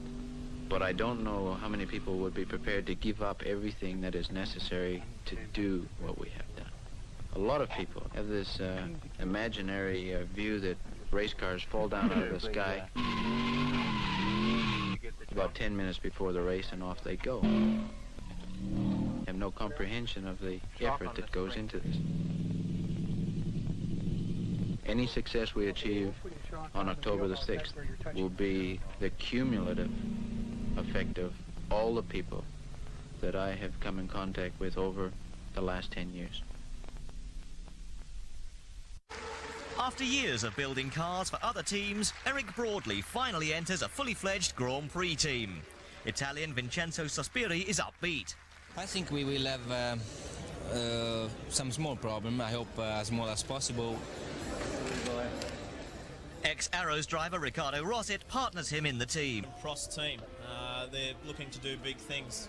Lee will now pick up commentary from Murray Walker, the voice of Formula One in the world, and he's supported by Alan Jones. It has a Ford V8 engine. It's Vincenzo Sospiri, the Italian driver. Well, yes, Murray, it's good to see Lola back in Formula One. Of course, they've been highly successful over the years in IndyCar racing, Formula 3, Formula Ford, Formula 5000, you name it. Lola's just about built every formula that you can. And to see Eric Broadley back into Formula One is certainly... Front, great battle going on behind him as Greg Murphy, the HRT teammate. Oh! It's the Bottle Magic car! Trimble and Mazzira, that's the entry. Thomas Mazzira was behind the wheel. Goodness me, you could hear those tyres screaming. Where was it coming from? It was Mazzira, I think.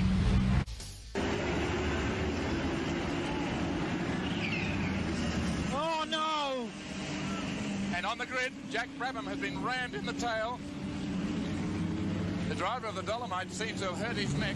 It is not the place to be when it rains. Cotto's car has got some very heavy damage to the front, and here's the reason why the pace car's out. Is the reason up on the top part of the mountain? Yes, one of the Toyotas, car number 91, that's the Faulkner entry. I think it's both of the Toyotas, actually, Wilco.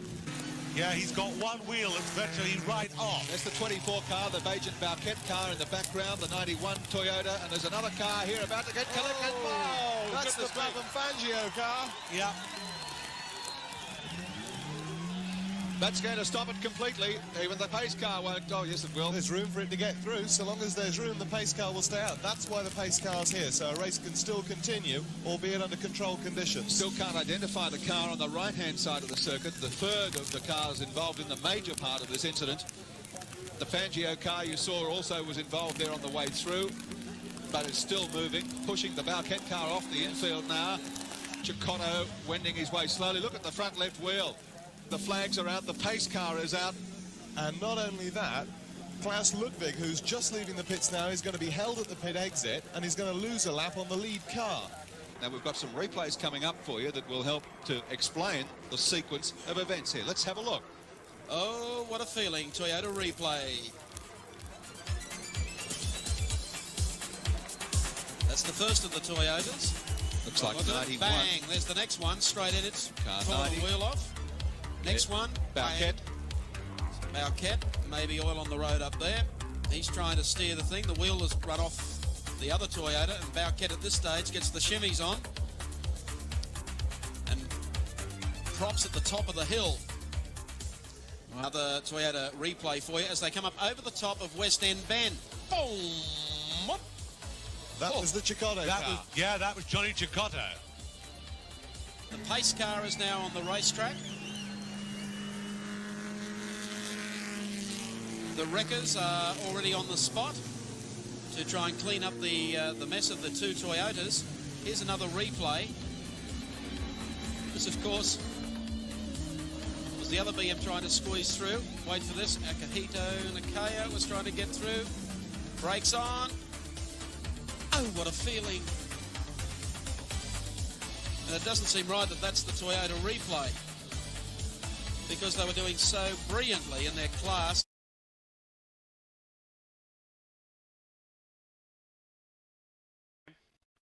Hello everyone, welcome back to Goodwood. We're back here. We're back for now for batch 8 of the run. Batch 8 will be, let me just actually research.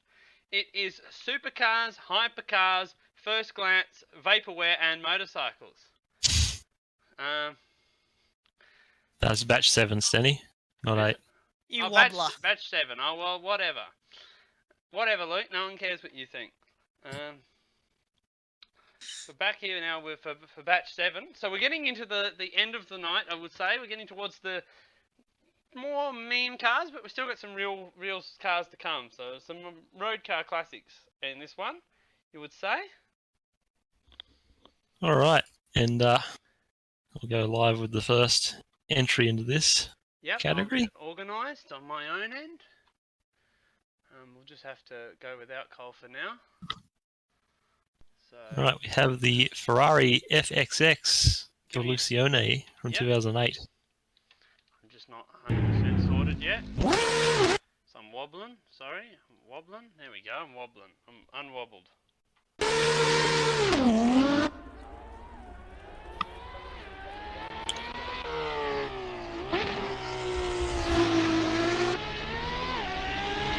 Of course, this is Ferrari's first of their track-only specials, the Corsa Clienti program.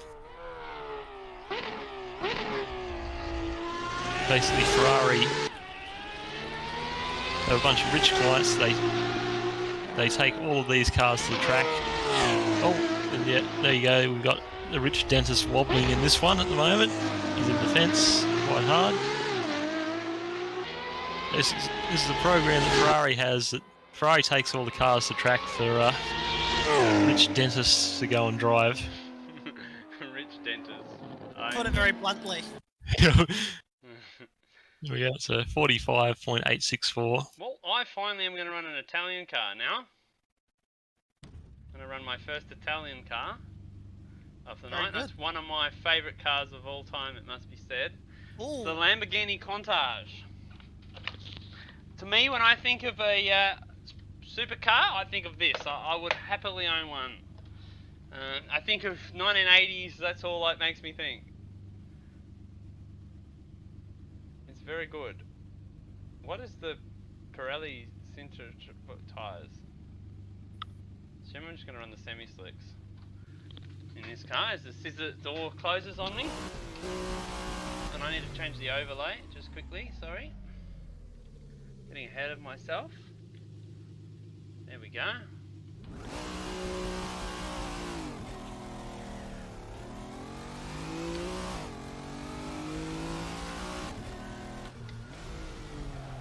Oh god. Oh, he's off the road. Yeah. So as it turns out, 80s supercars have a lot less grip than open wheelers. And I'm waiting for Luke to make a comment about my adaptability. Yeah, I happen to have the same problem jumping into the FXX, to be honest. Oh. That's why I had a bit of a dental moment. And I think Danny is completely nearly written off this beautiful car, historic car. Yeah, we're gonna need a few dental plans to pay for this. Oh no! Dental plan! Oh! Oh my fuck, Stanley, what the fuck? Maybe a little too much cocaine before getting behind the wheel. As was the style at the time. It is it's the official car of cocaine, I'd imagine. Yeah, I'd agree. So that was a 106.184 for the Countach that has been shunted several times in this run. So I believe Cole's still away, so that's fine.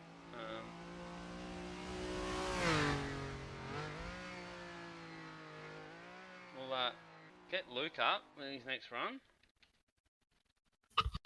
If you're there. Yes. I'm just going to be back in a minute. Yeah, copy that. Oh, it's one Lamborghini to another. Are we ready? I am ready. This is the Lamborghini Aventador silhouette, as it's well written.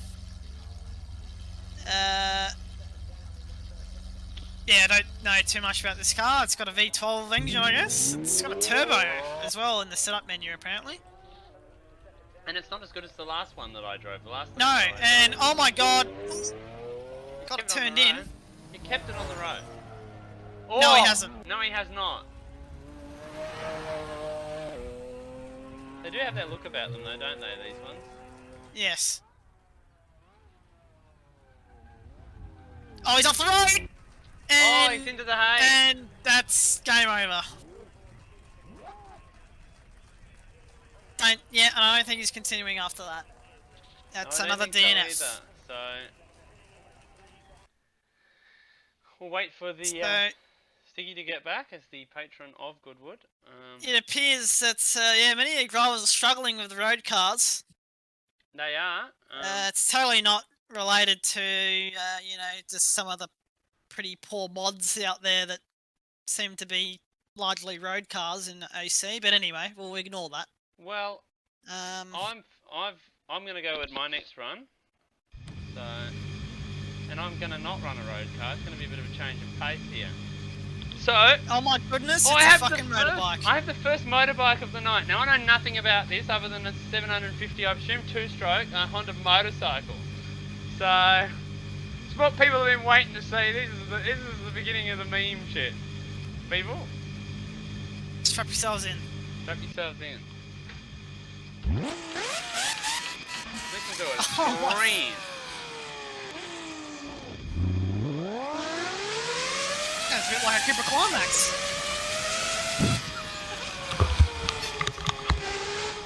Oh, sorry, boys, I'm back. What was the time for the invented order? DNF. DNF. So, a lot of adaptability problems here. Look for things. Clearly. Oh my god, this is ridiculous. I gotta do a replay of this one afterwards. Oh my god. You get on the road, man. Holy. This is one of the best runs of the night, I reckon. Oh, this is quick. Fucking hell. 42.188.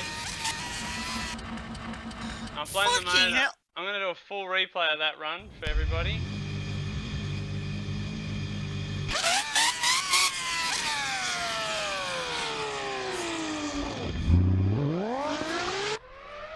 What a motor vehicle. What a bike.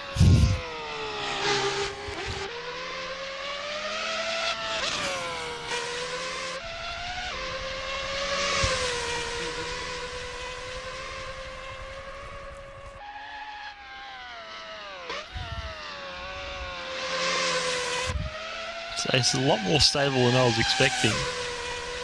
I've done a fair bit of practice riding this thing. It's not that easy to ride. The old two-strokes are death machines, they got the video makers. Yeah, this is a fucking death machine for sure.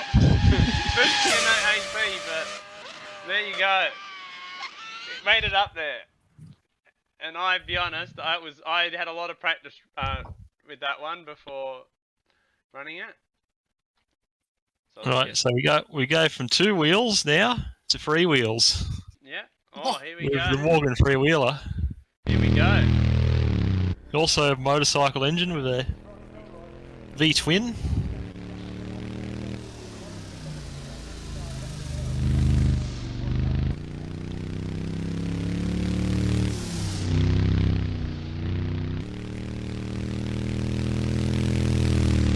Of course, this is the modern variation of the classic Morgan three-wheeler, reintroduced in 2011.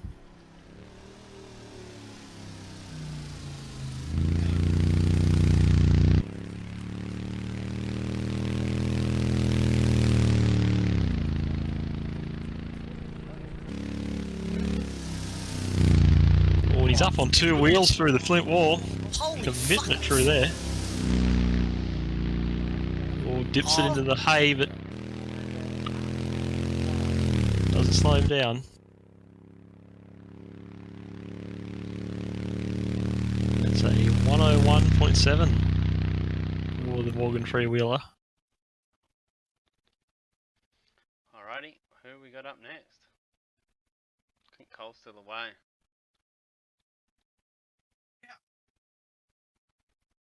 Are you ready, Luke? I'm ready. Right, give me a second, I'll just get your up on the overlay. Oh, wrong person. Wrong person.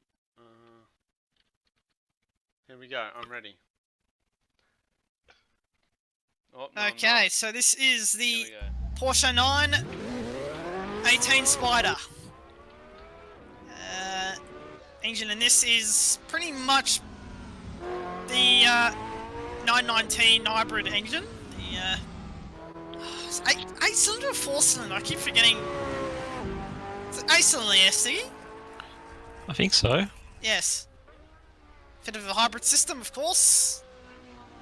Very quick car. Let's see what it can do up the hill.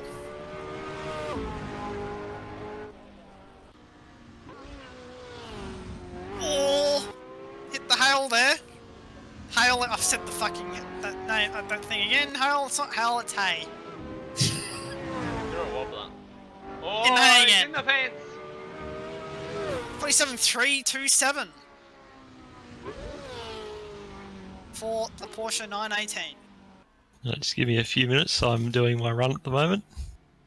That's alright, I can go with my run if you want. I'm Yeah, that'll running be good. yet another Toyota.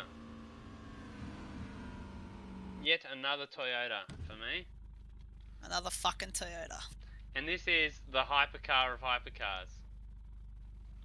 So this is the hypercar. And, you know, the Goodwood organisers might be a little bit annoyed that this is in this class, but how can they be? This is a hypercar. So, entered in the hypercar class. This is the 2007 Camry. I've picked the pearl white. I was trying to decide whether I went with the maroon or the beige, but I've decided to go with the pearl white, the official car of Uber drivers. This one. So, you see these things do great things. It actually got semi-slicks on it, which would be unusual for a 2007 Corolla. Oh, sorry, Camry? Why did I say Corolla? I don't know. Shitbox on the brain, so... I'm live in Discord, yeah? Yes. Here we go. Listen to this front-wheel drive fucking scream on this Uber driver special. I'm auditioning for Uber with this run. I was about to change the car category, and then I realised it was the hypercar. I was gonna put it down as Uber. No, it's a hypercar. No, I reckon it's not a hypercar. I reckon it's an Uber car. It's a step above. What an absolute great motor vehicle. Some might say I'm flaunting the limits of categories with this car, but I disagree. I think it's a hypercar. Look, listen to it. Yeah. You've never heard a Camry rev this hard. Not in the Uber category, maybe a Prius. Well, we've already had a Prius go up. We have. We had the GT300 spec Prius. We have. Listen to it rev off the limits. So I've done a 1 minute and 36, 0:36 in the Camry. Well, you wouldn't believe it, Stenny, but I have a Toyota as well. I wouldn't believe that because nobody wants Toyotas in this shit because no one likes them. Got a GR Yaris. Oh, this is excellent. This is excellent. This is a great Toyota. How's that 3-cylinder burble as well?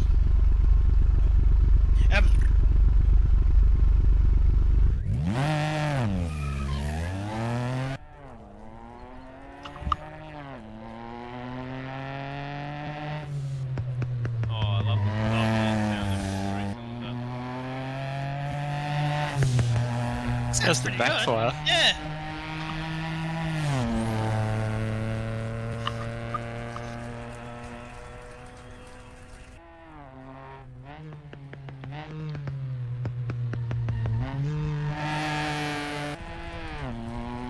Certainly got an interesting sound. I've sat in the... We're committed through the flint. What is in the hay? But he presses on with it. True rally style. I've actually driven one of these. Have you? Yes. Around my block. My uncle works at a Toyota dealership. It's an interesting factoid. Yes. 56.173 for the GR I'm Yaris. surprised I haven't actually told you that No, earlier. I'm surprised. Stanley, yeah. So, are you ready for your next run, Luke? I am. Okay, I'll change the number. I've seen what your next car is.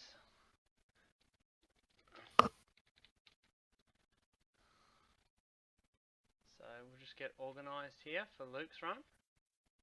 And it is the Koenigsegg.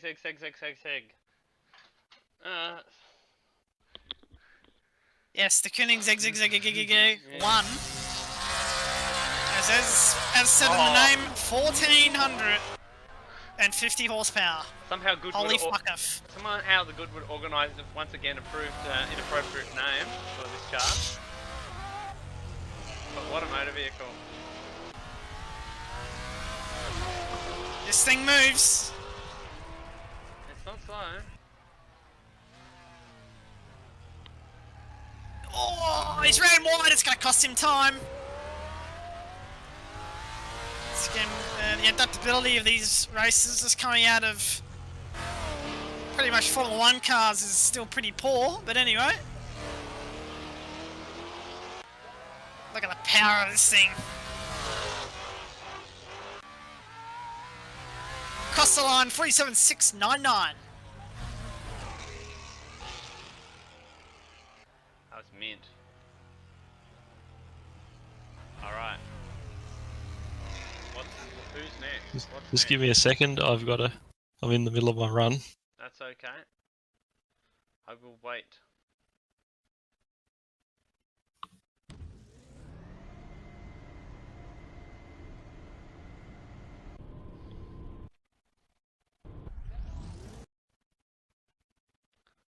Wait, Stiggy. Need Cole to get back for his next run. Cole's got a few to catch up on at the moment. He does. We're actually smashing through it here at the minute. This is a car I don't know much about, it must be said.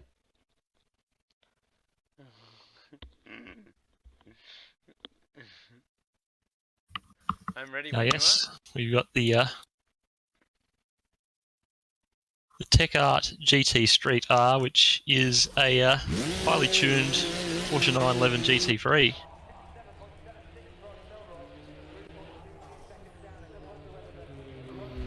With 800 horsepower.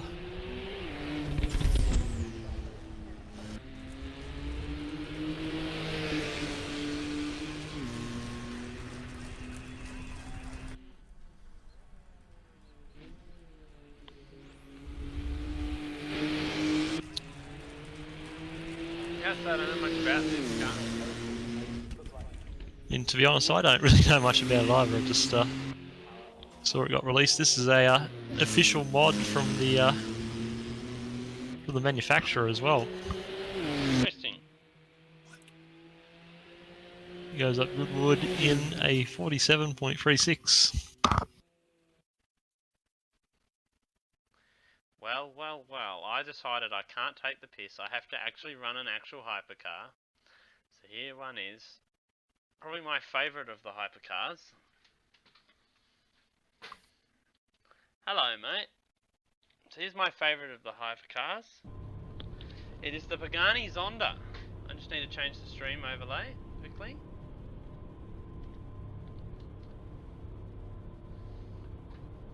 So I rate this car. I reckon they look excellent.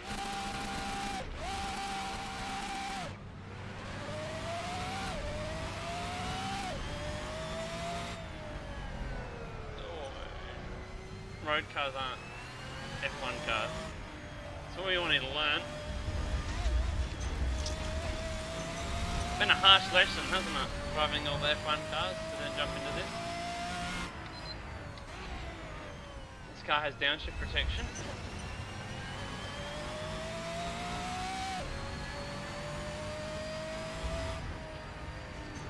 Oh, it's in the fence hard. Oh, no. Oh, I've broken the suspension and smashed the front windscreen. That was a big accident. We managed to bring it across the line in a 51.29.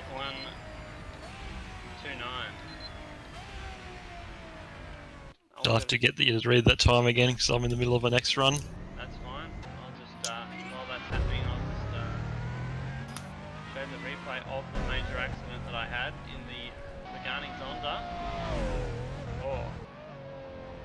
lost control of it, and it's hard into the barriers. There was a lot I could do from then on in.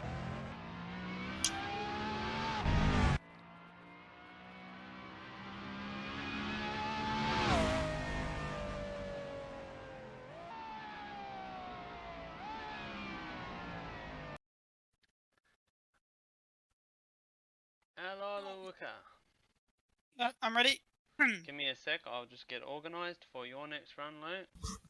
Oh, here we go. So, unfortunately, we've had a bit of a technical issue with the Audi. It's not coming out, so we've had a late entrant. We've got a Singer Porsche. This is a Singer Porsche. The rear-wheel drive version with a H pattern, so this is very much a driver's car. Well, then what are you doing driving it? Good question.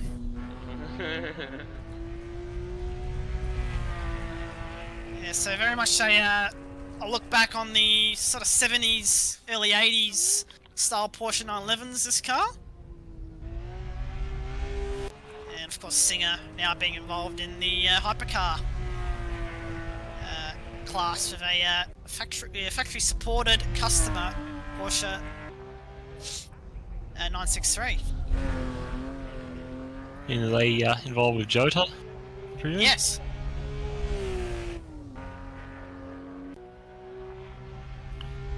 Across the line, it's 52.4. So, very capable time from the classical... Do you still need my time? Yeah, still need your time. It's a 51.29. So 50.129.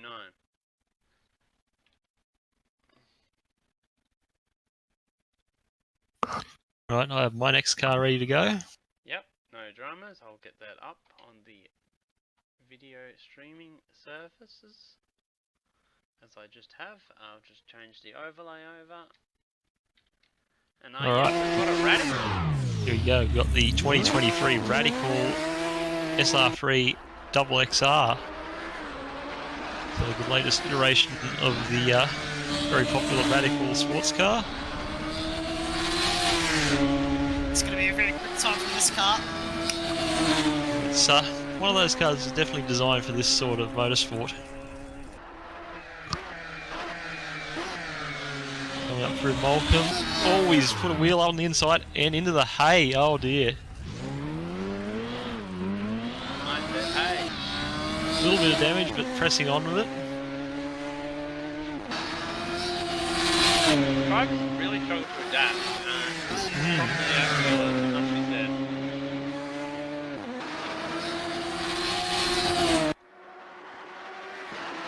That otherwise would have been a pretty quick run, but say 51.8 the Radical after that slight spin into the hay. Alrighty, I'm coming with my next run. Mine's one of the only car, probably the only car that fits in the first look category, I reckon. Because they look at a car that has not actually been released yet anywhere. So, if everyone's got me. Oh my god. Indeed. So, I am taking the Tesla Cybertruck up Goodwood. Are we playing Assetto Corsa or Tomb Raider here? Yeah, I know the graphics aren't great, are they? But this car was designed to look like this, like a square box. It's ridiculous. But it's functional. Is it? I don't know. Well, it's not functional because it's never been driven. And it only has one gear. And it sounds like an electric car and it's got no brakes. But this is the first look at the Tesla Cybertruck. I was surprised the windscreen didn't shatter after that hit. Oh. You know, Tesla engineering. So it's actually pretty pacey for an electric engine. Yeah, that's right. That's the bulletproof glass that Elon tested on stage. Yes. So, what an unreal machine. Besides the fact it's never been released, and I've got steering damage from just hitting the hay. Really, really great piece of engineering. Really necessary product, I would say. I'd say it's as a piece of engineering, it's almost as great as the OceanGate submersible. Well, at least that actually exists, I guess you could say. And here is It the did. Tesla Cybertruck. Do you need the lap time, Sticky? Indeed, I do need the lap time. That's a 51.153. It's quick. Rapid time, but not entirely sure how it did that. Because it doesn't sound quick, because it's got...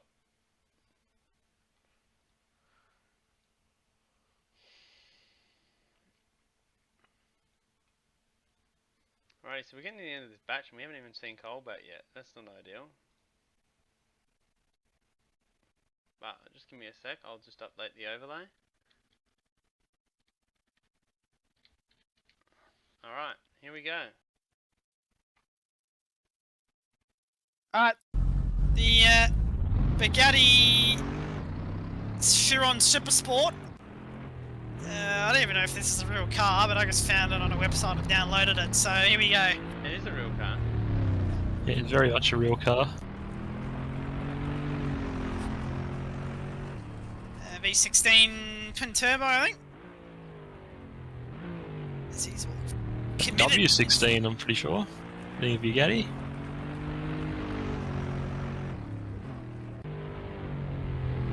Oh, he's lost it. He's in the barrel. Hay bales. He's died.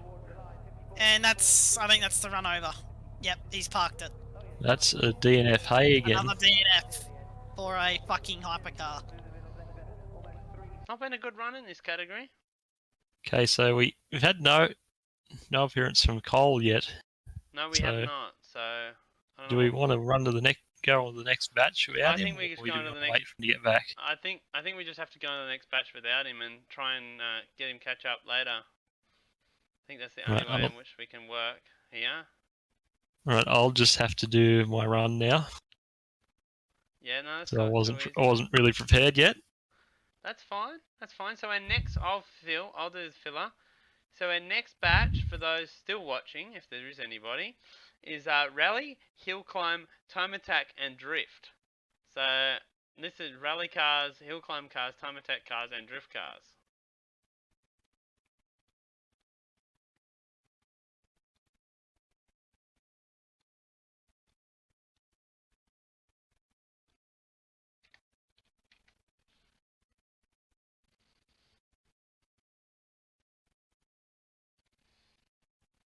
I am very excited for this.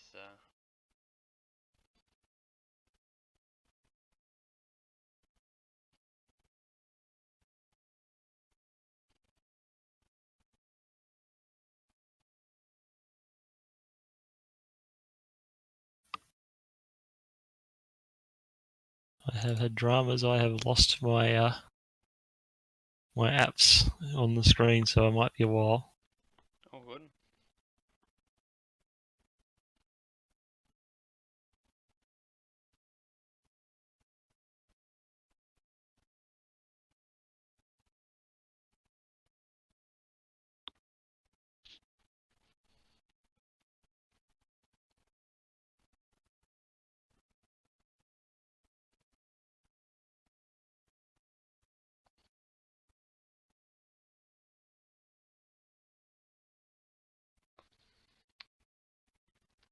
So we continue here at Goodwood with this next category of cars very shortly.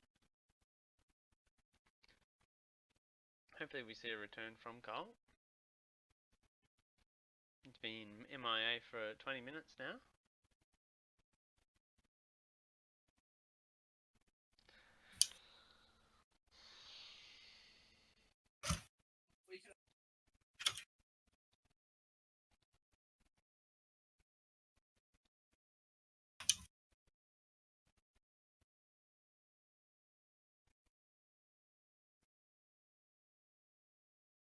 This truly so far has been a great event. I've enjoyed it. Yes.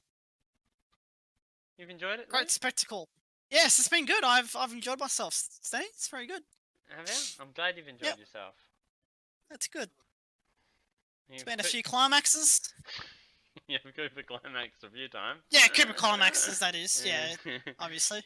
Well, there was two. I think you've had more than the two that have run. Alright, so Stiggy's here with the first from the rally Here category. we go. Here we go. We've got a Group 4 spec Mark II Escort. Of course, a very famous car in the Irish rally scene. Of course, driven by the late Craig Breen, who tragically passed away on a testing accident this year. We pay tribute to him with one of the iconic Irish rally cars. Quick! Very quick with the little Millington 400 horsepower engine. Very, very committed run here as well. Short ratio gearbox for these tarmac stages. Oh, big hit through the flint wall, but he stayed committed.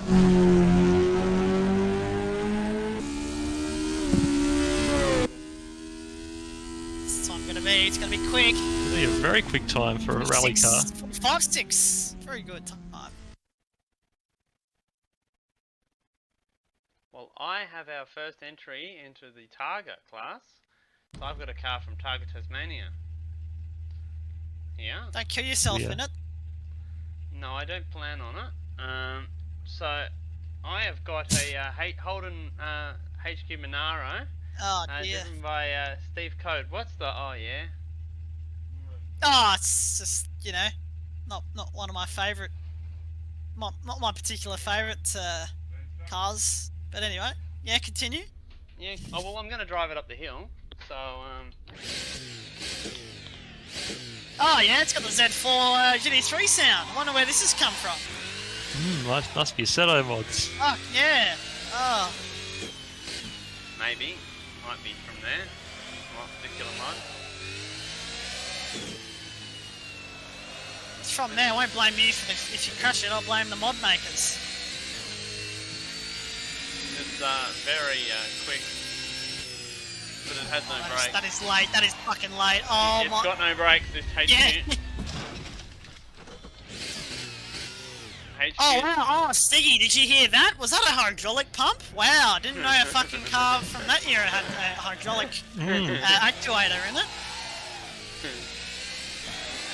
Luke being highly critical of the mod, in particular that I am driving, of the HQ Monaro. Does not sound anything like a HQ Monaro, must be said. Yeah, it sounds a lot like a BMW Z4 GT3. Yes. Very much so. Specifically the Kunos sounds. Yeah, yeah. Very much so, but I've done a 103.676 in that particular motor vehicle.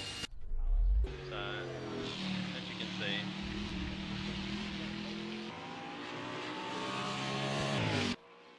Really does sound like a GT3 car. So, what have we got next? So I get it up on the stream. Give me a second. Ladies and gentlemen, this is the Lancia Delta S4. I believe it's a replica, so it's a hill climb special. But despite that, it's still a very, very entertaining car. Here we go. On the highest possible boost setting available. And smartly dressed in martini colours. How good does that look? Oh, it's just a gear there.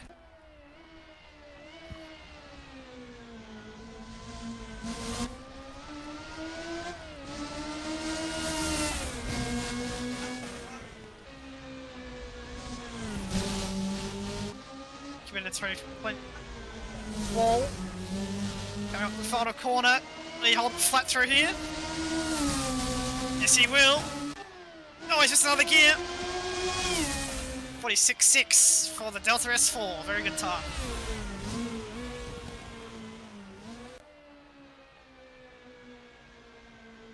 What a motor vehicle. Very good. So anyway, I'll go on. I'll get Sticky up in the next motor vehicle to be run.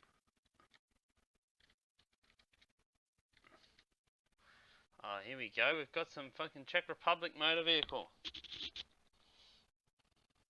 Isn't that right?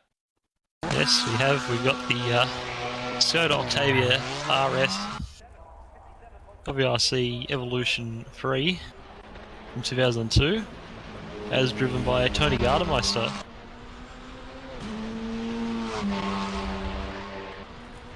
Of course, not a very successful World Rally car, it has to be said. The long wheelbase wasn't very suitable to rally stages. Although this car was pretty good in some of the more difficult rallies like the Acropolis and the Safari. It's also an infamous incident in the 2001 Argentinian rally where a tree happened to fall on the... I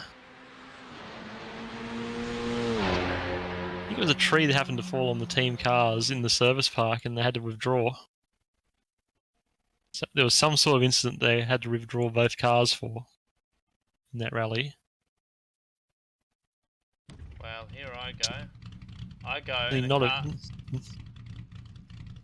I show a car that has been driven up the rally course already tonight. Earlier on my demonstration. So this is the Lancia Stratos from 1974. This is a Group 4A car. Group 4 car, sorry. Group 4 rally car. I'll just make sure I've got the correct everything for this. A personal favourite for a rally car of mine.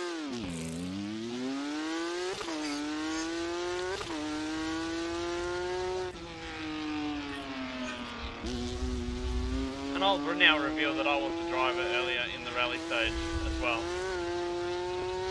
of this car.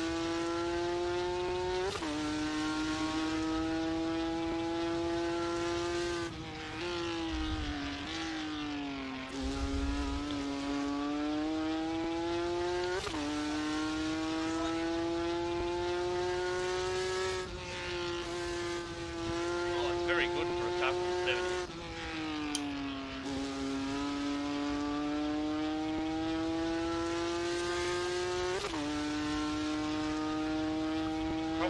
Not too slow. 49.582. So that's pretty impressive for a car of that time period, I'd say. Yes, I agree. Dominated rally at the time. Lancia, well known for their rallying at that period. Alright. Next we'll get over to Luke again for the next car. Just give me a second and I'll get it sorted, Luke. The overlay. Oh, here we go. This is the Formula Master Regional. It's a French Tatus design, and used in a lot of hill climbs throughout Europe. So here we go. It's going to be committed. It's loud. Oh, it's very loud.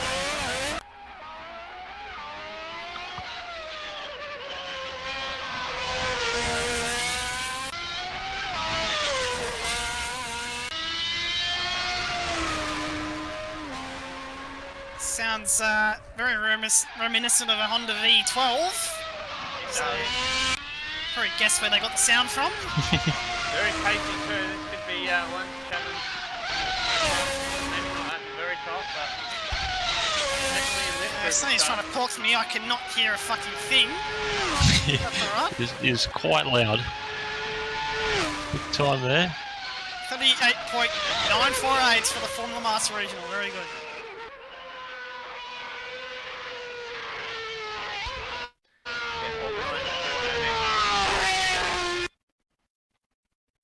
I've had a bit of a problem with this car, in that the skin hasn't loaded.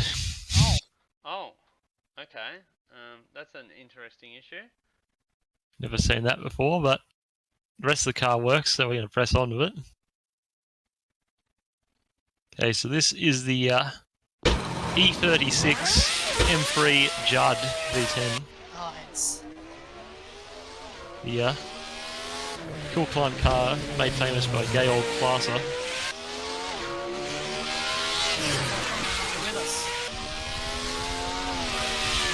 And this car made an appearance at the real Goodwood Festival Speed a few years back, and I think was second to the IDR. Yes. Yeah. Of course, this car is now owned by the owner of KW Suspension, Klaus Wolfarth, who, of course, also runs Race Room. He's the owner of KW Studios. I'm just having a few difficulties actually finding my next car. Funnily, as funny as that sounds. Goodwood Festival of Skill Issues. George Palazzo weapon of ear destruction. I've had in the chat. Jesus. That's a Judd V10 for you. I'm just trying to find my next car. Like Or Judd V8, I should say. Don't know where I got V10 from. So I'm having some difficulties with that.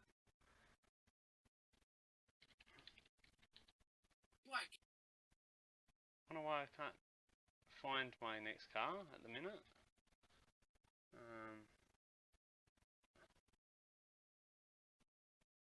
So that's a difficulty that I'm having. Just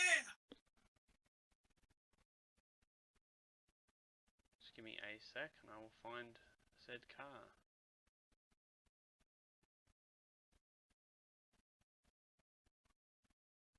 Yeah, I've heard a few Judd V8s in some open wheel hill climb cars, and they do sound incredible. Yep. And ear shattering. I can't find my next vehicle in my list, which I'm unsure as to why. Is there an easy way to be able to find it other than search? Search. That's all. I'm I can do. searching, but it's not finding it. I think yours is ADC. Huh? Australian Drift Comp mod. So search for ADC. Yes, you're correct. Thanks, Stiggy. Right. That is excellent. Thank you for that. So the next car of mine is a drift car. So I'm entering the first drift car. Well, we saw a drift demonstration before, but I'm entering the first drift car. Well, we've got Luke's run now at the moment. Oh, sorry, we got Luke's run. Yeah, we better go back to start there, Luke. I didn't realise. Oh shit! Oh, Yes. I think it's Stenny. It's not Stenny's turn. Oh, you're just waiting, I everyone. forgot to fucking put that in the stream. Anyway, it's fair Stenny. enough. So I'll go live. Sorry, we got confused with the order here. Now look, you can say a drift car.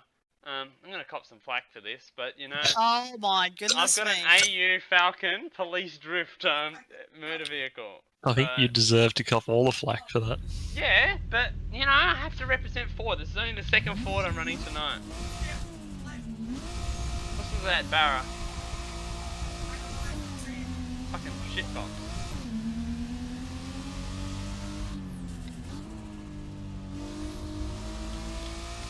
Someone had to represent the mighty AU. Yep, had to be you. Yeah, because it's a shitbox. It represents everything that's terrible about Ford.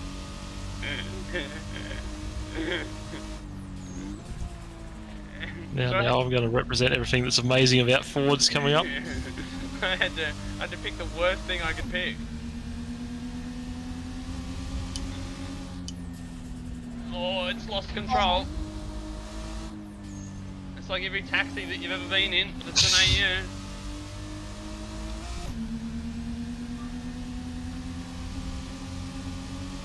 Across the line. Done it in a 52.407. So we'll just show the loyal fans what an AU can do.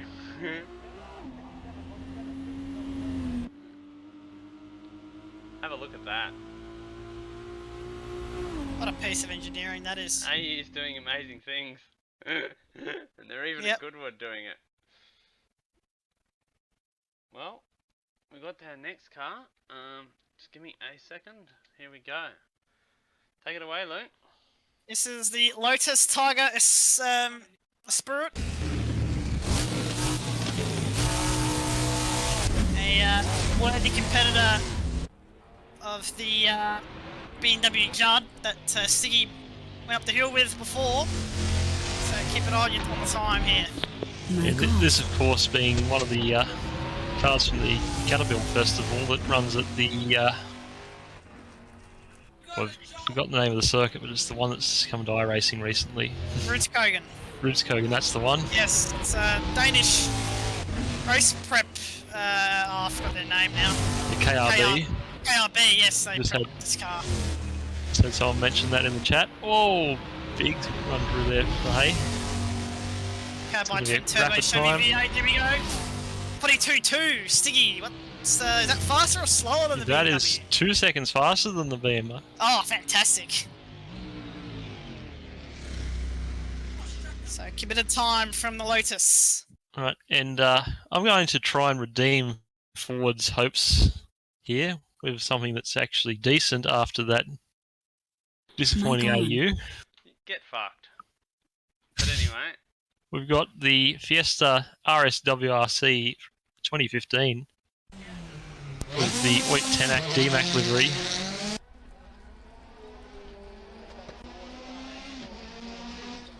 Of course, Oit Tanak came so close to winning his first rally in the Polish round of the championship that year, till he got a puncture in the second to last stage. Then went on to win his first rally in Italy the next season, and of course is now world champion.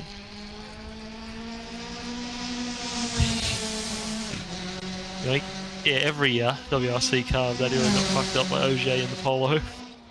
A little slight run through the hay there. And I think this is then going to be about the same time as the Octavia that ran up earlier. A little bit slower though. 49.5 for the Fiesta.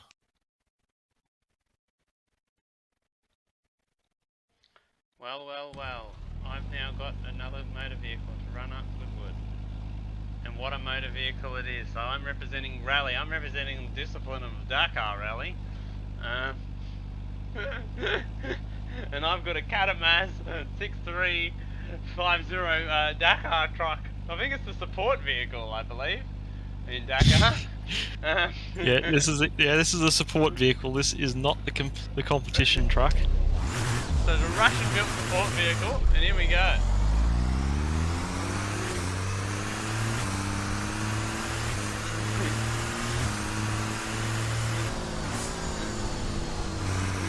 And it has very bad body roll. As you'd expect from an 8x8 truck. But it's committed. I have to show a replay of this thing go through the flip wall. Is it the fucking bridge or what?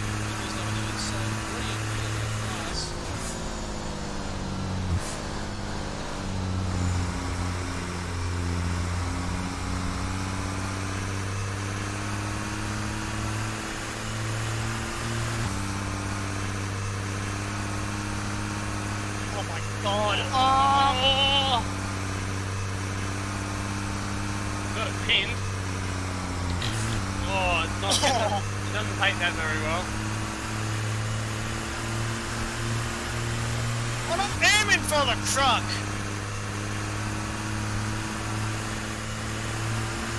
And a 108. 3, 2, 1. And I'm going to show a replay of that impressive motor vehicle, because that was impressive. Have a look at this. Have a look at this. Oh my god.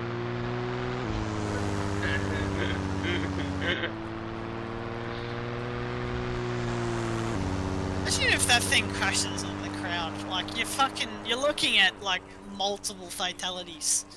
Yes, you are. I've been told to turn my game volume down. I will. That was a particularly loud vehicle, though, I will say.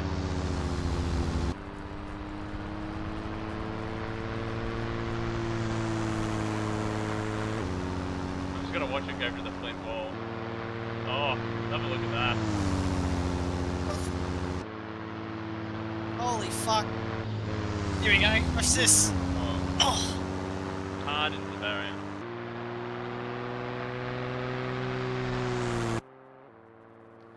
I don't know why my mic's low. Normally everyone complains I'm too loud. So it's a unique problem to have. I'll just get organised for the next run, which will be loot. Now, got too excited about that Dakar truck. Oh, we've had a replacement car, haven't we? Replacement, yes. Bit of a mix-up with the car choice. Cole actually already ran the Porsche 919 Evo rib breaker as the it's what's put in the entry list. So we've rolled out the Audi KRB prepped hill climb car. Let's see how this thing goes up the hill. Here we go.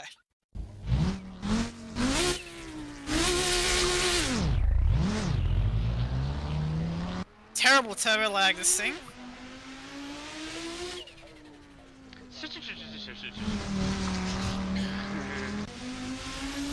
Absolute beast of a car. Some of the wildest aero I've seen. Yep. Doesn't do a whole lot, it feels like, when you drive it. Yeah, it's an understeering boat, as has just been mentioned in the chat.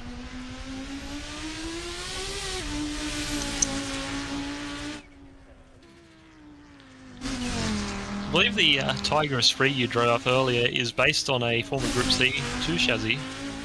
Oh! Hence why it's a Tiger Esprit. Whoa! Whoa! It's a 47.8, so yeah, significantly slower than its Lotus cousin. But nevertheless, very interesting motor vehicle. Right, we have another challenger for the trophy of fastest hill climb car. Here we go. Far. Here we go. I'll get organised. And it's a Yugo. Oh my god. A fucking Yugo. Oh my just give me god, fuck. a second. Here we go. I'm organised. I'm ready. Go. Oh my god, this thing is loud. What the fuck was that? What's happened? Sounded like a fucking in-game thunderstorm. How's the flames out the side of the Yugo? Yeah. Oh, we've had some technical difficulties, sorry. Get your back pictures.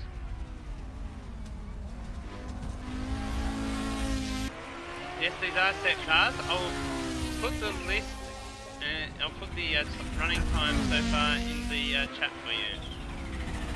Yugo's quick run so far, but oh, it's in the hay. Oh, is it gonna beat the Lotus? It's gonna be close! Oh, it's done it by 10 thousandths of a second. Wow! Well. It's not the absolute fastest hill climb car, but out of the I've got a challenger for fastest hill climb car now. Well, I'm pretty sure the Norma is actually Luke's next car. I have the challenger for the fastest hill climb car. The Formula Regional's gone quicker, but that's like sort of a different class, to be honest. Like open wheeler hill climb. Here we Yeah, go, this boys. is the Tin Top Hill Climb honours. And I think Tin Top Hill Climb honours are about to get smashed here by the next car. Because we've got the big spec IDR up next. Yeah, the Volkswagen IDR. So, I mean, I'm driving it, so I'm a wobbler, but... Oh, it's got no sound, which just makes it difficult. I mean, electric.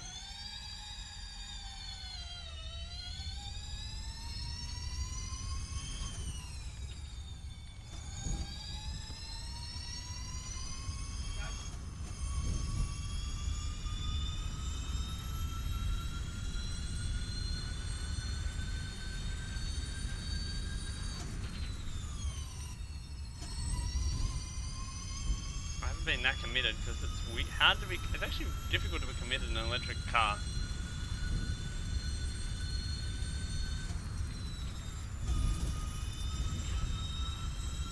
I've actually been quite slow in this thing, it must be said. Surprisingly, I've only done a 43.328 in this car. You're slower than the Yugo. I know, that's unbelievable. But I was pretty undercommitted at the start of that run. Because I had no idea how much grip that thing had. It was ridiculous.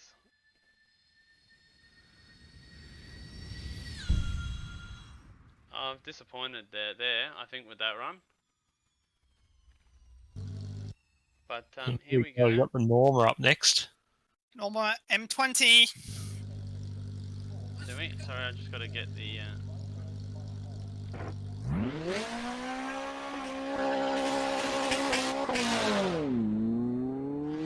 So Norma being one of two popular Italian hill climb manufacturers, the other one being Ocella.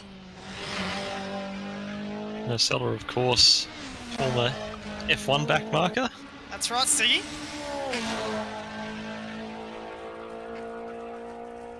Got a good sound of this thing. Bit of VTEC power. Yes.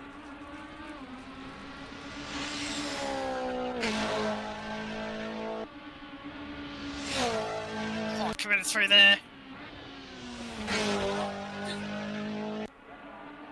I think the Yugo might have this though.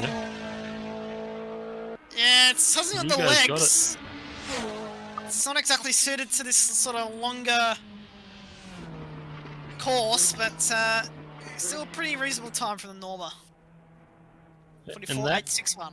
That brings us to the end of this batch so far. It does Still bring got us to wait on Cole's runs, but I don't think Cole's... I think Cole has disappeared for a bit. I think Cole's died.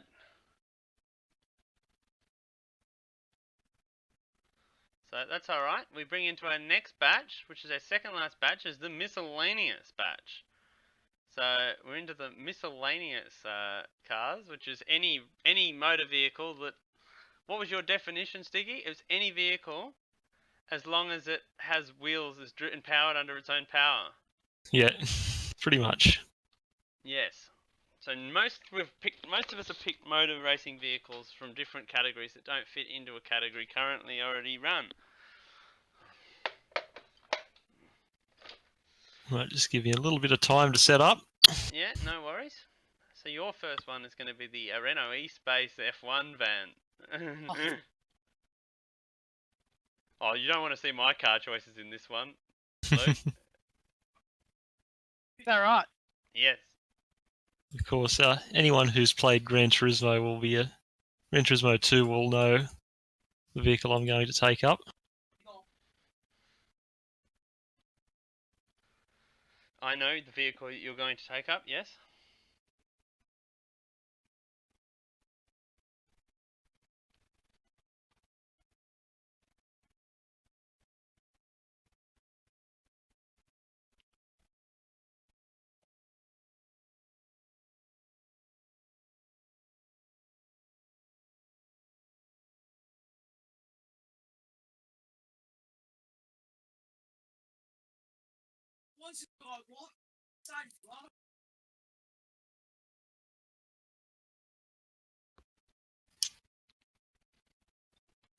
Hydraulically button shifted car. Yes, and you can even see the buttons being used for shifting in the onboard cam. So I'll have to show that as well. That's interesting. It's a bit more interesting than my first car in this category. My first car in this category is a fucking complete shitbox. Alright, so here we go. With the Renault Espace F1. It's a chassis designed by Matra as well. Really? Mm-hmm.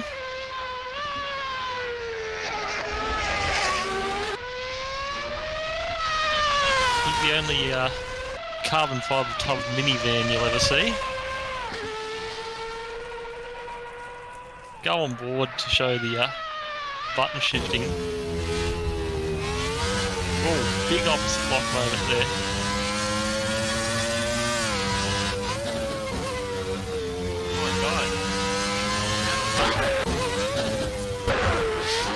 Oh, right out sideways. This is going to be a very quick time. 45.083. Wow. It's the fastest minivan you're going to see up here tonight. Well, one of the fastest cars you're going to see up tonight, so one of the slowest cars you're going to see up Goodwood tonight. I bring you a car, you know... a lot of people are very familiar in Australia with this motor racing category. Oh, I've hit the wrong button. So I'll go live with the boys over here. So here we have the VN saloon car.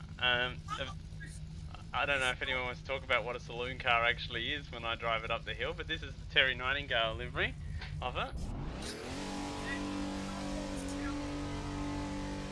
I'll probably have enough time to talk about it. So the saloon car is a 6-cylinder Commodore or Falcon. It's raced mostly at state level in Australia. Started with the VN and the EAs, and they moved up now, I think, up to BA. Wow, Senny, that car sounds a lot like a Porsche 917 stock from AC. Funnily enough, it does, doesn't it? Yeah, it's funny that. Oh, I'm off the road. You're off the road. Yeah. That's not uncommon in a saloon car race. It is uncommon to go off the road on your own, though. It is. Normally you're helped by someone else. Oh no! Oh my god, you're blown it!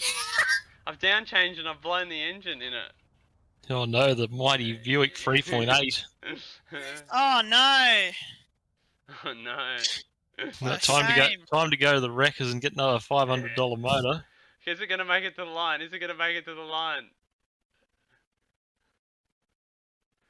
It's not gonna make it to the line, is it? No, we're out. We're over and done. He's out. He's out. The saloon car's out. The shitbox is out. As you can see here, as I've down changed, I've overshootly over revved it and blown the motor.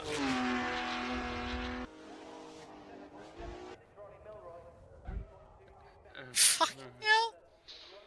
It's not ideal, is it? So anyway, what is the next car that we have? I'm just getting it up. And I'll just change the overlay.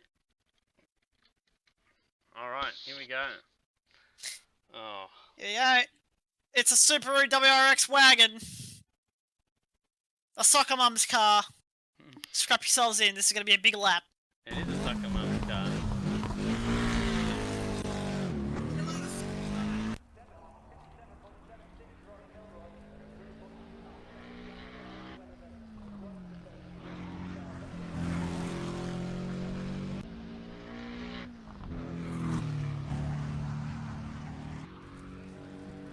It's having a big go here.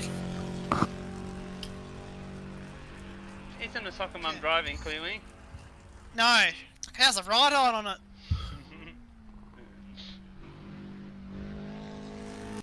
Feel like they've gotten lost on the way to the rally stage. You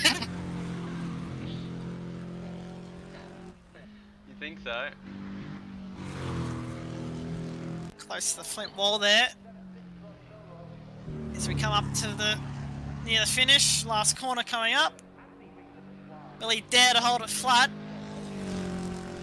He will, it's easily flat. Across the line, it's a 1:01.253 for the Subaru WRX. That is a very good mod, by the way. That's how you do a fucking road car fucking good. Not the other shit boxes. And we're continuing on with the theme of grassroots motorsport here. We're into probably the UK's most affordable series. It's the Citroen C1 Cup. These cars do 24-hour endurance races over in the UK.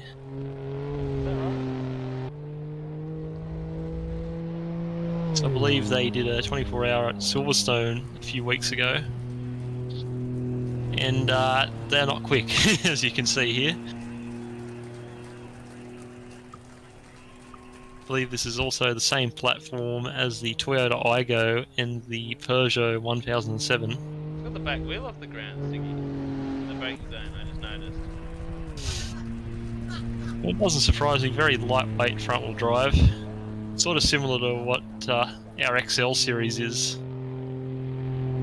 Sort of the UK equivalent of XLs.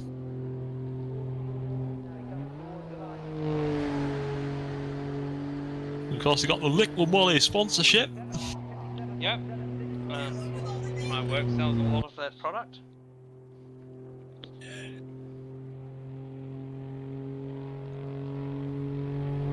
There's a 111, 111. Well, you know what, Stiggy? And Luke? Continuing on the theme of grassroots motorsport, we go to, you know, probably the lower echelons of motor racing, must be said. Some people think this is great, but, you know. Luke, I need the your time for the WRX. I missed it. 101.049. Thank you. Here we have a sprint car, a 410 sprint car with a Hooters sponsorship. This is appropriate. Yeah, that is probably the most appropriate sponsorship for such a low-tier motorsport. But as you can see, it's not slow. Oh, it's out of control though, because it only has brakes on one of the front wheels. They're not really designed for this kind of thing.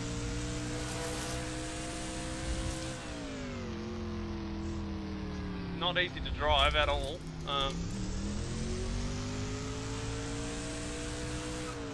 Chevrolet powered, this particular example. They've got adjustable wings, these things. Oh, but not on this particular car. And I've done a 42.20, which is actually pretty impressively quick, I would say. As ridiculous as that actually was, that was ridiculous, but like it was quick. Kept wanting to slide sideways though.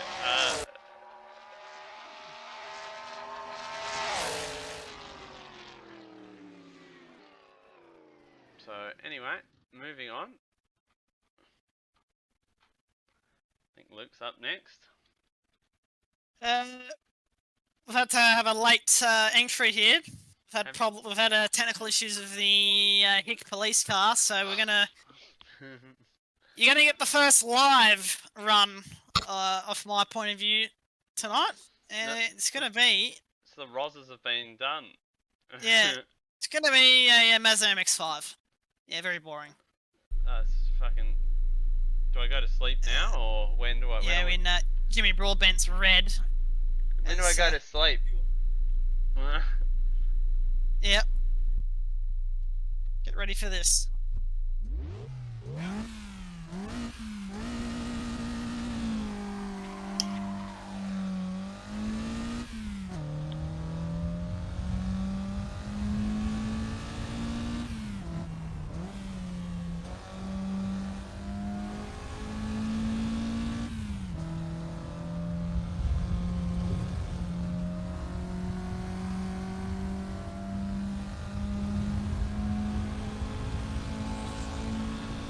Classic car, must be said.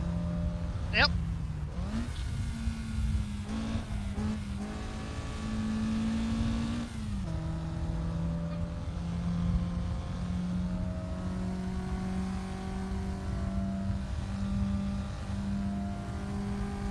That one's flat.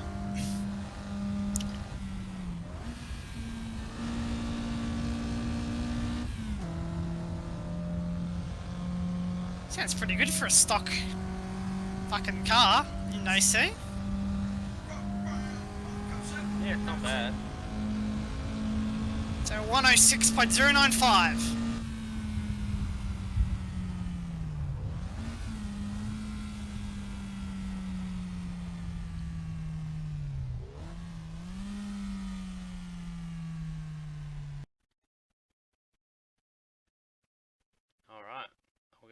We go from small and lightweight to something that's completely opposite. Here we go. We've got the Bagheera Freightliner from the European Truck Racing Championship.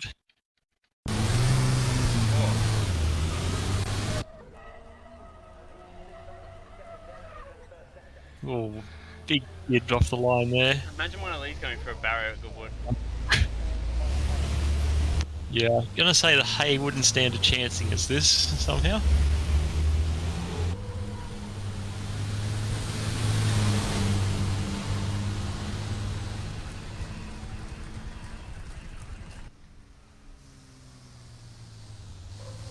Whoa, big compression lock coming into Malcolm from the Freightliner.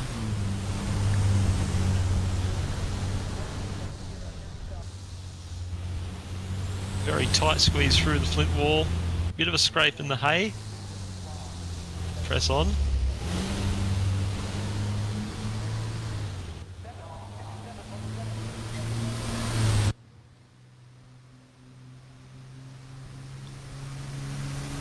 It's 102.745 for the truck.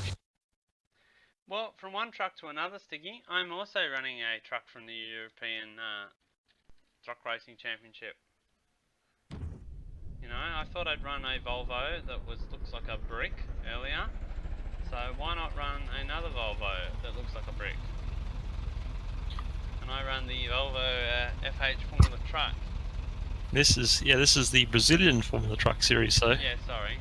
This is the equivalent of a prototype truck as compared to the production spec truck. The F1 of truck racing. It really is.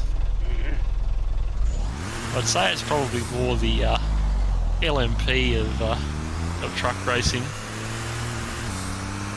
compared to the GT cars or the GTs of truck racing. Yeah.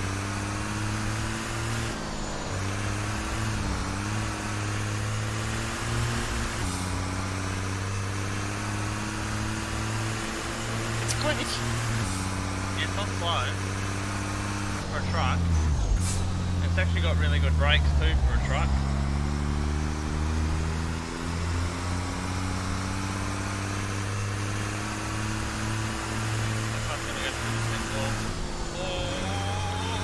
Let's give it in.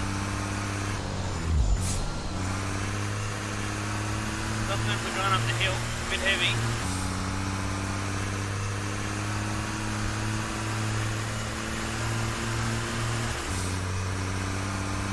No, 57,630. In the racing truck. Oh, have a look at it through there. Oh.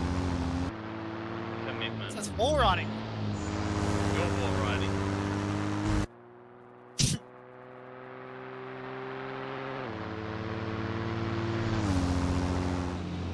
Anyway, I will go live with the next motor vehicle. Just give me a second to get the overlay set up. Alright, here we go. Here we go. It's called the Beck F132. Oh, I don't have you under. Give me a sec. Whoop. 176. Sorry, I got to change the number. Alright, here we go.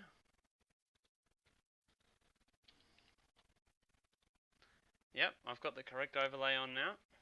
Okay. So it's called the Beck F132. Is it an open wheeler? Is it a tin top? Well, quite frankly, I don't know, but we're going to take it up the hill climb here. Powered by a V8 engine, H button. What's the downforce? See how fast we can go. That's steady. I need your time from before as well. Oh, okay. Oh.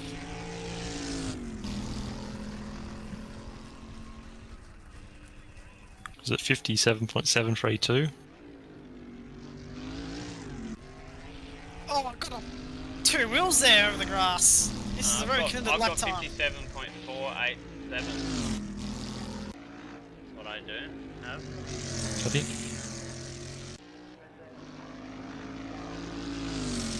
Here it comes. It's going to be a 44084 for the Beck F132.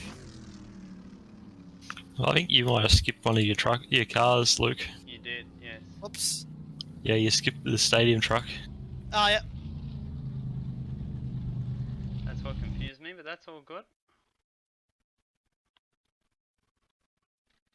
And I'm getting back to grassroots motorsport again. Oh. More, No, not again. more Oh, club yeah, level. that's humble. The Caterham 420R.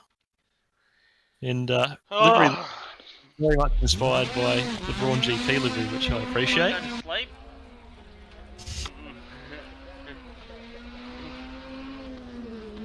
Presume you are not a fan of Caterham, just sort of sound of that, I'm Stevie. just not a fan of club level motorsport, really. Like, not of like this level of motorsport. I rate this level of motorsport. Yeah, I do, but like, I don't find these vehicles exciting. I quite like Caterhams, but I do have a model of a Caterham here at home, believe it or not. I've got one as well. I've got the 2014 F1 car. A model of a Caterham. As in an actual Caterham. Yeah, 53.095 for the 420R. Quite a respectable time. Well, you talk about grassroots motorsport. I don't think you can get any more grassroots than my next one. I mean, not kind of this. This is kind of a bit extreme. It's taking it to the extreme, I think. Anybody who can hear the sound will know exactly what I'm about to run. I've got a 125cc shifter car. So let's give this a run.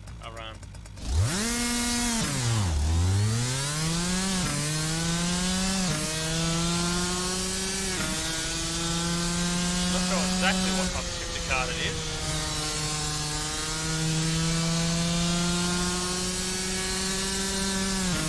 Did want to run a road test go-kart, but I didn't want to be here for about 5 years. So...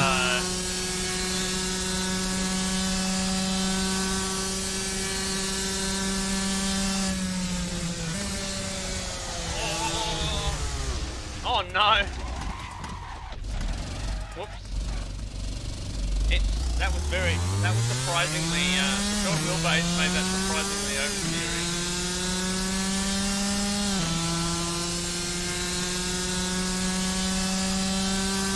So we press on, severe injury. Oh no. Yeah, okay. That's very oversteering. Didn't think I'd expect to crash a go-kart. I have.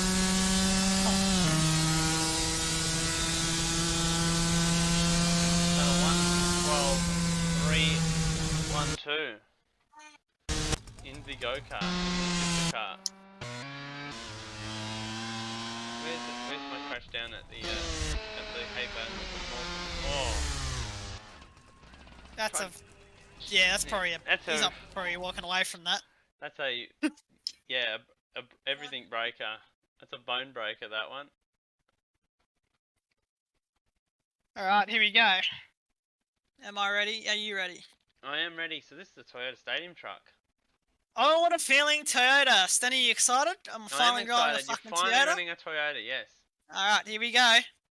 Yeah, the Ivan Iron Man Stewart truck, have we?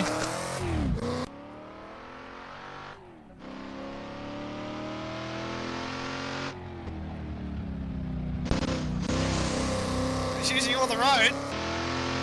This truck is totally not a conversion from Colin McRae Rally 3. Or Colin McRae Dirt 3, I should say. You're using all the road here. I have. You gonna take any jumps?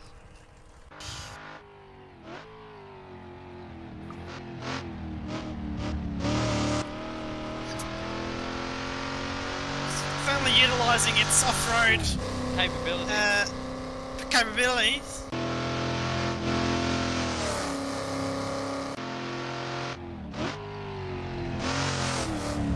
Well, oh, in the Hutty. fence.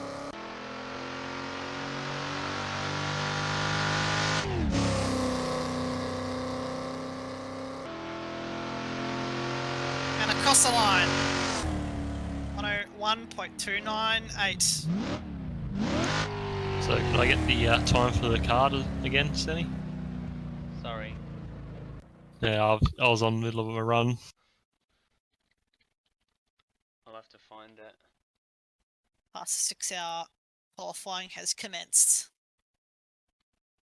I might not have it. How do I find that out now? So it wasn't a legal run, that's all. Shit. It was a 1:12 something. It'll be on my stream. So we'll just have to go back and find that out. I'll just put it as a 1:12.3 because I think that's what it was. Yeah. And we'll find that out off the stream. Alright. Right, we've got our next car up. It's not quite as grassroots motorsport, but it is a Euro NASCAR. Specifically, the Shadow body. Shadow. Just a bit of a curiosity. I don't know what this has to do with the Shadow cars of the 70s, but they're using the same branding. Do you know anything about Shadow Euro NASCAR?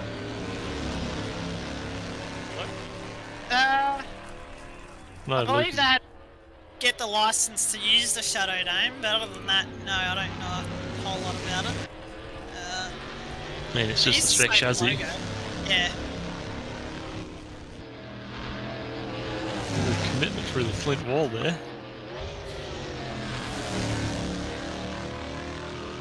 Surprisingly a tidy run for the Euro NASCAR. It is. And that's 49.1. Wow. Here goes. I get to be one of my idols here in this next one. I get to drive another car that I've sat in. So I get to race in the Aussie Racing Car Super Series World Champions car from last year of Joshua Anderson. Of course, my teammate on iRacing, good mate of mine. And yeah, I don't know if anyone wants to talk about a Aussie racing car or something. Here we go.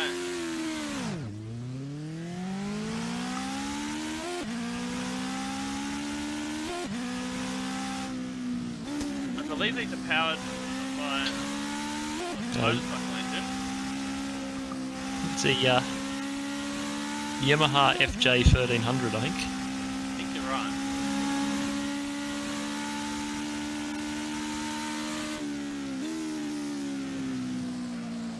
Oh, don't shunt Nando's car, he'll be very angry with me.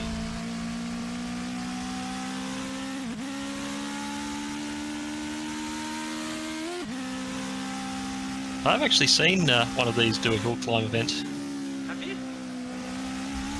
Oh no! Well, no, Ando is not going to be happy with you at all. He broke his car. Don't tell him I shunted his car. He'll find out tomorrow and he'll be very angry with me. I reckon Chamber will be even angrier. But I've done it. I've completed it. What time was it? 8:27. So for the Cool Drive Aussie racing car.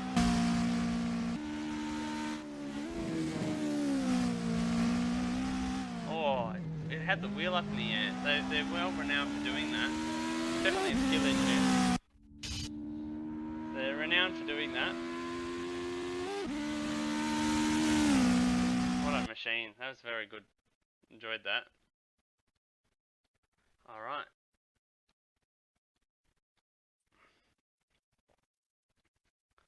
So, just getting ready for the next car. What? Oh, it helps if I actually write the right thing in. Here we go. Speaking of front end downforce. This is the former student. I'm just going to get it on the stream. There we go. Looks like it's got a snowplow for a front wing. Yep, you can technically say this is a grassroots motorsport. It's a bunch of uni students, they get together and create a pretty handy piece of machinery here. So this is not just a normal Formula student, this is one actually powered by fans. It's a fan car. Well, it's got fans assisting in downforce. Yes. I think it's powered by like a motorbike engine or something. Yeah, it's about 600cc motorcycle engines as Formula Student. As you can see, it's pretty glued to the road. but it's sort of more designed for slaloms and stuff like that. So as you can see here, it's it's exactly topping got out. the guts. But still pretty impressive for this type of car. Look at the sparks it's creating there. 53.629, very impressive time. I think that's our last car of that batch, unfortunately, because we're not going to have Cole to run the dragster up. Yeah, Collar's just gone MIA for the last hour, which is disappointing. There's a lot of cars I was looking forward to seeing him run. Yeah, including the upcoming Luke Ferrari. But that brings us to the end of that segment. So if we get him back, we'll get him back. We're now coming to the business end of the night. We are. This is the final batch, and it's the batch we have all been waiting for. Yes, it's the meme category batch. I reckon we can extend the meme category a bit. What do you reckon, Stenny? I reckon we can extend the meme category as long as anybody wants to keep watching. Because this is all the cars. Well, this is all the vehicles and cars don't describe. Cars is a stretch. Yeah. No, I don't think some of these classify as cars. I don't think some of these classify as motor vehicles. Well, I'm going to. Do, but... See, I'm not going to start streaming yet. Oh yeah, because you haven't done your run yet. Haven't done my run yet. Whoops. Well, that's a bit disappointing. Right, I'll do my run first. It might take a while because this thing is slow. Yeah. So, but yeah, we come to the business end of the night at the meme cars. So, yeah, meme is any mod that is a mod. It doesn't have to be. Everything else before this had to be a vehicle under our rules. Had to be drivable on its own wheels. Now these don't have to. And as you'll see from my choices, I don't think anything that I have is actually a car. I've been a bit conventional with mine. I've chosen vehicles that have 4 wheels for the most part, which is really disappointing, to be honest, by meme standards. I've underestimated the width of this thing. I'm really hoping Cole comes back because I want to see his meme cars more than anything, to be honest. Yeah, when Cole comes back, just say, run the memes. And then go back and do the other stuff.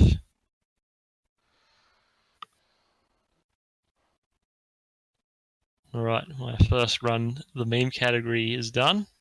Okay, that's good. We'll get it up. We'll get it on the screen. Get it up. So I'll change the overlay over and we go into the first car of the final batch. Here it is, the GMC P3500 value van. And of course, it's Ricky Bobby.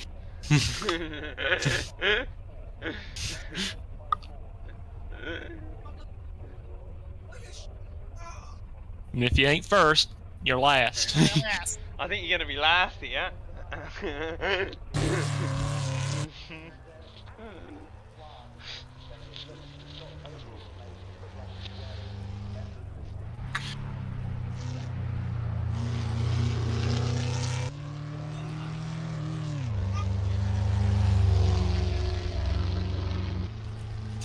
I don't think he loves really thin the pound cakes.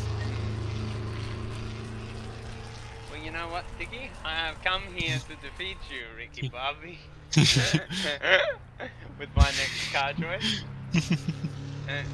How's the body roll in this?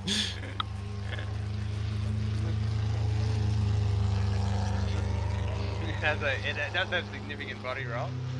This is where I underestimated the width of this thing. Oh my! Nearly Austin Powers it. Kept it going.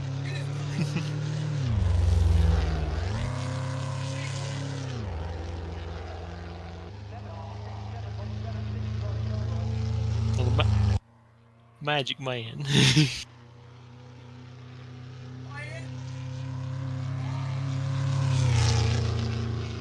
And surprisingly not the slowest run of the night. It's surprising. Well, people want meme mods, so you know they're gonna get meme mods. With my You really had a big go here with the. I really have had a big go with the meme mods. So I'm just gonna go F7 for starters. So I am taking my fucking god. PRZ MLEC M15 Tornado aeroplane. Oh. So this is gonna be difficult to drive. The cockpit. Yeah. So here's the cockpit view. So and we're off and underway. I've got to be careful I don't... Oh, I've got air. Oh, no. I've got to be careful I don't get this thing airborne, because it will take off. Oh, I've lost it. He's off the track. Oh, I've stalled it. Here we go. We're back underway. So I took the plane up last year, and I thought, nah, I got to beat it. I got to pick another plane that's better.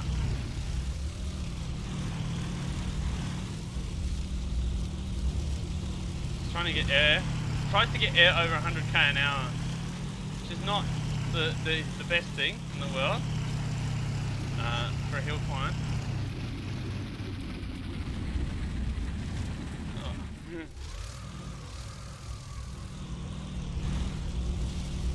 Oh.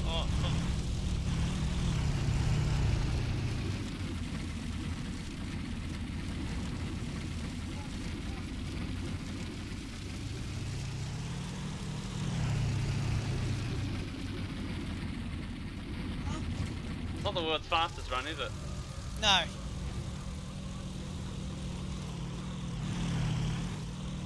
Oh, it looks like it's taken off. Oh! It hasn't yet. I'll take it off here. We're across the finish line, and we're up in the air. Huh? Oh my fucking god. And oh, so you're gonna crash? No, we're up in the air. We're underway. Uh-oh. Uh-oh. Uh-oh. Mayday. Did you get the lap time on that one? What was lap time? I'll get it for you. So I'll just play a quick selection of that going around. It was a 132, 714. I think that's the slowest vehicle of the night so far. Well, yeah. I mean, look at it. You've just taken the heads off about 70 fucking spectators. Proud.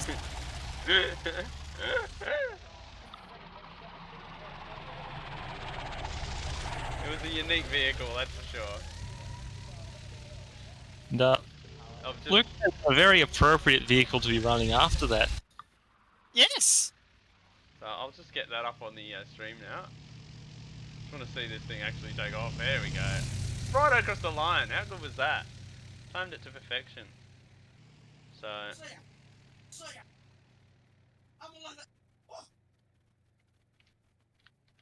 Alright, are you ready? Lucas ready to service my vehicle. It's the Ford F-150 stairs van. The fucking big unit itself. As hell. Oh, how's the body roll? Pretty high center of gravity, this thing. So it's going to handle like absolute arse in the corners. So what you're saying is it's the Supercars Mustang then? Yes!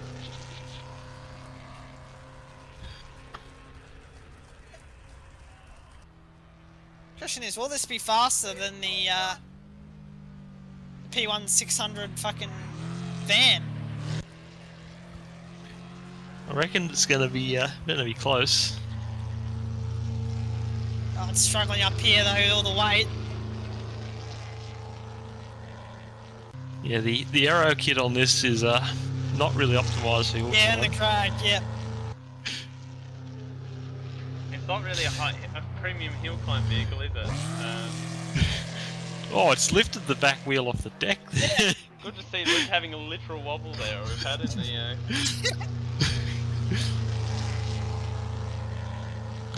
the.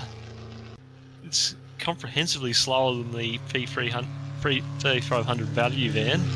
It is faster than the plane though, so.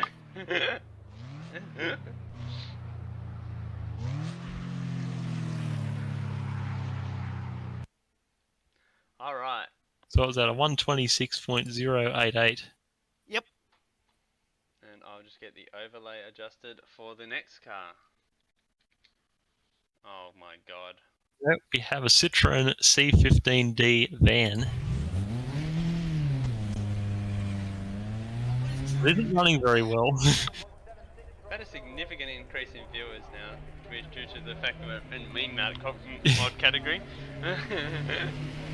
I'm not surprised at all. It's the point of the night where I expected things to get entertaining. Well, I thought the whole rest of it was entertaining, but... Yeah, we've got Takumi from Initial D with a significant downgrade after moving to France. I mean, the AE86 has nothing on the Citroen C15D van. I want to go on board so you can hear the suspension rattle in this thing.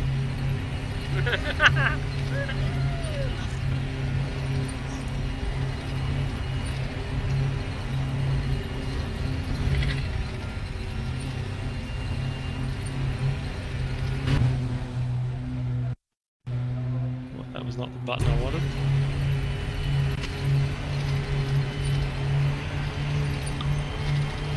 Turning from the Citroen, yeah, it's actually pretty the fastest in the meme category, isn't it, so far? So far, yeah. I think it's very close between that and the value van. Well, I think I'm going to set the fastest time in the meme category with my next selection. So, I think I'm running the only boat of the evening in the next one.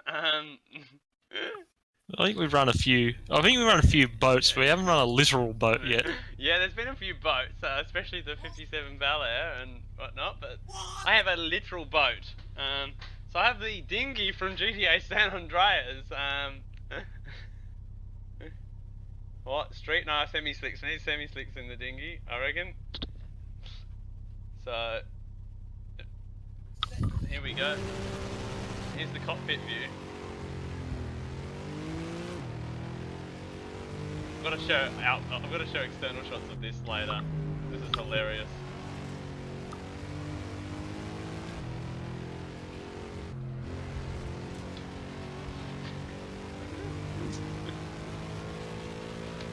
Got it up on the plane.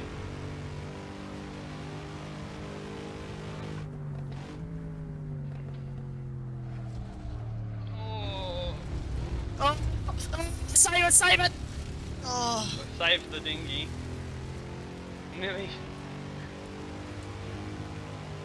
nearly had to abandon ship then. Oh no! Yeah, no! Oh my god! You just fucking right. Oh. Oh god! We've crashed into a pier. Something.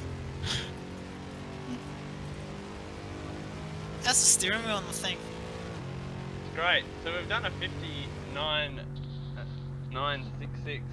I've got to show the replay of that run though to the external cams because this thing is an absolute pisser in my opinion. Have a look at the two outboards at work. I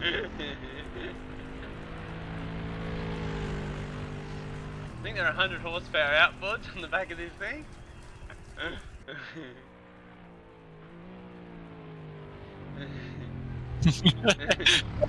How's the driver up on the wheel? Yeah. Literally up on the wheel.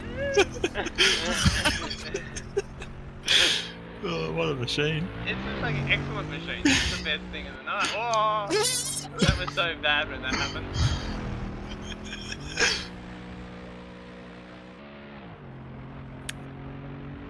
You knew I was bringing it big time when we were getting a meme category, and the meme category has delivered. Well, yeah. Yeah, okay. What was the time on that one? It was a 59.966 was the time. So anyway, we'll get back to Luke's next run, and I'll change to. Oh, here we go. Here we go. Let me just get the camera fucking configured. The worst Formula 1 car of all time. W12. Now look, I could have easily put this in the open wheeler category, but you know what?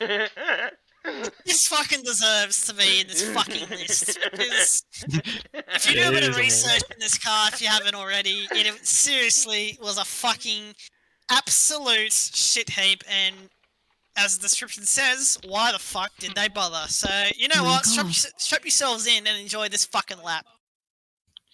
The original designer of this car called it an interesting flower pot and scrapped the design. So Life decided, no, we're going to buy it. Then we're going to strap the most woeful W12 engine we've designed into the back of it.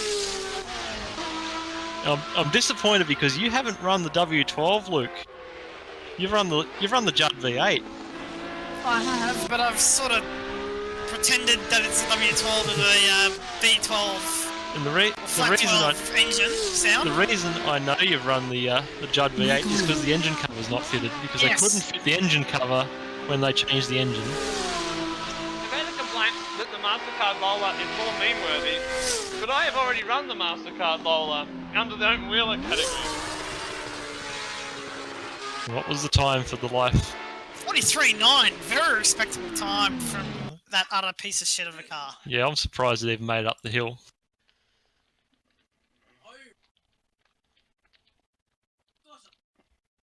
Alrighty. Okay, and now we get to the complete ridiculous here. Alright, what have we got here? Oh my god. I'm just going to let the pictures speak for themselves. So this is a Sega Dreamcast. The last console that Sega released in the early 2000s to compete against the That's the PlayStation 787 fucking engine sound. I presume so.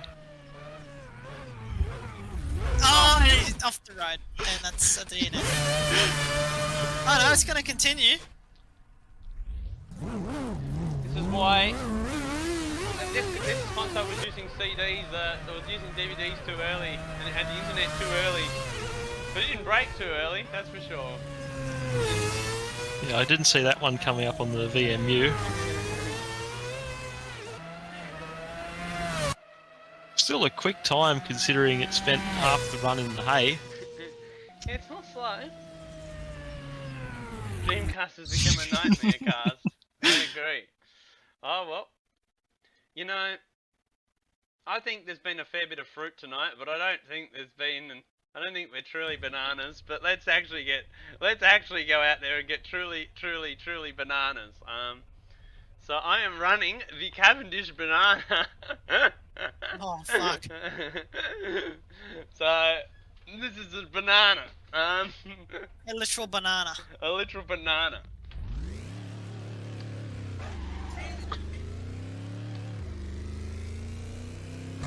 As you can see, it is a literal banana. Sound.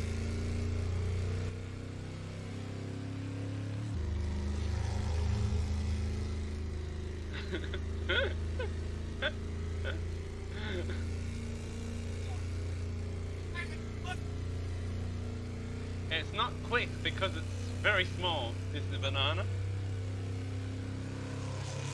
It's very appealing, I have to admit. Is this a bad time to mention I'm allergic to bananas? Probably. Yeah. And I'm riding a banana? Oh. Yeah, right.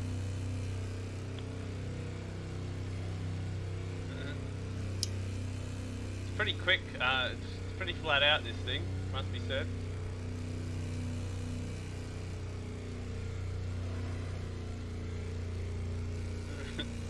I'm going to say it doesn't have a limited slip diff though. No, it doesn't look like it. across the line for the banana. So 1:15.219. I just gotta show a couple of external shots of it. I think I have to skip the my next run. Oh, why is that? We're having technical issues with the shittest Ferrari ever made. Well, that's not surprising, is it? No, that's quite ironic, isn't it? So, Stiggy, it's... Yeah, I'm still in the middle of my next run. Yeah, that's alright. What's wrong with the shittest Ferrari ever made, outside of the fact that it is the shittest Ferrari ever made? It's having a bit of dramas. Yeah, fair enough.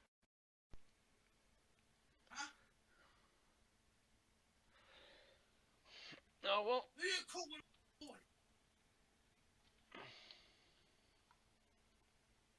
I'll let Stiggy finish his run and then we'll get onto it. Where the hell did Cole go? I don't know, where he's gone. I don't know. Here we go. Stiggy. Here we go. We've got the Isuzu truck. Oh my god. The Japanese Decatura truck. Oh my god. What is this?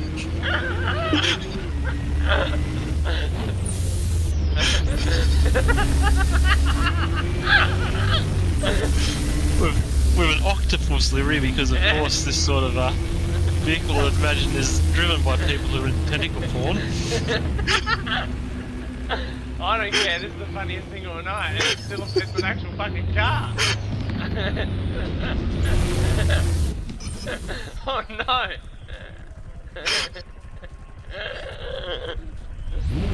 You're gonna have an Austin Powers moment here. He's up on the handbrake to get it turned in.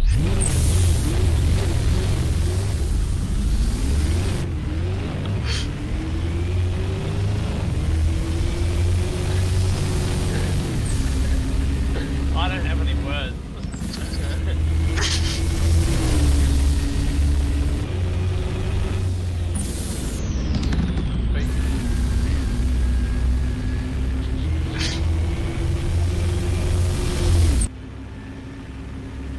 I knew you'd rate this from me. I relatively do. I knew it wouldn't be obvious from the name as well. No, that's why it was funny, because it wasn't obvious at all. You just thought, oh, it's a truck. Well, you know what? I'm going to do some warehousing now, boys. So I'm going to go and do a bit of work. So I don't know if you want to join me. And what time did the banana do as well? I'll have to get that for you. Sorry, I can't get that right now. So here we go. I've got a platform trolley. So it's a bit of warehousing. So we'll just have a look at it before we take off. He's going to ride the trolley like this. is our driver? Gee hell, it's got some go. Yeah, it's not slow. Oh, he's under Oh. Save it, save it!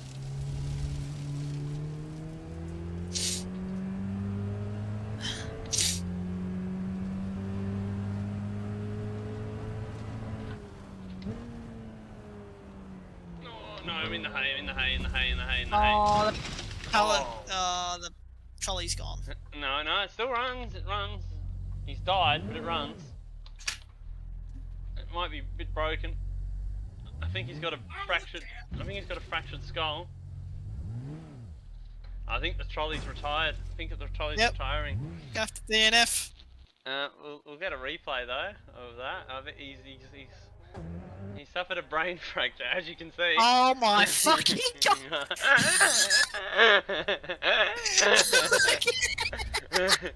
That was why we had the performance issues we were having. Fucking hell! Let him go! Yeah. So I think he's got some major injuries after that incident. He's trying to brake. You can see him trying to brake. Yeah, That hasn't gone well, has it? No. It's unfortunate. But it is what it is. Oh, here we go. So anyway, we'll get on to the next vehicle. Ladies and gentlemen, I represent to you the Amazon box. Have a look at it!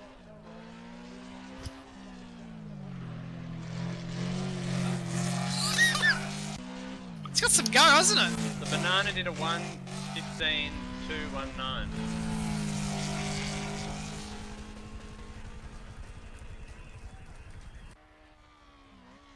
Apparently it's floating.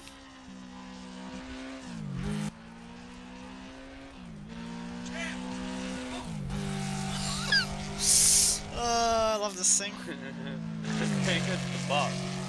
Yeah. So funnily enough, Stenny, this comes under the Toyota in the brand section. Does it?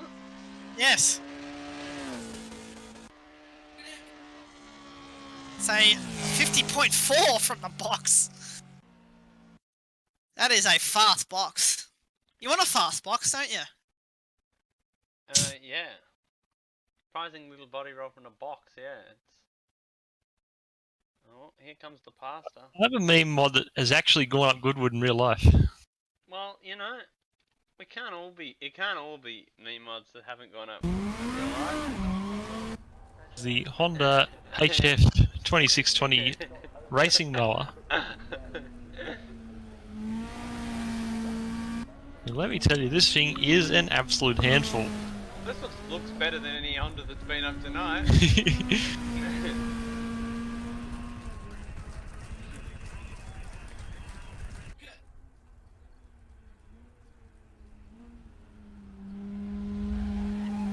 It looks like we've got some ground effects there as well.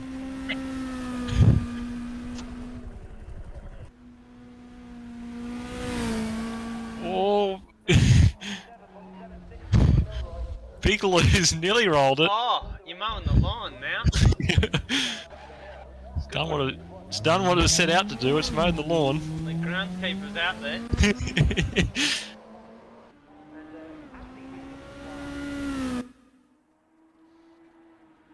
Oh, big moment.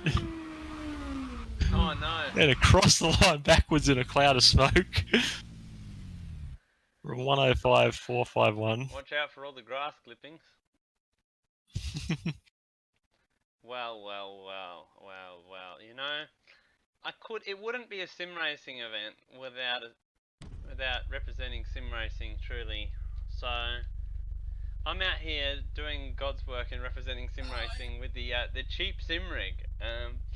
As you can see, we've got I'm not sure, it's a Thrustmaster wheel of some description and a Thrustmaster pedals and an office chair. I love the Yes, I love the touch of the pipes on the side. yeah, so do I. So just make sure I've got the correct tyres and everything.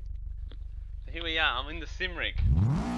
Two different variations of the sim rig, but I went with the cheap one. I represent all the budget sim racers out there. This is a higher budget sim rig than I have. I just got my wheel bolted to a wooden desk. Yeah, no, this has actually got a somewhat of a frame. It's not like the 80-20 rig though. That's also in the game. You can drive. Yeah, that's a bit too high budget for my tastes. Oh no. And I say, hey! I've crashed into the sim rig, into the hay. It's fitting.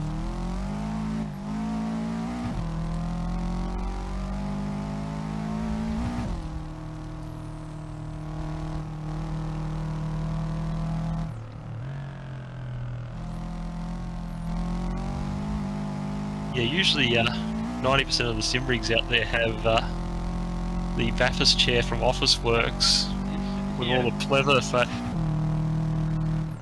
faded off it. Yes, because that happens to them. Having owned one in the past. Yep, I can also confirm that. How was the flames that come out of the?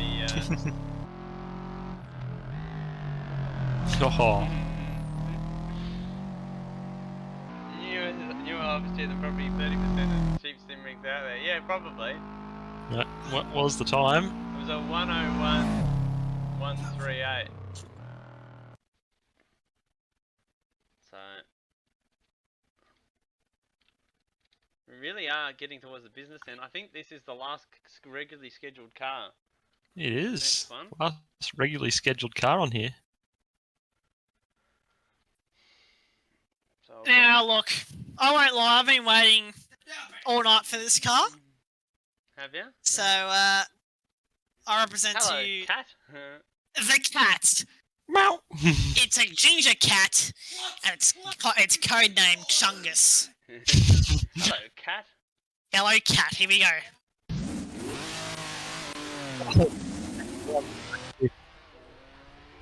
Look at it go! Meow. Oh, it jumped!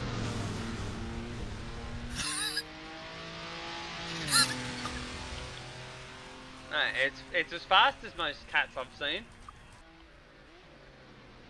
Yeah, it's got very quick reactions. Oh, yeah. It was very low Cat-like center of gravity, reactions. yeah. Look at it go! Good to see the pussy wagon made it out of batter.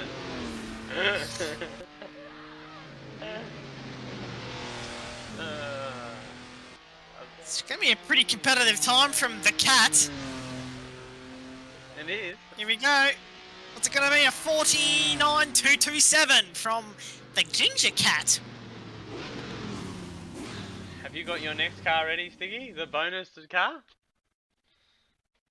I do have them, not in game yet, but we've got to do an onboard for this one. Oh, yes we do. Yes we do. So, I'm dying for a fucking for the toilet over back. yeah, you go. So here we go. It's technically going to be the final run of the night, but we can continue on with the memes. No, there's one more run still. Oh, I guess this is the final run of the night. Yes, this is the final run of the night. I guess. We'll see. Right, we're going to do something that has never been done at Goodwood before. We are attempting to travel back in time. And if this baby hits 88 miles an hour... We're going back in time.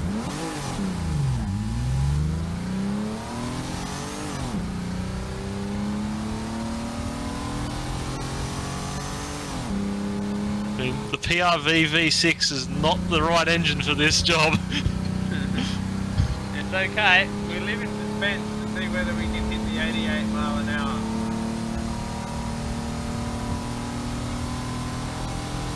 It's not what you promised me, is it? Not at the moment. I reckon we might get to 80 before we have to brake for Malcolm.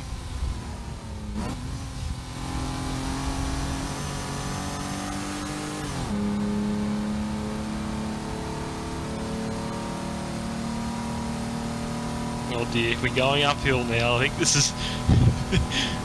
I don't think we've got a chance.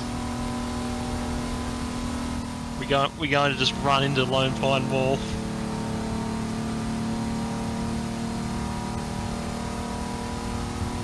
The gearing in this is not made for it. Come on.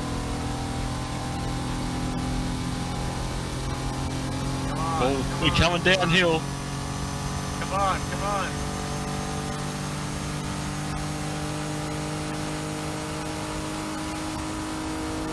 Come on. Yeah, Great, there we Scott, go. we've done it. Miles an hour. Right before we hit the pit lane speed limit. Well. I believe we've gone back in time. Unbelievable, Stiggy. You've done it. You've done it. You've taken us back in time. And the unbelievable thing is we've gone back to the period of the we've gone back to the late Cretaceous period now, and we've got the Tyrannosaurus Rex still roaming the Earth from 66 million BCE. So as you can see, he's raring to go here at the start line of Goodwood. I don't think Goodwood quite existed when this thing roamed the Earth, but he's here nonetheless. He's ready, roaring to go. Just got to make sure I actually get appropriate cockpit camera for this, or if I just run it. I can't run it from behind. I guess I drive it from this view. I don't know. So here we go for the Tyrannosaurus Rex.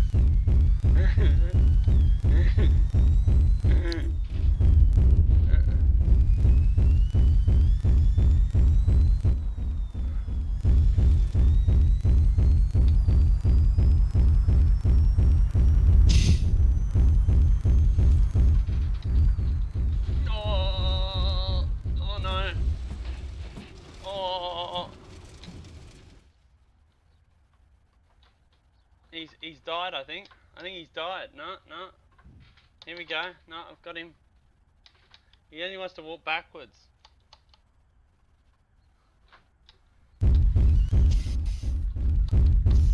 Here we go. No, I've got him. I've got him running.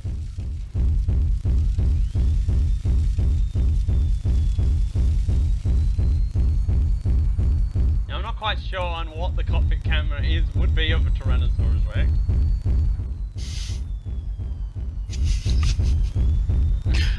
Got some pace up. Yeah, he's not slow, is he? He's across the line. We'll get the external replay of this because that is fucking hilarious. Tell me where else you can see a T-Rex go around Goodwood.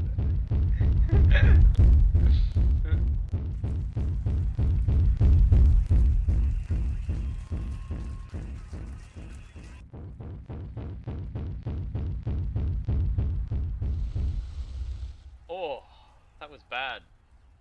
Can I get zoom out of that? Nearly rolled the T-Rex there.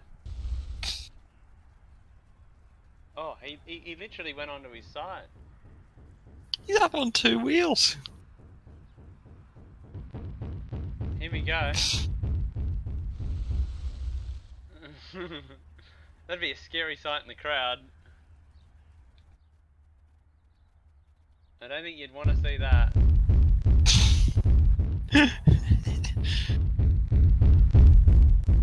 Senna, you were in the cockpit. Yeah, well, I was. I don't know where else you're supposed to drive the thing from.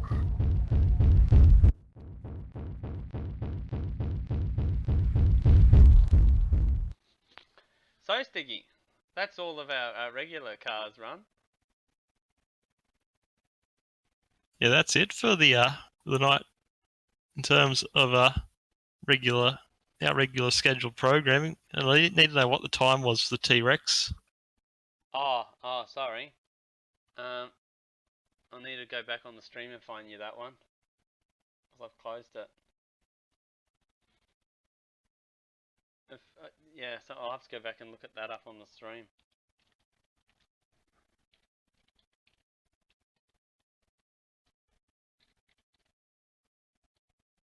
I have a vehicle I want to take up though as a meme mod.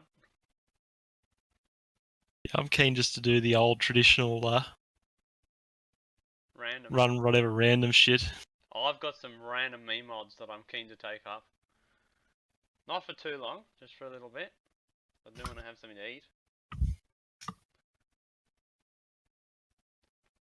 I've got to do this. I've got to run this, Sticky. I've got to show you this. Trust me.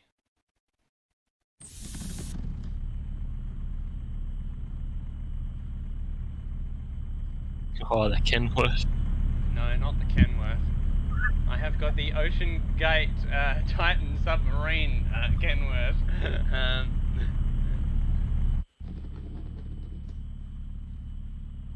I think we're eventually going to do an open night with this where anyone can join in.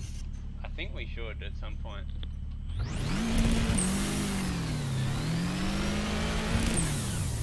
So I reckon we can organise that through the Yay Stenny Discord, I think. Yes. We'll run the same leaderboards as this event.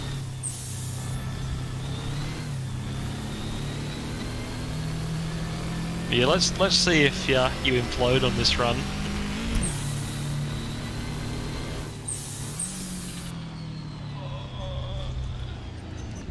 Oh no, he's imploded into the hay. Yeah. That's the end of that. Have a look at the smoke here. As you said, this would not pass in Thailand with the pickup. Yeah, the definitely breaches the black smoke rule. The controller disconnected me.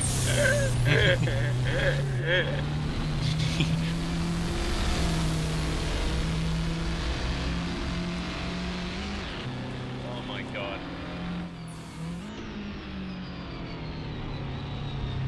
No break. Yeah, I've put you down as a DNF controller disconnect. I rate that. Do you have any meme mods you want to run? Oh, let's have a look. You want to run?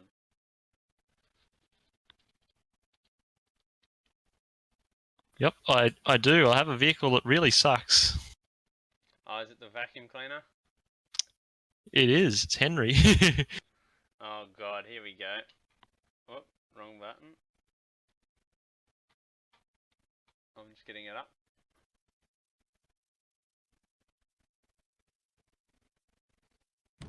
Moses man shares the drift in the controller used for the sub. Here we go, Henry the vacuum cleaner. Well, I'm going to steal one of Cole's cars, assuming he's not here for the next one, because, well, I've got, I don't want to wait for Luke to be back for one of them, but I want to steal one of Cole's cars. Oh, it sounds like Gran Turismo 4. Sounds like an FBR mod.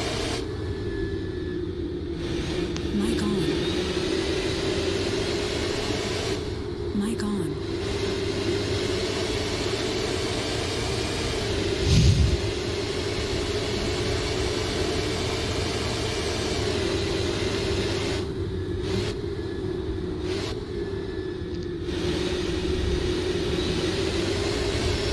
I've got some opposite lock on Henry here.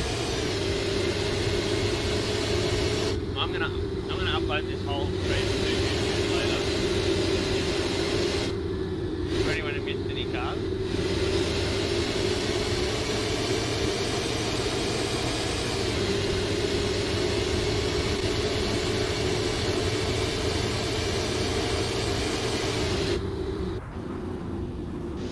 I think that deserves replay cam as well. Yeah, but really sucks.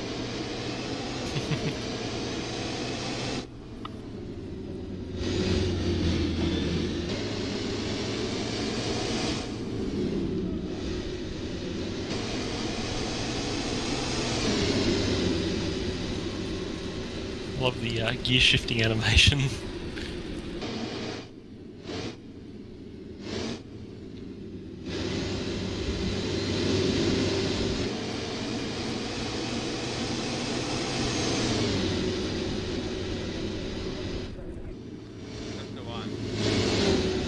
Oh, opposite lock through the flint wall. I've had a request for a mod that I've already got. Right. I've got to run some of the mod. Are you gonna run the chair? No, I'm not going to run the chair. Whoa. Gonna run the mod we found last night while making mods for this thing. First, before I run anything else. Oh god, I've had some excellent content sent to me.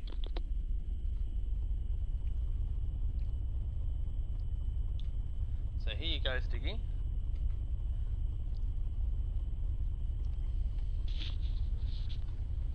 I've got this Volvo bus, right? I've just got a Volvo bus, right? See the Volvo bus? Yeah, so I'm just going to run a Volvo bus, you know?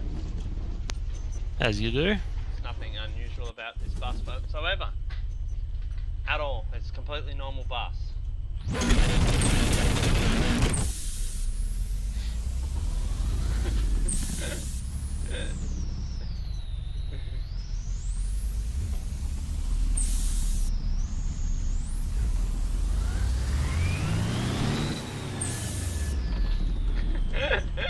See how normal the bus is? It's the most normal thing we've ever seen go up the hill. I think we could be on a contender for the fastest time of the night. It's on a 31 too. Oh, now 31.247, and I've got to show the replay of that because that's replay worthy, I reckon.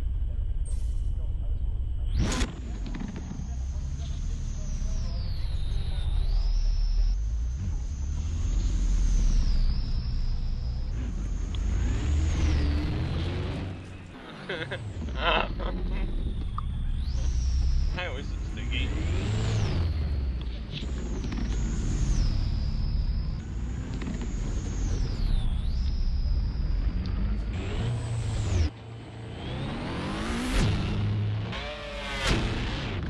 I hit 919 kilometers an hour then.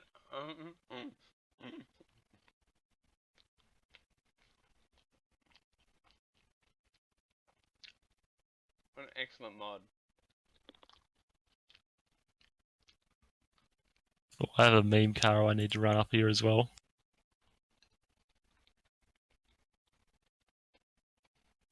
Oh god. I've been sent some absolutely excellent mods. It must be said.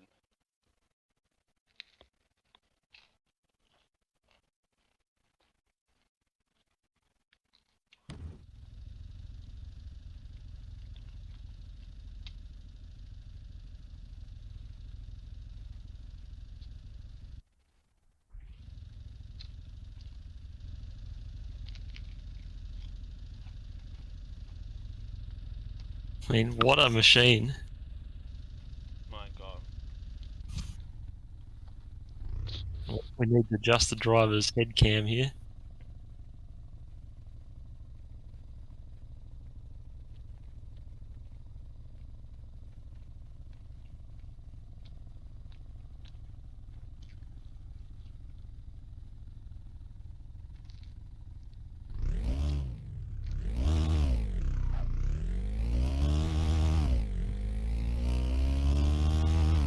I think I know what I need to run late next, Vicky.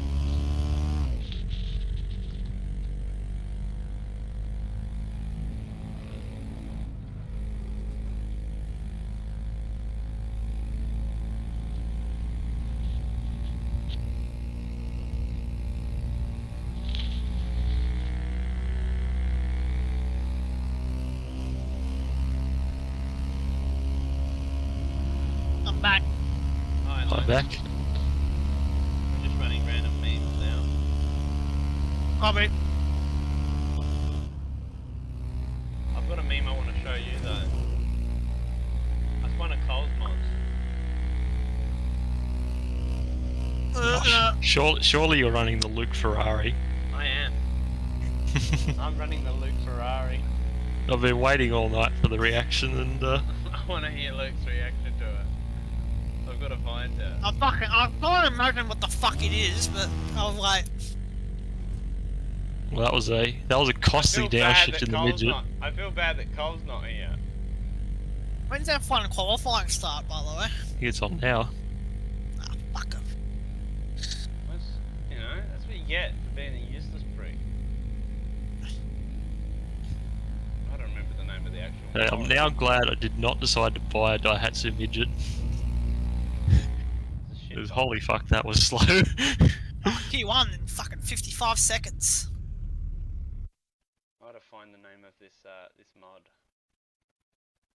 Luke, can I need you to fucking watch when I run it? What year has Cole got it down as? It's got a year on it, doesn't it?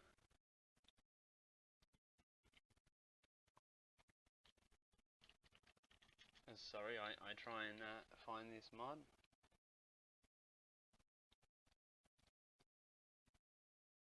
Here it is. I think. No. Oh yes, I've got it. Here we go.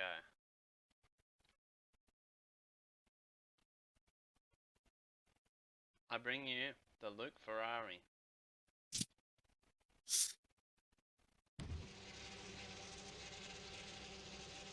Oh, for fuck's sake, you fucking pricks. Yeah, very fucking funny. Yep. Uh-huh. What's so funny about it?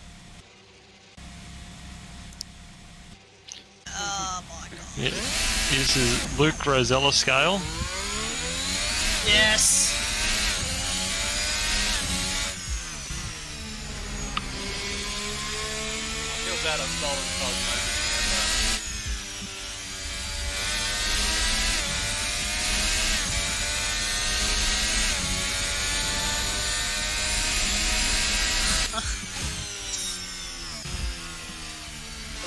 When you race with Ferrari, though, they built your car and all. Yeah, I haven't got an offer yet. Surprisingly, yeah, they've built me a 5-spoke car. I don't know. Oh. Oh, you fucking shunted it. You must have been filling the grid or something. Oh, how's the comment on the stream? Not the worst Ferrari, that belongs to the F2014. Oh yeah. Honestly, we can take that up the hill. Luke was going to run the F2014 under the title of the worst Ferrari ever made. Done a 103 140. But here we go. Here's the Luke Ferrari. Have a look at it. Fucking hell. Fucking new blokes. So fucking funny. We are. We don't think it, we know it. Yeah, that's alright. Have a look at it. How good is it? Really got lots of leg room in there, though? You've probably got extra leg room. Yep. Yeah, it reminds me of Limes at the F1 Race Stars. Yeah, that's what I was thinking. I think that's where it's from. Nah, they It's used too new for it. It was 2012. 14. Shit. Oh, yeah, 2012. What time did it do against any? It's a 103, 140. Has anybody else taken anything up? I was going to take another car up, but it's got a glitch, so I'll still take it up. But yeah, it's kind of broken. Okay. Well, I've got one thing I want to run before we end. Definitely. I mean, I've been sent some mods. I've got a mod that I can run for you, Luke. I've been sent it to download. Not sure. I'm not sure why the shaders on this are broken, but We'll press on. we've got the 6-wheel Williams. Oh, okay. Oh, it's Sion Race fucking... Yeah, right. And I've got no force feedback because I'll tabbed. Oh well. Press on.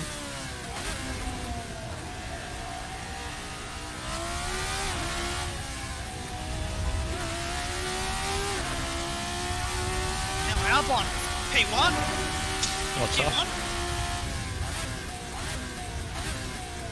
I think this is going to be my last run of the night so I can watch the rest of F1 quality. Probably the same, but I've got two vehicles I want to run. One I want to show Luke, and one I want to, one I'm dedicated to Luke, and one I have to run it because it's the quintessential Goodwood car for me now.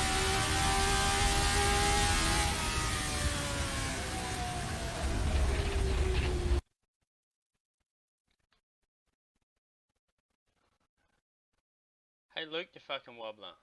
Hello? Here you go, I've got a I'm dedicating this to you.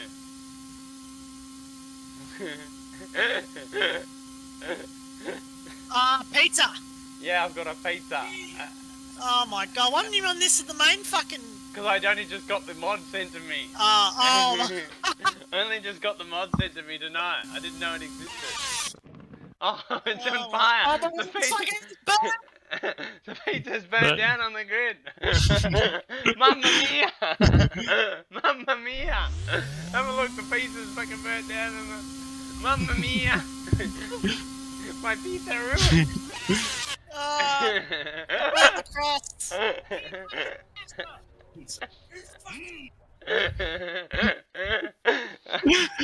Typical Italian, man. Oh my god, Perez again! I've got one last thing to run tonight. Can and this I think cunt fucking qualify? Stiggy should know what this is.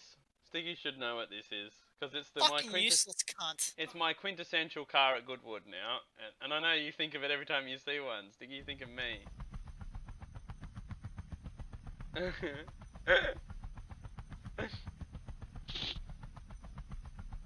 Ah, yes, the ultralight. It is the ultralight. Hey, I'll be back.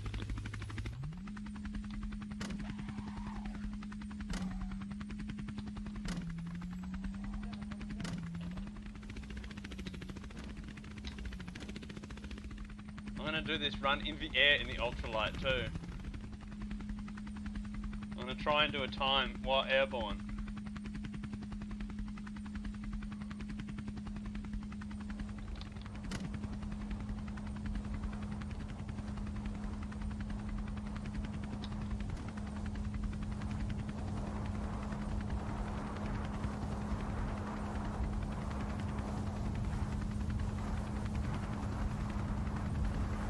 I don't get a track violation for this. There we go. Oh. Not really sticking to the track limits here.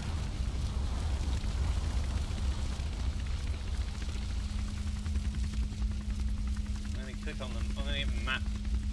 I'm gonna get maps up on the screen. I'm a bit lost here.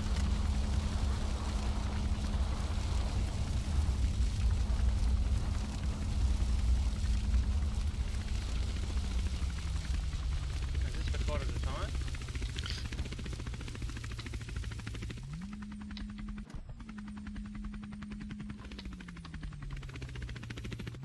I don't think it's recorded a time.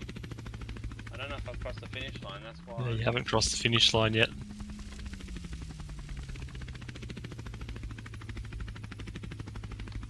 Oh, I have. Maybe I'm just gonna go back across it. I think you've missed the sector split there. Fuck, this thing is hard to control.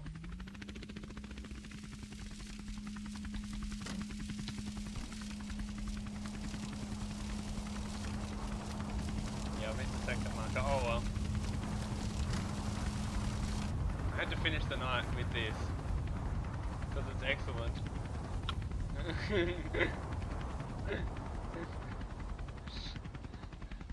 I just rate that this even exists and that the dashboard on it works. What is this thing? You haven't seen the ultralight? No, I haven't. You haven't seen the ultralight? Oh, there it is. Yeah. Yeah. And you're gonna crash. No, right. The best thing is you know the actual dashboard on this works on this vehicle. Really? Yeah, it's got a tablet in front of it. That's excellent. I'll make it fall out of the sky. Folks, this is what Goodwood looks like from Oh no. from afar. You can, it's a square. Well, I have another vehicle to send up that I forgot about. I'm gonna come back through the earth here. No, I'm gonna go back to the pits and I'm gonna just show you this on the ground. Right? The dashboard works. See, I can go back.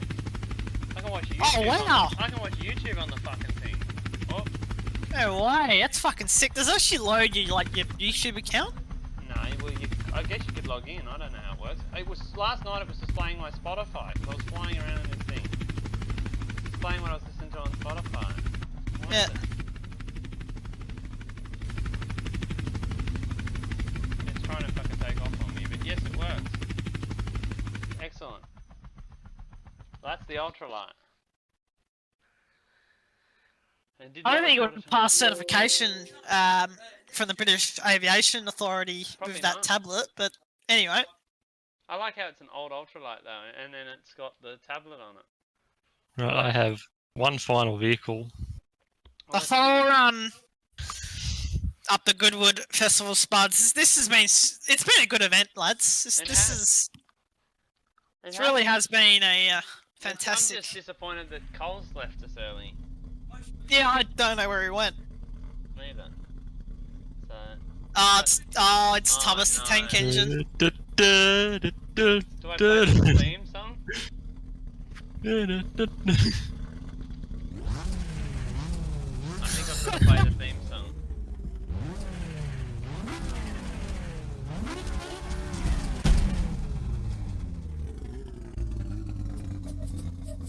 I've got it. Up.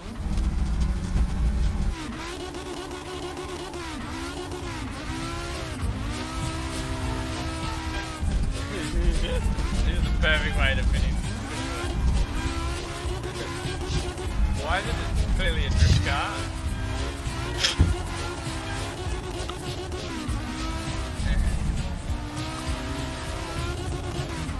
I don't think the back control is going to be very approving of this.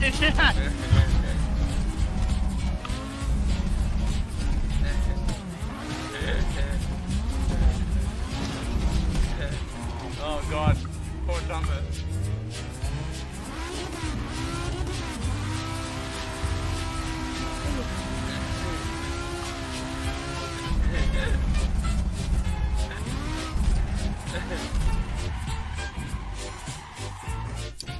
Oh no, Thomas is stuck.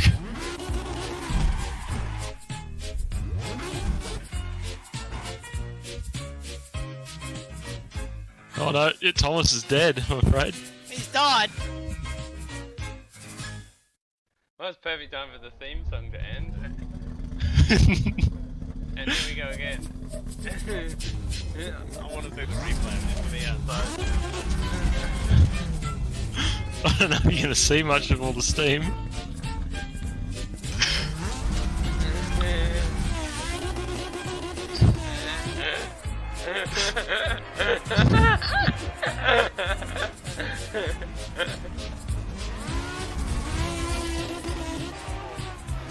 I love how the tracks are even animated to go around.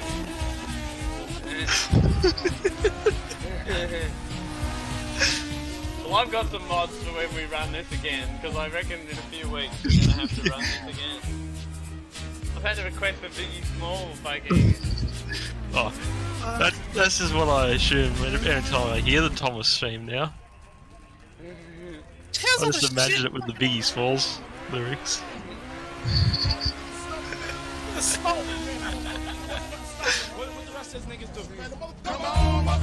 No, I attempted to try again for a time run.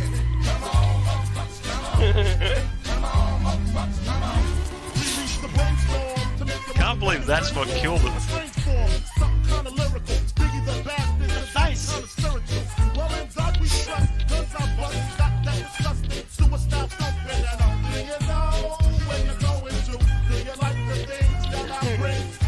Oh, what an end to Goodwood. Yep.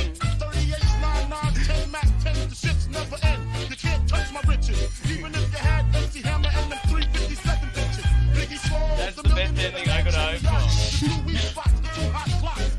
That's how I got the weed spot. I shot Tread in the head, took the bread and the lamb's bread. Little Daddy got the shotty to your body, so don't resist or you might miss Christmas. Oh, fuck me, Dad. I make number runs, I give MCs the runs dripping. When I throw my clip in the AK, I slay it far away. Yeah, I agree. Need plenty of those. Well, I reckon we call it there, and we come back next time. Oh yeah, who got the fastest time? That's actually a good thing to note. See if I can get that up on the stream, actually, for everybody. I think I know. Here we go. Times are updated. Since you won 2. Yeah, we'll get the public involved next time. We'll get a public Discord up. I reckon. Fucking hell, fucking Steady fucking beat me. Yeah, in the very fast bus. So here we go. I've got the time. See if I can actually zoom in. I can't. It's a very fast bus I did a time in. Oh. Needs to be a, I mean, to be honest, there's a lot of fantasy cars that could go up, but Siggy particularly made it illegal to run Red Bull X or anything. Yeah. Yeah, I feel like I should disqualify the bus because it's it's an exploit car, really. Yeah, well, it is. But yeah, here we go. So what was the fastest car in each category? So fastest Formula 1 car was basically a Jaguar, which is surprising, to be honest.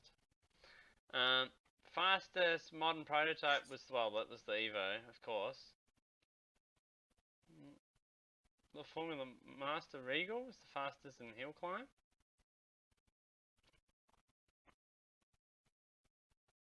Yeah, I've put DSQ hacks for the bus. The sprint car was the fastest in the other racing category, the miscellaneous category, believe it or not. I rate that the Nissan went faster than the Cadillac. That's pretty funny. What was the fastest time last year? Oh, it was pretty quick. Obviously, Luke owned Classic GT. 32.8 Formula Vector, Seabogs 33.8 2000 F1. So I bet it by 3/10. Yeah, cop that, Seabogs. Yeah, fuck you, So you get for not turning up. Yeah. So who was the fastest in meme?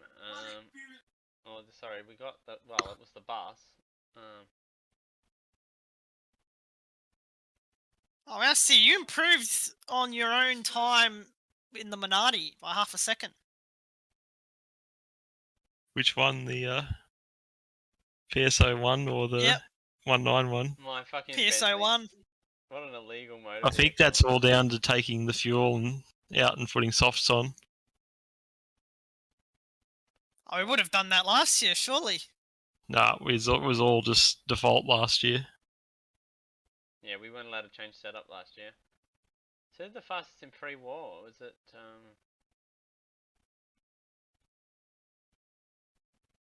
what was it, Cole in the ballet? It was you in the Bentley. Oh, yes. Wow. Probably should be disqualified.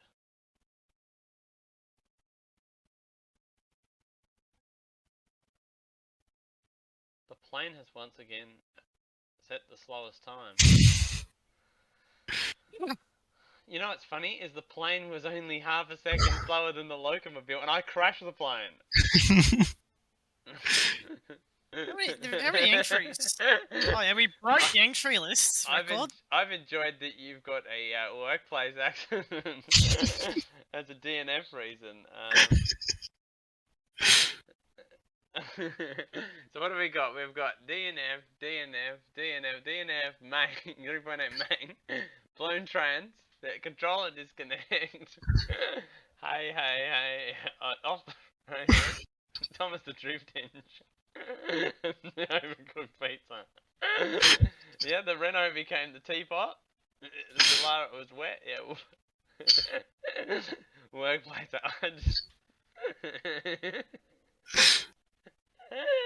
Oh well, that's Goodwood. I'm disappointed Cole didn't get to run his mods. Yeah, so we've got, you guys see on the list here of all the mods of Cole. I want to see the dragster.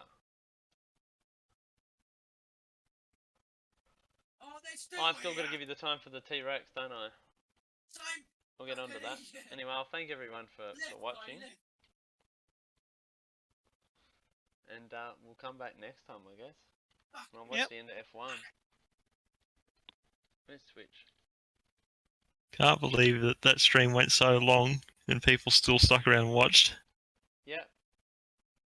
And we actually got more people come along, and it's late and F1's on. But yeah, thanks everyone for watching. We'll do this again. I've just got to go. Where's...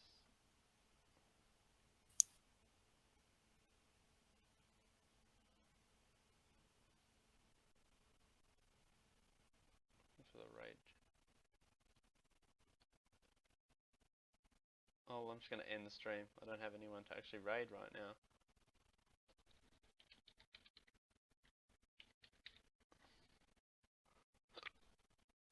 So, thanks for watching, and we'll see you next time.